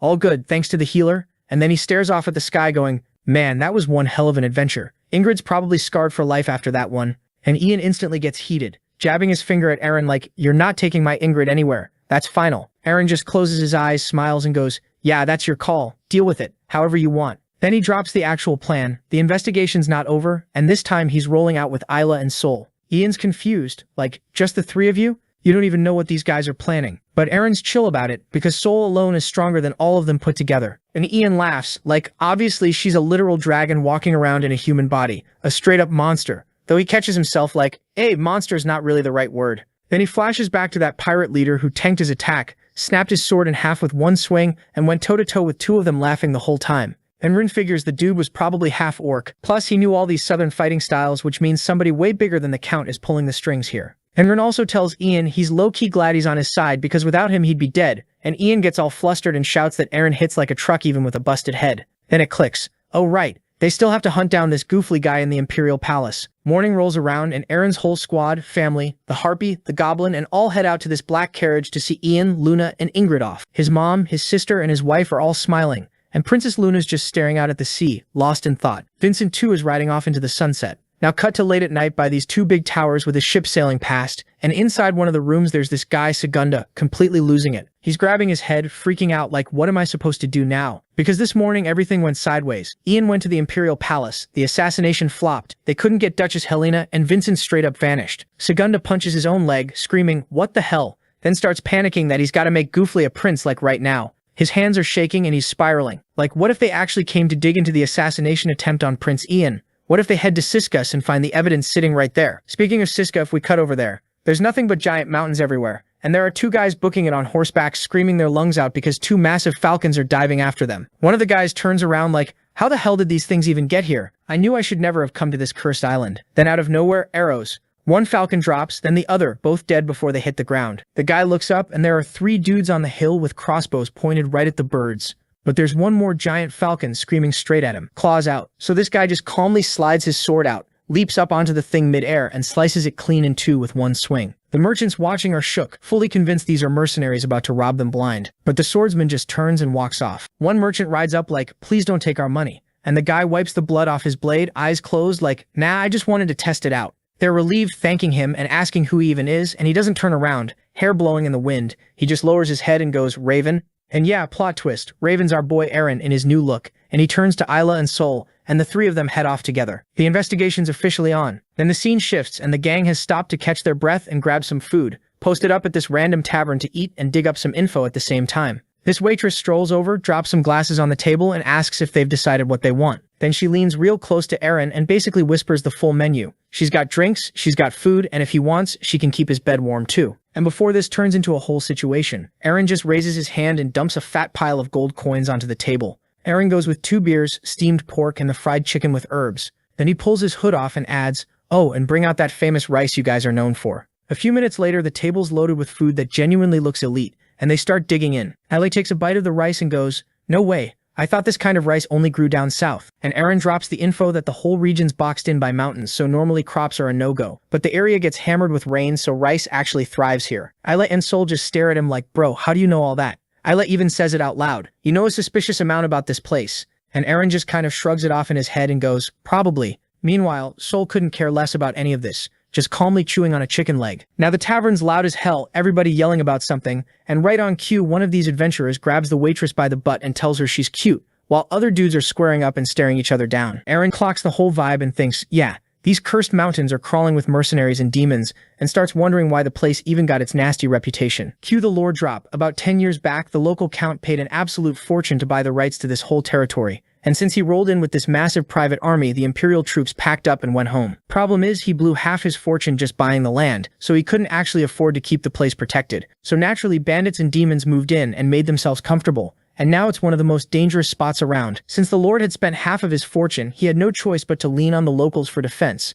And he is burning his leftover cash hiring mercenaries to plug the gaps. Then his thoughts shift. He's thinking about how his own Valt family trained soldiers to protect their people either. And that cracks open the trauma vault. We get flashes of his past life, a huge building going up in flames, him on his knees chained, his family getting executed. And just as the man's having his villain origin flashback, a body comes flying across the room and slams straight into their table, sending all the food and the table itself flat onto the floor. And listen, Eren just watched his whole bloodline burn in his memory. But Ayla watches his plate of rice scatter across the entire tavern, and you can see his soul leave his body. The adventurer who got tossed gets up talking trash to some red-haired girl, calling her an amateur who's playing with fire. The girl that Skyla slaps her hand on her belt and fires back that he's the one playing with fire, grabbing at places he's got no business grabbing, and if he wants to touch, he better pay up. The guy goes for his daggers, lunging, screaming that she's his, and that's when Ayla stands up to teach this bastard the lesson that you never ruin a southerner's time by ruining their rice, bro. He couldn't forgive the rice crime. The whole tavern just erupts in laughter. Then the boss of this circus walks over, pats Skyla on the head, and apologizes to Eren's crew for his rude employee.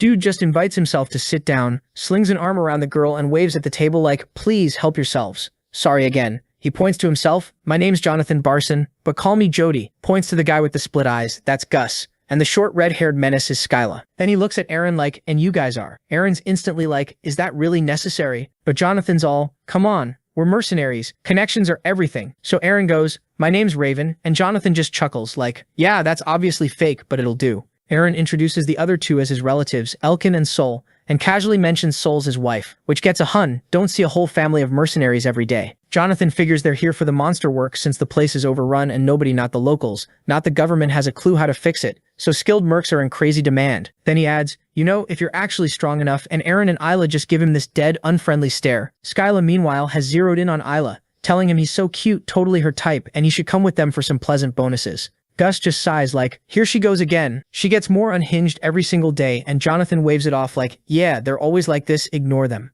Then Eren leans in and gets to the actual point. "So this lord, he's the one hiring?" Jonathan says, "Yeah." Eren, head down, asks if it's the guy who runs this entire region, and when the name surfaces in his memory, the one who mocked him, he looks dead at Jonathan and says it, Tylan. And the temperature in the room just drops. Jonathan goes pale, completely thrown, sitting there thinking, where in the world is this murderous aura coming from? He plays it cool and says, "Yeah, that's him. They're already lined up to meet the guy. It pays pretty good." Eren takes a slow sip of his beer, asks if that's true, and stares off, all calm. Then he looks at his crew still happily eating like nothing's happening, stands up and tells them it's decided they're rolling with these guys straight to Tylan's estate. So Ayla's totally shook by Eren's decision, but our boy's already made up his mind, and before anyone can even process it, Skyla literally launches herself across the table, grabs Ayla's hands and starts going off about how they're going to travel together and fight together, and at night they'll be doing other things together. And she's like, "Don't even be shy. I'll teach you everything." Ayla's looking around at Eren and Sol like, "Somebody please save me." But nah, everybody's pretending he doesn't exist. Meanwhile, Eren walks up to Jonathan and drops this whole "it was destiny that we met" speech, talking about connections and fate and all that deep stuff, and Jonathan just smiles and goes, Yeah, bro, I was literally thinking the same thing. Honestly, kinda wholesome, if you ignore Isla dying in the background. Cut to later that evening, and they're all squeezed into some back room at the bar, and Isla's standing there, arms crossed, frowning at Eren, basically demanding answers like, why are we suddenly rolling 6 deep? Eren grabs his sword, gives this calm little smile, and explains that they're already crossing the Empire gathering info anyway, so more people just means better cover. Then he looks right at Sol and goes, especially because she stands out way too much. Cut to a few moments later, Isla has left the room, so Sol finally got the chance to ask our boy the question that she wanted to ask. This man is Ruv Tylan. Is he the one who framed Raven and destroyed the entire Valt family? At this point, our boy is all depressed and sad. This brought back some old scars. Flashback time. Little Eren is standing in front of Tylan, all bright-eyed and excited, yelling about how he's going to become a knight in the Brescia family. Tylan's there nodding along with his son Jeff, who's holding a letter and telling Eren his skills are crazy good and that's why he got recommended. Eren takes the letter, grateful as hell, and Tylan tells him, since he's the one who put Eren's name forward, he just needs Eren to deliver this letter to some guests staying in the country. Simple errand, right? Eren rushes home, bursts through the door screaming at his dad and brother that Lord Tylan recommended him for knighthood, and he just needs to do this one last thing, and he's in. His dad smiles and says that's huge because Tylan is the Count's most trusted man, so his word basically means everything. Life was perfect for about 5 minutes, then it all went straight to hell. Knights with yellow horse crests rolled up to their house, swords out, screaming traitors and pointing blades at Eren's whole family. Eren's watching in horror, thinking this has got to be a mistake. There's no way. Turns out that letter Tylan gave him to deliver was addressed to Prince Zion, and when the prince opened it, the ink was laced with poison. Dude dropped dead on the spot and the letter burned itself up with some kind of magic built into it. And since Eren was the delivery boy, guess whose family became suspect number 1? Cut to the dungeon and Eren's tied to a pole, beaten half to death after days of torture, when Tylan walks in with his hands in his pockets and a smile on his face like he's visiting an old buddy. This man tells Eren that his father confessed and says he was paid 5 gold bars to have Eren swap the letter with a killing device. Eren's looking up at this dude he used to respect like a second father, and Tylan just keeps twisting the knife saying his dad forced his worthless younger son to do the dirty work so his older brother could inherit the family name. Then he hits Eren with the coldest line, who's anyone gonna believe, the Count's most trusted knight or the second son of some nobody family? Even an idiot knows that answer. Eren is shaking with rage, blood on his hands from gripping the bars, calling Tylan everything under the sun. But Tylan's not done. He tells Eren a deal's been made. Eren gets shipped off to the Demon Slayer Corps, and if he somehow survives 10 years in that hellhole, his crimes get forgiven. Then he smiles and tells Eren to thank his father for confessing, basically admitting the old man only took the fall to save Eren's life. Eren completely loses it, slamming the bars, screaming that he'll survive every single one of those 10 years and rip Tylan apart with his bare hands. Tylan just walks away without looking back. Back in the present, Eren's sitting in a chair with his head in his hands. He tells Sol his father lied to protect him, that the whole family got branded traitors and everyone except him was hanged. His hands are shaking as he says this time they're not just putting on disguises to get close to Tylan, they're going to find the right moment, capture him, and force him to confess everything. Then this dark energy starts radiating off our boy. He clenches his teeth and in the most terrifying voice goes, I will kill all of these bastards. So the scene cuts back to the 3-bar dudes our boy decided to drag along, and Gus is already second-guessing everything. He's looking at Judy like, bro, are you sure about rolling with these people? And before Judy can respond, Skyla just hits him with, if you don't like it, leave, which shuts him up even though he's still salty. Then Gus starts thinking about Sol, and he's like, nah, there's no way that girl is actually a mercenary. Something doesn't add up. Judy gives him this confused look, going, she's literally the strongest person in our group, and Gus crosses his arms doing the classic anime denial pose. But then Gus actually uses his brain for once and pieces things together, remembering Eren's murderous aura from earlier, and it clicks that these guys are not your average travelers. Judy just chugs his beer, throws a thumbs up, and goes, relax, my intuition never misses. Sure, buddy. The squad comes downstairs and tells everyone they're heading to Rove Tylan's estate. They hit the streets, and Judy says from Elma, it's about half a day on foot. But right then this fancy carriage rolls through the main gate and the driver's screaming at everyone to bow because the young lady of the Brescia family has arrived, the so-called first beauty of Sisux. Sitting inside is Sophia Brescia, fan in hand, looking at everyone like they're NPCs in her personal world. She bangs on the window going, excuse me, I'm not just the beauty of Sisux. I'm the beauty of the entire empire, and someday I'm going to dethrone the prince and become queen. The ego on this girl could fill a continent. Everyone drops to their knees and Gus just goes, those rumors about the Count's daughter being a terrible person aren't even rumors, they're just facts. Skyla asks if Sophia's prettier than her, and Gus immediately goes, nope, which is the only correct answer if you enjoy breathing. Judy tells everyone to walk past and not get involved, but the second Eren saw that Brescia banner bro snapped, he was ready to commit murder. The bar trio's losing it, trying to pull him away, but he's staring at the Brescia family crest and everything hits him at once,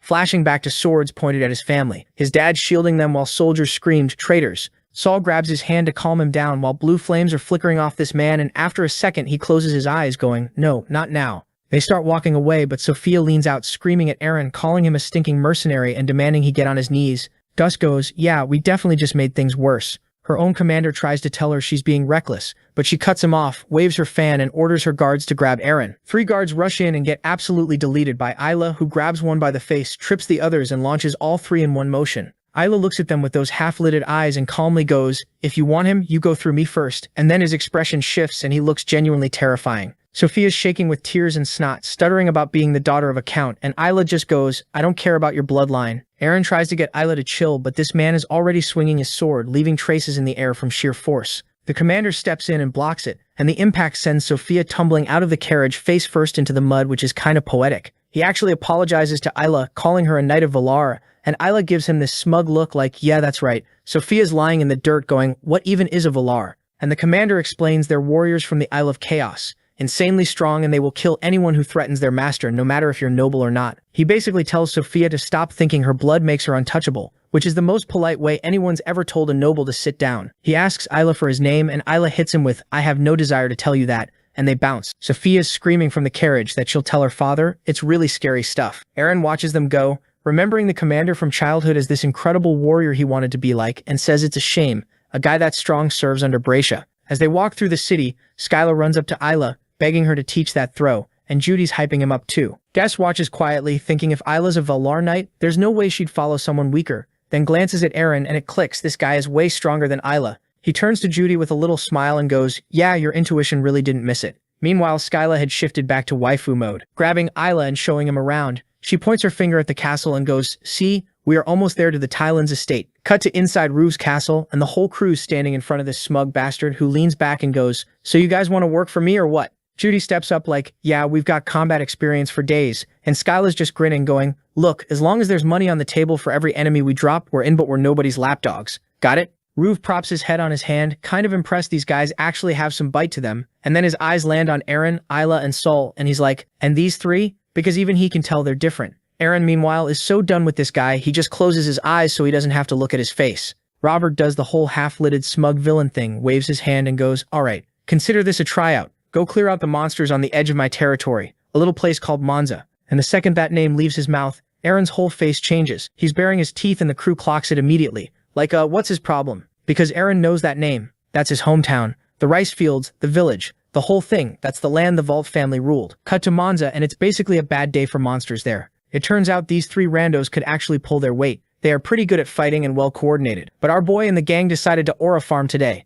Ayla pulled out this beautiful spear and thrust it straight through the boar. The knights can't believe what they just saw. But just as he was done, this giant bear was winding up to turn him into a chew toy. And before Ayla could even react, Eren was already airborne, landed on the thing, and drove a katana straight through its skull. He hit the ground with blood gushing everywhere, pulled out his second sword, and one swing later, the bear's head was just gone. The knights have fully checked out of reality at this point. And then there's Sol. She doesn't need to aura farm, she is aura herself. She just casually turns all of these monsters into meat cubes. One little drop of blood on her cheek, cold stare down at the pile. The knights are looking at this girl who just meal prepped a pack of beasts, and you can see them rethinking their life choices. Cut to the squad kicked back at a table with rice fields full of workers behind them. Skyla's a few beers deep, cackling about the soldiers' faces. She's the only one laughing, going on about how they were so shook they couldn't even speak. Judy points out the trio did all the heavy lifting, and nobody expected that out of Sol. Gus closes his eyes with a little smile like, oh, we're getting hired for sure. Judy's glad they teamed up. Judy notices and asks what's eating him, and Eren brushes it off, saying it's nothing, just thinking. But he's watching the workers dragging rice out of the water,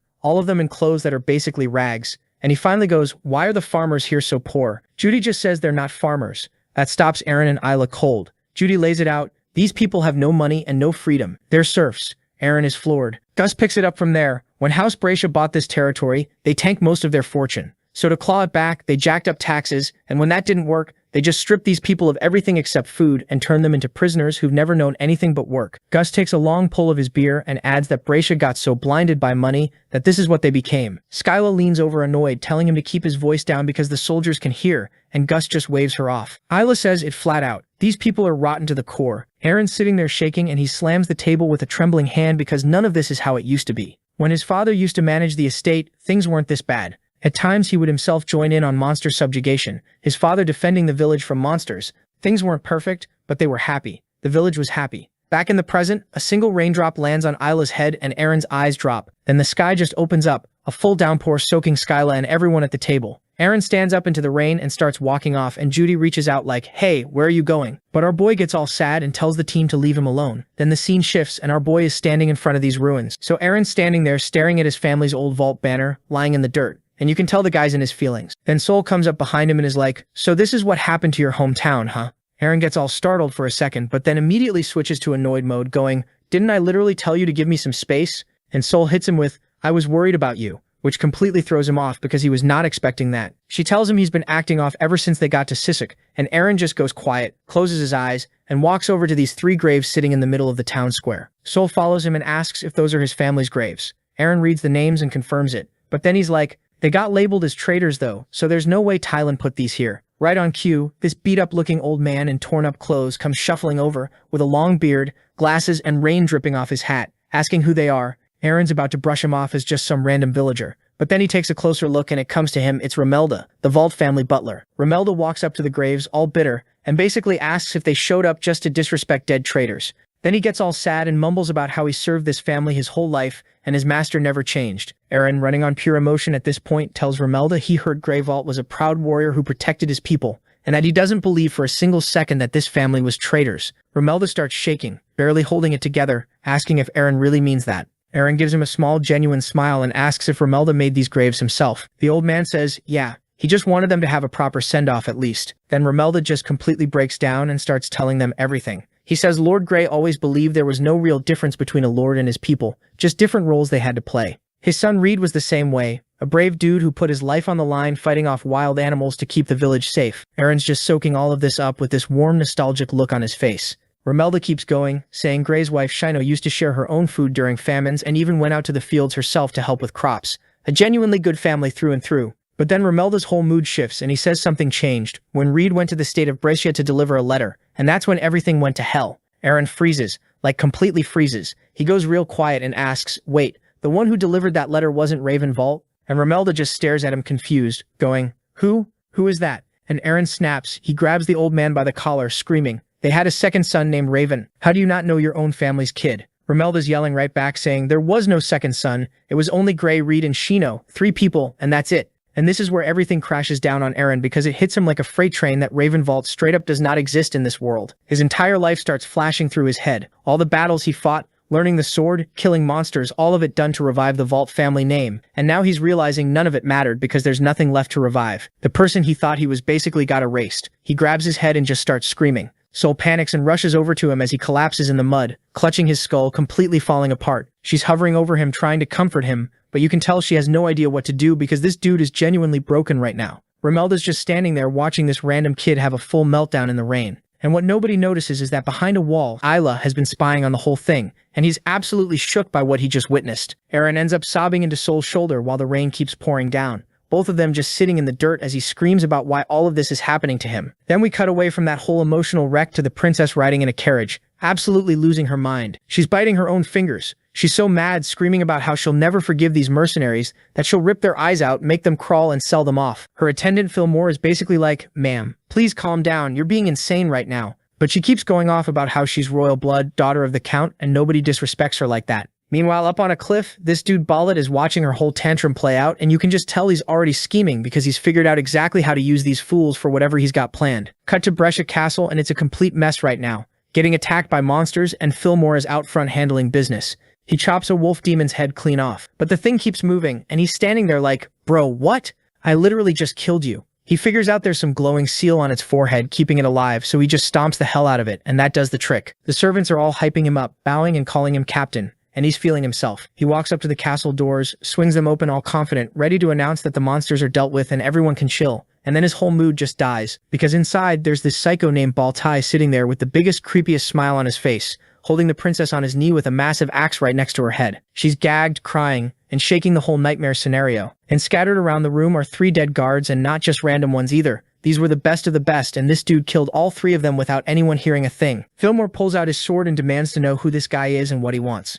Baltai just hits him with some vague, it's all part of the great plan nonsense and refuses to explain anything else. Then he looks at the princess, looks back at Fillmore and goes, Actually, having both of you here works out perfectly. Fillmore tells him he doesn't care what happens to him, just leave the princess alone. And Baltai grins like that's exactly what he wanted to hear. This maniac points at Fillmore's face and tells him to rip his own eyes out. Just like that, Fillmore freezes, obviously, because what kind of demand is that? So Baltai starts squeezing the princess's face, making it super clear he's about to take her eyes instead, if Fillmore doesn't do it. His fingers start creeping towards her eyes while she's crying and screaming through the gag, and then there's blood everywhere. Baltai spins around completely shocked because Fillmore actually went through with it. This man is standing there holding his own eyeballs in his hands with blood running down his face. And does Baltai keep his word? Of course not. He starts laughing like a maniac, calling Fillmore an idiot for actually doing it, saying there's no way he can win now without his eyes. And then he cuts the princess's head off anyway. Fillmore can't see anything anymore, but he feels her head land in his hands and he just completely loses it. He charges at him screaming at the top of his lungs, and Baltai just takes his head off in one clean cut too. Then stands over both bodies talking trash, saying no smart person would ever serve someone as dumb as the princess. This dude's villain rating is actually off the charts. But here's where it gets even crazier. Baltai picks up this summoning staff and says it belongs with a worthy master now. The staff starts glowing purple. The blood on the floor literally starts flowing backwards, and the severed heads float up and reattach to the bodies. Fillmore and the princess both stand back up, except they're not themselves anymore. They've got fangs, dead empty eyes, and these glowing purple marks on their necks. Baltai hits them with that nightmare smile and tells them they're his puppets now, and both of them just drop to their knees and say they'll do whatever he wants. So yeah, the strongest knight and the princess are now this psycho's undead dolls. Then it cuts away to a hotel somewhere, and the mood completely shifts. Judy and the rest of the group are standing around looking worried because Raven hasn't come out of his room since whatever went down at the ruins. Judy's asking Isla what's going on with him. Then the scene shifts to Ruve, and he's being useless as always, lounging on his throne, asking his servant how things went with the 6 mercenaries he hired. The servant standing there sweating, going, well, they're basically the best in the business, but there's a tiny problem with their leader. What problem? Ruve asked. Cut back to our boy Eren, who's still in full depression mode, sitting on the edge of his bed staring holes into the floor. Saul walks in with a tray full of food, looking at him all sad like,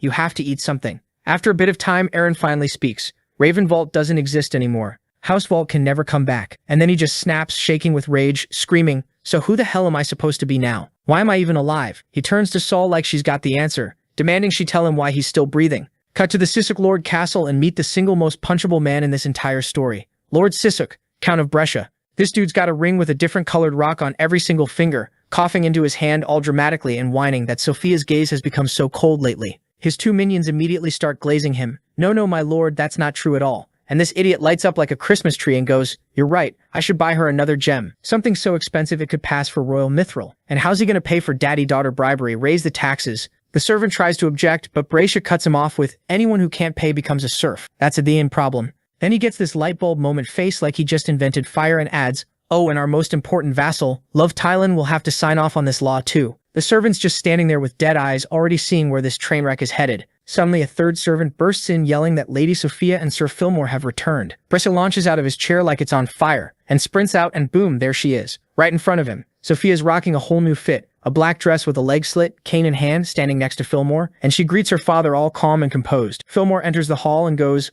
we're back. Seeing Sophia, this old bastard starts blushing, then trembling, then blushing harder. This man is straight up checking out his own daughter's curves. Man, what the fuck? She's your daughter. This is weird on so many levels. He can tell something's off though, these two are not the same people who left. Fillmore gives him this half-lidded look and says, we have a problem. Dismiss the guards, we need to talk about it privately with them. Guards get booted from the hall. So the lord plops back on his throne like, okay, what happened? And Fillmore drops the bomb. Love Tylan is planning an uprising. Brescia's brain blue screens, no way, not Tylan. Fillmore keeps stacking the deck. They tried to kidnap Lady Sophia. Ambushed us in the mountain, hired mercenaries. We should strike first before it's too late. Notice how our boy Fillmore is just cooking this story from scratch. This is the frame-up of the century. The Lord starts literally chewing his nails, muttering, but Tylan and I have always been on good terms. Then he looks at Fillmore and thinks, but this man is my fiercest warrior and most loyal subject. Then Fillmore goes for the kill. He pulls out a blood-soaked bag and before the Lord can even ask, 3 severed heads roll out across the floor. Brescia screams like a man who has never seen consequences before. Fillmore calmly explains,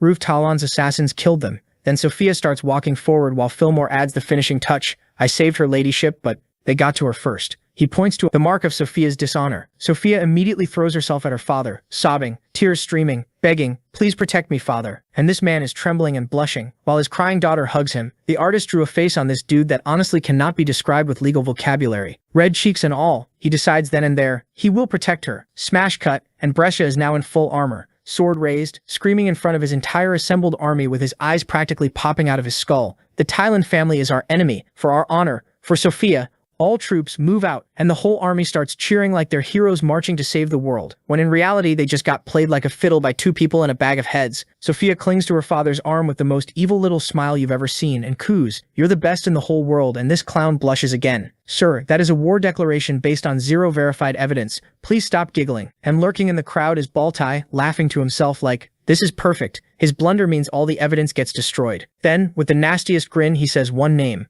Love Thailand. So we cut back to Eren's squad and things are going absolutely horrible. This giant serpent monster has its tongue all over Skyla, literally squeezing the life out of her while she's screaming, "What is this thing?"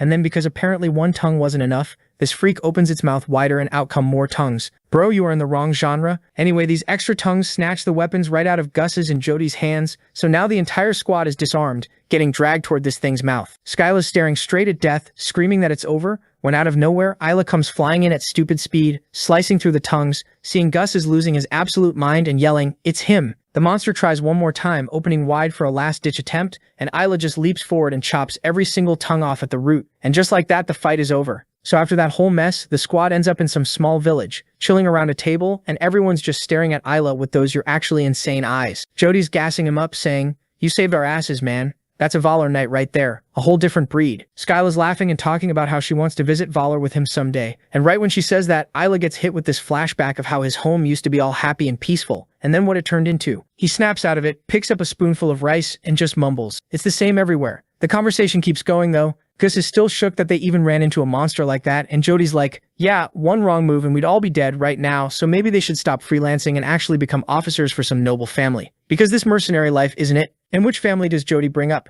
The Pendragons, the hottest name in the streets right now. Isla immediately chokes on his rice. As the Pendragon name was mentioned, Skyla's eyes lit up, starting fangirling hard, going, "Isn't that the hero of Laos? The one who wiped out all the orcs and the pirates that attacked the governor of Segunda? I heard the Duke is crazy handsome too." Jody throws in that he heard they can fight, and Gus just leans on his hand with that tired look like, "Here she goes again." Jody turns to Isla with a grin and asks what he thinks, but before our boy has to fumble through an answer, Gus saves him by jumping in with, "I'm not becoming anyone's dog." He starts ranting about how awful Sisk is and how the nobles just bleed the common people dry, calling them a bunch of scumbags, and says he'd rather go back to being a raven than serve under any of them. Skyla points at him laughing, calling him out for his past thieving life. That's when Jody drops something that actually makes Isla's ears perk up. He says, "The Valt family used to rule here. They weren't like that." Isla looks up and Jody explains what he knows. The Valts went up against Love Thailand and Brescia crushed them for it. But their lord? Dude personally led soldiers out to fight monsters and protect his people. A real one. Skyla mentions that Thailand's people call the Valts traitors, but Jody shrugs it off, saying he doesn't know why they got that label, just that their name went to trash afterward. But in the village of Monza, people still remember them as wise and generous. Isla's sitting there absorbing all of this real quiet. Before anyone can dig any deeper into that conversation, some dude comes ripping through the village screaming at every mercenary to listen up.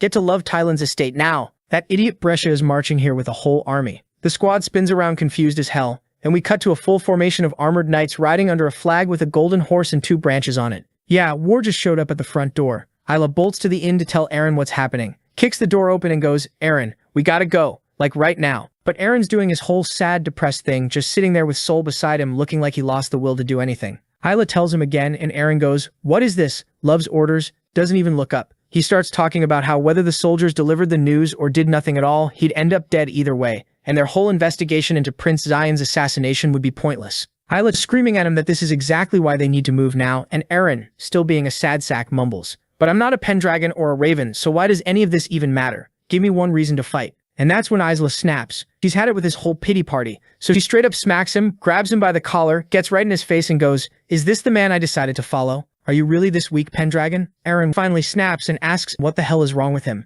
because the dude's been acting like a zombie ever since they came into Sisk. Eren just looks at him with this blank, empty stare, and Isla's like, "Yeah, we're doing this right now." He grabs his sword, looks down, and starts talking about how Six reminds him way too much of his hometown. Same endless wars, same greedy lords throwing regular people and soldiers into the grinder like they're disposable. Same cycle of pointless death. Eren's just sitting there with wide eyes, and Hezlaw, gripping his sword so hard his hand is shaking, admits that the more people he killed, the more he forgot why he was even fighting, so eventually he just dipped, lost every reason he had to call himself a knight. Then he drops the bomb, says all of that was true until he met Eren. He was different after their fight and swore to be his sword. But instead of standing there acting all high and mighty about it, Eren got down to his level and told him they're equals, just with different roles, then hit him with that stupid big grin of his. Isla straight up admits he walked into that fight planning to break Eren, and instead Eren broke him with kindness. First person to ever pull that off. But Eren, being the walking pile of trauma that he is, just turns away and mutters something about how none of it matters anymore, because the Valt family and the Raven family are gone. And Isla is absolutely not letting that slide. He grabs Eren's shoulder and screams Pendragon right in his face. So he switches it up and yells Raven, and that one lands because Eren spins around looking confused as hell. Isla stares at him with this dead calm expression and says, look, he doesn't know what happened that rainy day or what connects Eren to the Valt family, but what he does know is that family was the only one in this entire garbage place that actually gave a damn about its people, and everyone knew them as proud warriors. Then he gets this flashback of watching Eren charge out against that centaur completely alone. Before Eren can even process that, Isla grabs him by the collar, gets right up in his face, and tells him he's got the power to change the world, even this rotten Ciscus. Just then, Eren remembers what matters the most. All of the good that he did, like him saving a goblin from getting skewered by a centaur, fighting the pirate king, saving that little village. Regular people thank him with tears streaming down their faces, and then he thinks to himself, what happened? If the Valt household is gone, their will is still alive within him. Then Isla cocks his fist back and asks how long Eren's going to let his sword rust. Says he won't forgive him for this and swings. Dust and debris go flying, souls watching in pure terror, but Eren caught the punch. Our boy rises up off his knees holding Isla's fist and starts laughing. He goes, you know, you talk completely differently than you usually do today. And Isla just raises an eyebrow and smirks, saying, well, your face was looking unusually boring, so somebody had to step up. These two idiots just stand there roasting each other while Sol quietly slips out of the room. Then Eren walks over to the table, grabs some bread with a real genuine smile on his face, turns to Sol and goes, I'll need that dragon armor now. And this girl's eyes fill up with tears and she flashes a wallpaper-worthy smile. Cut to a big house where Gus is standing with Jody and Skyla, arms crossed, saying he's done with all of this. And Isla's probably bouncing too, so there's no point sticking around with Tylan anymore. Jody sighs and agrees, since they did kind of make the Lord's sister their enemy. Just then they hear a sound. Skyla and the company whip around. And was our boy apologizing to them for making the wait? Then he stares straight ahead and says they're heading to the Tylan estate. Bring the horses. So the whole squad's just standing there staring at Eren after his glow-up, and everyone's having their own little mental breakdown. Jody's over here like, why does the air feel weird all of a sudden? Completely oblivious to what just happened. Skyla's too busy drooling over Eren, because apparently the man looks even more attractive now. Priorities, am I right? And then there's Gus, who used to be a whole bandit, and has seen all kinds of sketchy stuff in his life, but he's looking at Eren's new armor, and his brain is short-circuiting because he's never seen gear that clean before. One look at Eren's face, and Gus is like, yeah, no, this dude is definitely not just some mercenary. Then Eren hits him with, we're going to the Tylan estate, get the horses ready, and all three of them lose it at the exact same time. Jody's screaming about forming alliances. Skyla's yelling about how Tylan's literally in the middle of a war right now, and Gus is going off about how the whole Tylan family is garbage, and they'd get nothing out of helping them. Eren just stands there, lets them get it all out of their system, then calmly explains that whether they like it or not, Tylan dying right now would screw things up for him, so the guy needs to stay alive. He hops on his horse, tells them this is his fight and he's not dragging anyone into it, gives them a smile, says take care, and just rides off. Isla and Sol don't even hesitate. They call their horses and follow him immediately. Isla hits them with the coldest line ever, just turns around and says, I'm his sword, and bounces. Jody's standing there with his hand out like, are you guys actually serious right now? Skyla, being the down bad queen she is, sees two attractive people riding away, and her body moves before her brain does. She's on her horse screaming, wait for me, before anyone can even blink. Gus is losing his mind, yelling at her to stop, calling her crazy, but Jody just sighs and goes,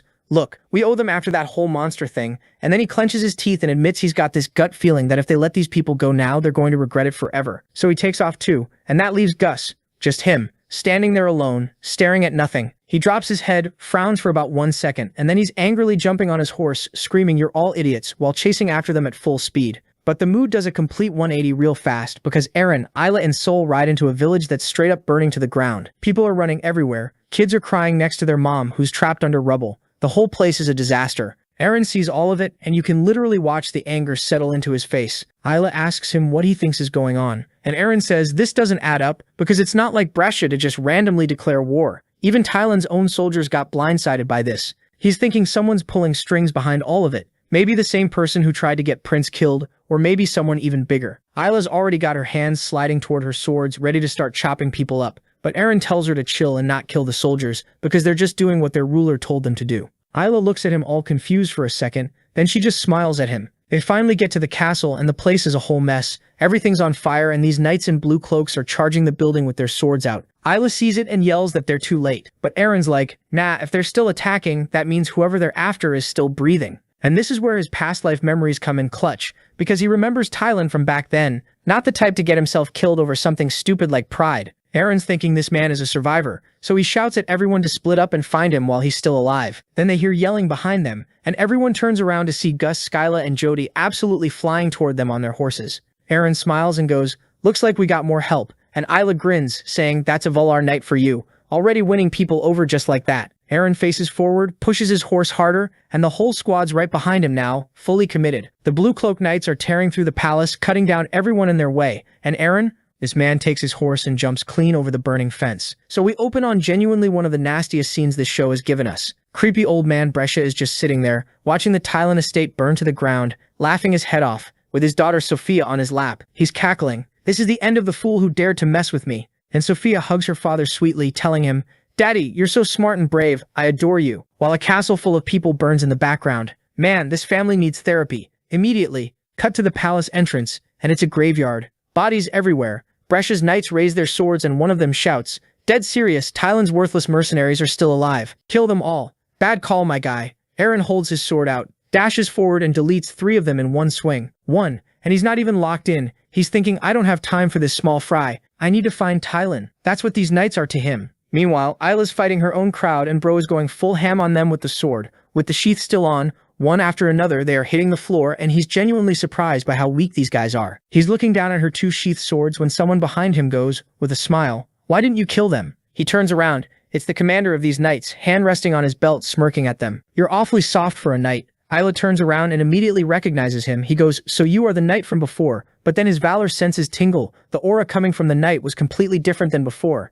As he clocks that, he pulls out his sword from the sheath. Their swords cross and he asks him, "Who are you?" Fillmore just furrows his brows and gives her this deranged smile back. Then a blue aura tears across the screen at stupid speed. It's Sol, swinging her sword and taking a monster dog's head clean off. She's standing there, blue aura still humming around her, silently staring at the corpse. And then she notices it. The dead dog's paws start twitching. Cut to Jody's crew and they are having a terrible time. These dumb dogs are everywhere. Skyla's swinging her sword, screaming, "Where did these monsters even come from?" And Gus, our resident complainer, yells the actual problem. They keep moving without their heads. Jody grits his teeth and makes the call. "Forget about them. Move." So they leave the dead but not really dogs on the floor and rush up the stairs. A few moments later, Eren walks on the same floor with dog heads on the floor still growling and still shaking, and there's a seal stamped on it. Monsters that keep living without a head. He looks at the burning staircase covered in corpses and starts connecting dots. Sure, on the surface this is a surprise attack from Brescia, but this, he stares at that severed growling head. This confirms it. Someone's behind all of this.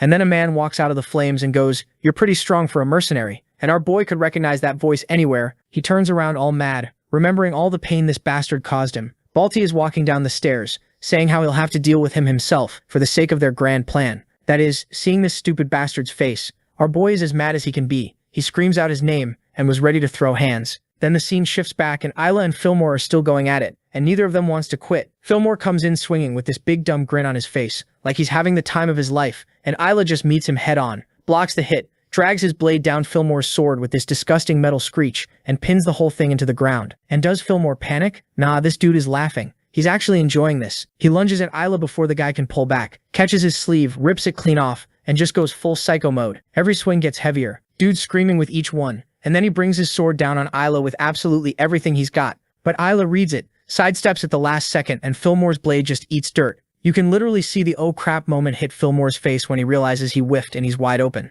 Isla does not let that slide. He plants his feet and drives forward with his own blade, and Fillmore barely gets his sword up in time. We're talking a last millisecond type of save. But Isla's already moving, dashes left, locks Fillmore's weapon down, and they both swing at the same time. Blood goes flying everywhere. Fillmore looks up with a mouthful of blood, pure terror in his eyes, and Isla just casually walks up and puts the sword straight through his neck, following it up with a massive slash that should have ended this whole fight right there. Fillmore starts falling, but then mid-fall, this absolute psycho clenches his sword and stabs forward, catching Isla right in the shoulder. And then the part that genuinely makes your skin crawl. Fillmore is still standing there. His arms start moving on their own like some kind of puppet. He reaches up, grabs his own drooping head, and just clicks it back into place like he's popping a dislocated thumb back in. Black steam hisses out of the wound, and Isla is watching this happen, looking like he wants to be literally anywhere else on the planet right now. Fillmore hits him with this absolutely unhinged smile, holding his own head in place with one hand, and goes, "This body might not be good enough to fight you." Isla is dumbfounded. He stares him down and says flat out, "You're not human anymore."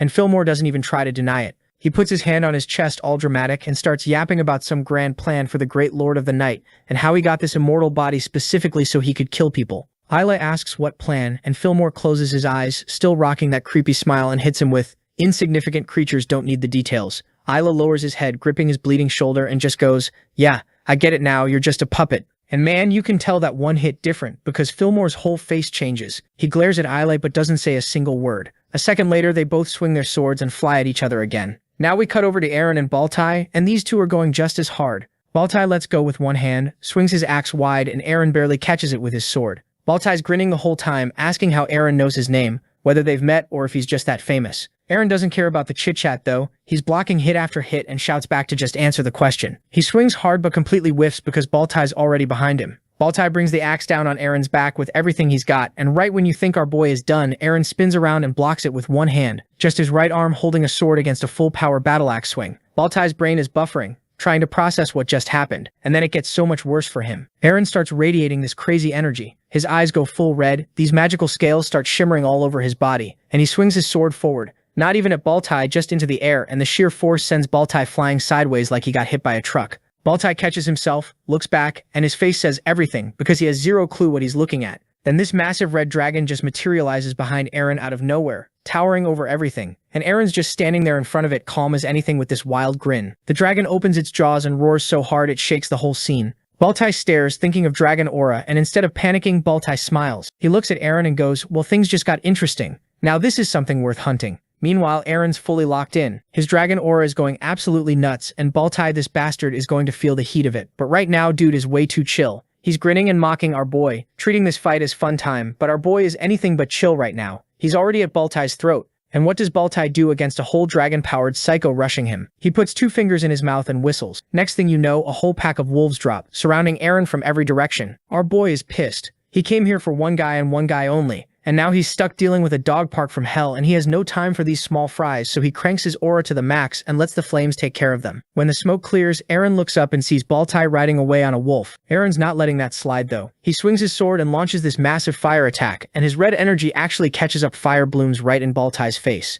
Eren, blood dripping down his own face, points his sword and screams that he's killing him right here, right now. And Baltai just grins, because this whole fight is going exactly how he planned it. He wants Eren mad. The angrier the better. Meanwhile, Skyla, Jody, and Gus are hauling ass down a road that's literally on fire on both sides. Skyla checks behind them and figures the monsters are dealt with. Gus confirms he wiped them out, nothing's following. Jody's feeling good about it, and says that's one problem sorted. And now they just have to find Tylan and use all this chaos to get ahead. Then he stops. Because there's Tylan face down on the ground with Brescia Knights standing over him. One of them is going off about how Tylan's a traitor, and he's getting executed today by order of some count. Tylan's on the ground losing his mind, screaming back that they're insane for believing that idiot. The knight swings anyway, saying the tip came from Sir Fillmore, the most honest knight ever, who apparently never gets things wrong. Clang, Jody's sword catches the blow just in time. He turns around giving Tylan this chill little hey like he didn't just save his life. Tylan screams, "Mercenaries," and then it's over. Skyla and Gus jump in from behind. Gus flattens one knight with a full swing. Skyla slices up the second, and Jody erases the last one so fast the guy probably didn't even see it coming.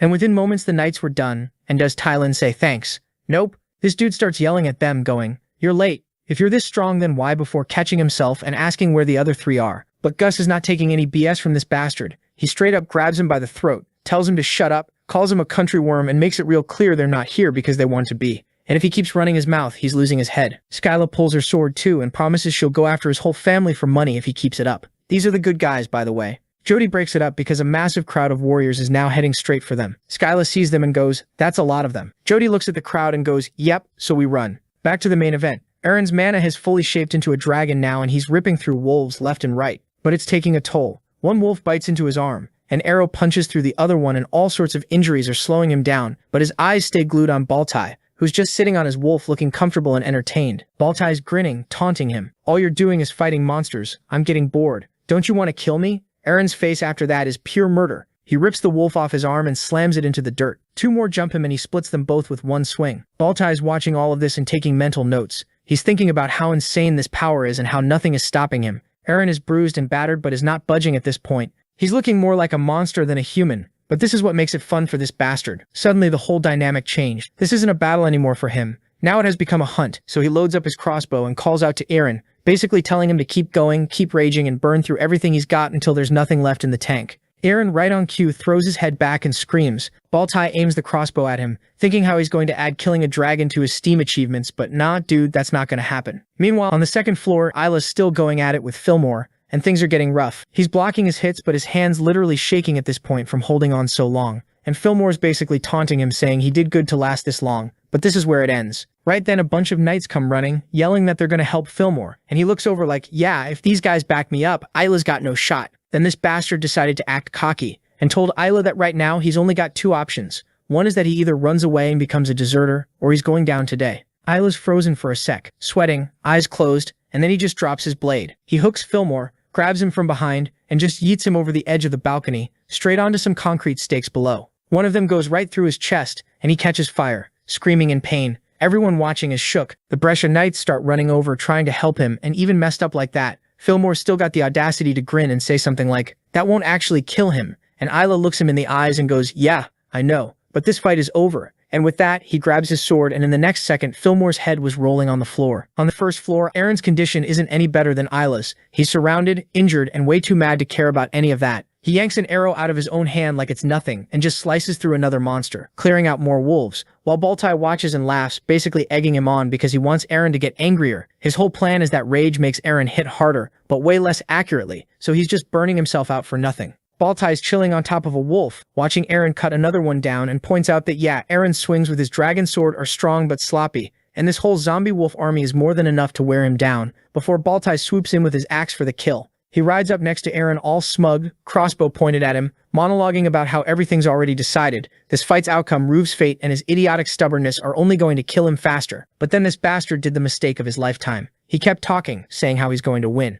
Siskus is going to be a ruin and all of its people would end up being slaves, and that hits Eren. Suddenly a quick flashback hits him of how the people of the Siskus are living, forced to live as slaves. Eren then thinks about it for a moment, about how stupid he was being. He calms down and the rage is gone. Right as he's having this moment, the dragon aura wraps around his back and two wolves jump him, but he doesn't even flinch. He's just standing there like, what am I even doing? Baltai fires a crossbow bolt at him, and Eren just casually slices the arrow out of the air, which actually catches Baltai off guard this time. Then Eren gets fully wrapped in this blue dragon aura energy, and the weaker monster nearby starts shaking. Baltai's sitting there realizing how in just one move he dealt with the mobility of his zombie army, and now he's realizing that he's fucked. Meanwhile, our boy is standing there all calm, thinking to himself how idiotic he was being right now. He's in no position to be angry, knowing how cunning this bastard is. If anything, he has to be careful. Then he grabs his blade with both hands and basically announces he's the heir to the Valt family's will. He has to be someone his dad would be proud of. Meanwhile, Brescia's army is charging into a burning estate, its roof already eaten up by fire. A bunch of warriors are blocking Gus, Skyla, Jody, and Tylan from getting out. The soldiers point their swords at them and basically say, it's over. You've got nowhere to run. Jody steps up front to shield the others, clearly terrified.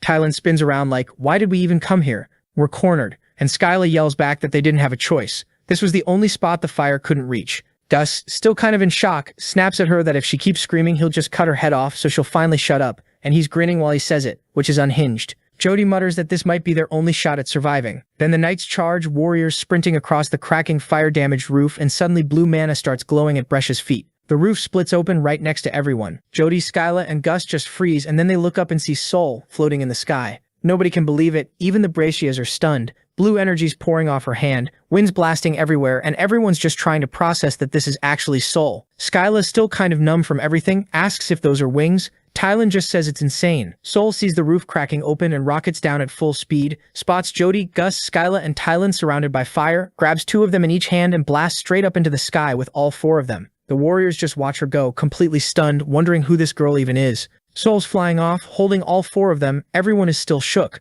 Tylan points out she's carrying all four of them with basically just her fingers, calling it terrifying. Skyla's like, you're surprised by that? Jody and Gus just hang there looking grim, while Sol's silhouette shrinks against the burning estate below. Back inside, the room's fully on fire. Isla's standing there with a sword in front of a crowd of knights, blood dripping off the blade. Isla's watching everything completely calm. The injured Fillmore turns to the soldiers, shock all over his face, and gives this speech about how these are the knights he trained, the ones he was proud of, calling them his most loyal people. And then his body just catches fire, and he orders them to finish this thing off. The soldiers are freaking out, asking if that's really Captain Fillmore. Then one of the shaking knights screams that it's not him at all. It's a fake. Then the soldiers started talking, saying how one of them said how it was the captain who said something to Count Brescia, and it made it look like Tylan had betrayed everyone. Isla's just watching all this from the side. But now the soldiers are starting to think the Thailand betrayed us story was actually fake and that they'd all been played somehow. Everyone's staring at Captain Fillmore, who looks completely shaken by whatever Brescia just told them. One guy loses it and yells that something felt off from the start, and Brescia basically agrees, saying, yeah, we've all been thinking that.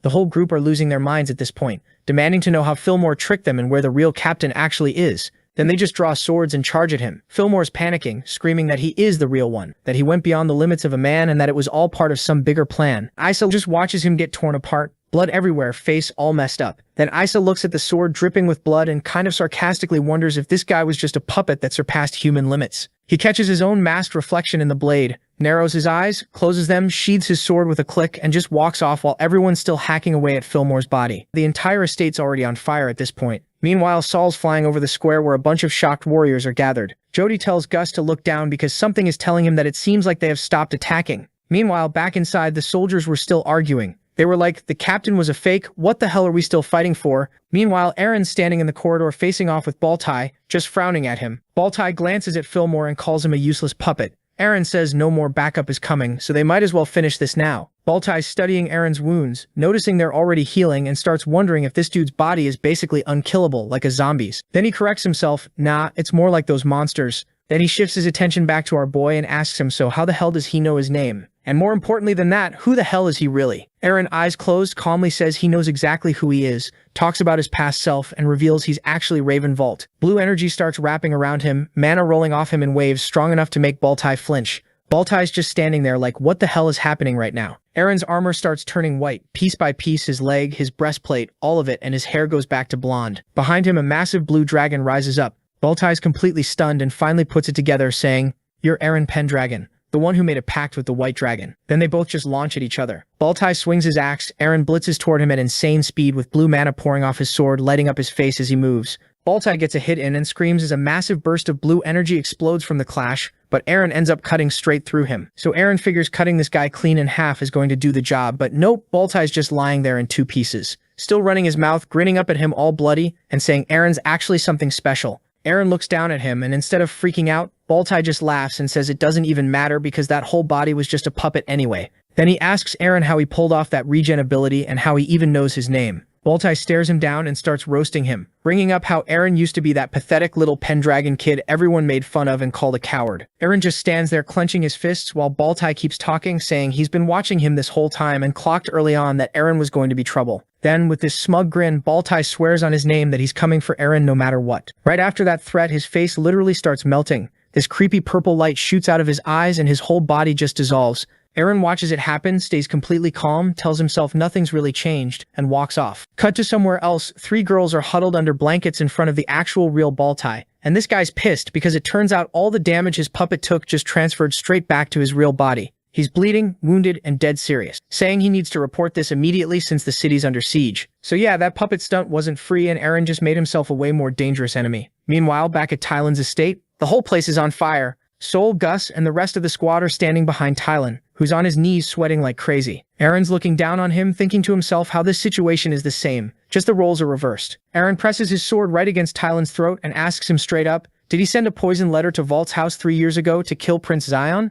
Tylan goes pale. Eren lays it out, saying he knows Tylan sent that poison specifically to frame the Valt family as traitors. While this is happening, this insane aura starts pouring off Eren, so intense his own crew is shocked by it. Jody's watching from the side, completely stunned, thinking an aura like that only belongs to warriors who've survived thousands of battles, saying out loud that he's never felt anything this powerful in his life. Tylan's shaking so hard he can barely speak, Eren's blade just resting on his shoulder, his face totally blank, which somehow makes it scarier. He orders Tylan to talk. Tylan finally caves and admits the Valt family was against his policies and had become a real problem for him, so he couldn't just leave them alone. Then he tries to soften it by saying he didn't know the poison would actually end up with the crown prince. Eren's not having it, and demands to know who gave the order. Tylan drops down, sweating even more, and says it was an orc, which catches Eren completely off guard. Tylan keeps talking, saying it wasn't a regular orc, but a half-orc, half-human hybrid who happens to be the boss of the pirates. This guy named Arangus is the one who handed him the poison letter and told him to use it on the guests. Tylan admits he had second thoughts but couldn't say no because Arangus promised nothing bad would happen even if he got caught. Isala, listening the whole time, looks just as shocked as everyone else.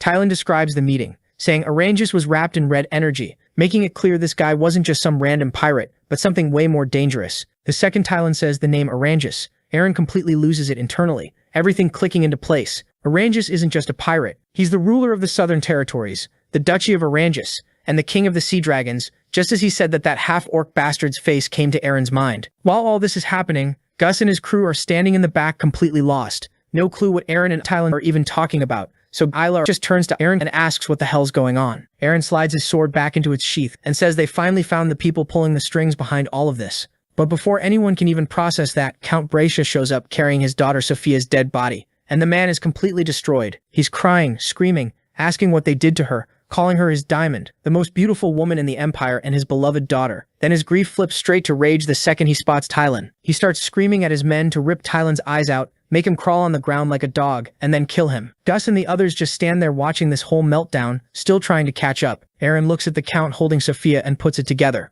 He already saw Fillmore getting controlled like a puppet, so he figures Sophia got the same treatment. He turns to Bracia and drops the truth on him. They were both being manipulated, and the entire war he started was based on a lie from the beginning. Bracia doesn't want to hear any of it, and you can basically watch his brain trying to reject what Eren's saying. Eren steps in and tells him if he thinks they're lying, he should just ask his own soldiers why they stopped fighting. That shuts him up fast. He's trembling now, scared, and turns to his knights expecting backup, ordering them to capture Eren and the group. Nobody moves, not one soldier reacts. He screams the order again, louder, demanding to know why they're just standing there, but the soldiers already know the truth and aren't budging. Eren tells him straight up, it's because he's the one who started this pointless war. Eren piles on, saying countless citizens and soldiers died because of what Bracia did. Innocent people losing their homes and families, and an image flashes through Eren's head of people running through a burning settlement trying to survive the mess this man caused. But even after all that, the Count's response is disgusting. Instead of showing any remorse, he screams at Eren to shut up, asking why he should even care about the townspeople and soldiers, then flat out calls them his property. The moment that comes out of his mouth, Isla snaps, draws his blade, presses it against the Count's throat, and tells him to shut his mouth because he doesn't get to talk anymore. Then Eren turns to Sol, and everything shifts. Sol floats up behind him, grabs his shoulders, and massive streams of mana start pouring off her. The next second, there's this huge blast of blue energy that kicks up a wall of dust and wind so strong it knocks the Count clean off his feet. Gus, Jody, and the rest are shielding their faces from the gusts, and as the dust clears, a massive shape starts forming in the fog. A dragon. Sol's face emerges through the haze, and Jody's just standing there, jaw on the floor, asking if Sol actually turned into a dragon.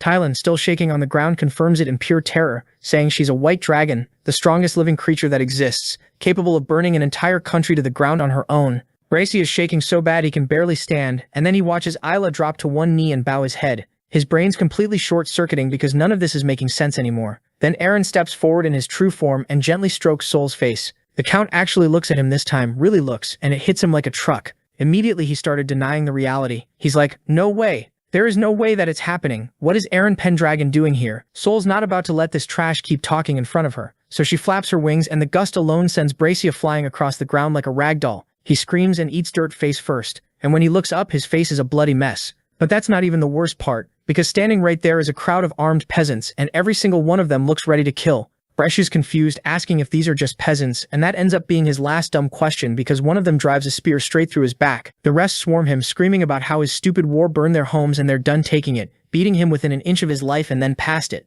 He's screaming for his knights and soldiers to help, but they just stand there watching. Nobody moves. Isla steps up next to Eren and says it's finally over. Eren watches it all happen and agrees, adding that at least they managed to help the people of Sisek a little. Cut to a bar somewhere and Jody's slamming his mug on the table, still trying to process that Eren is the Duke of Pendragon, saying he always knew Eren was different but this is next level. Skyla cuts in, gushing about how strong, handsome, and young Eren is and straight up offers to work for him on the spot. Gus shuts that down immediately, calling it stupid and saying if she wants to ditch the group over some guy she can go ahead, but reminds everyone they're mercenaries who don't work for anyone. Then he kills the mood further, looking out the window and saying they'll never see Eren again. Jody and Skyla both look crushed, but right on cue the bar door swings open and Eren walks in with his crew, spots the three of them and goes, "Oh, you guys are here, just like I thought." Jody asks if he wasn't supposed to be at some fancy noble reception. Eren sits down and says all that fake flattery killed his appetite, so he came for a real drink instead, and on top of that he's got a request for them. Later that night, Eren steps out onto a balcony and Isla follows, asking if everything got sorted.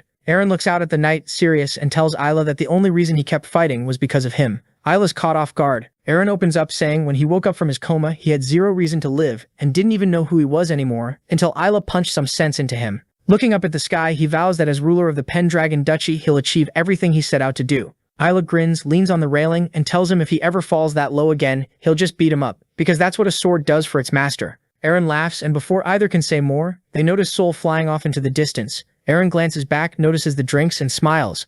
Then the two sit down and drink until dawn. Morning hits and the streets are alive, peasants talking about how Duke Pendragon showed up and got rid of that disgusting Count Brescia. A crowd gathers to watch Eren and his crew ride out. Skyla's going way overboard, rearing her horse up and screaming. She's the one and only girl of the Pendragon cavalry, a battlefield Valkyrie. Jody leans over and says she's massively overacting. Eren just smiles and tells him not to stop her. He basically travels with two mutes, so it's kind of fun to have a loudmouth around. Then he turns to Jody and thanks him for agreeing to work with him. Jody says there's nothing to thank him for. This is literally his dream. Behind them, Tylan's being dragged along looking miserable. Eren tells the group they're strong and, more importantly, a team that's been through life and death together, pointing out even Isla seems to like them, and Isla's total lack of reaction is basically his version of agreeing. Jody looks at Gus, surprised the guy who hates nobles actually tagged along. Gus just blames it on them. He can't just leave behind these idiots. You know, and also, Eren is different from every other worthless noble he's met. Meanwhile, Romelda watches Eren ride past and squints his eyes to take a good look, and he's confused as hell. Something about this Eren Pendragon feels familiar. Sunlight catches Eren's face, and for a split second, Romelda sees someone else entirely. His eyes go wide and he whispers,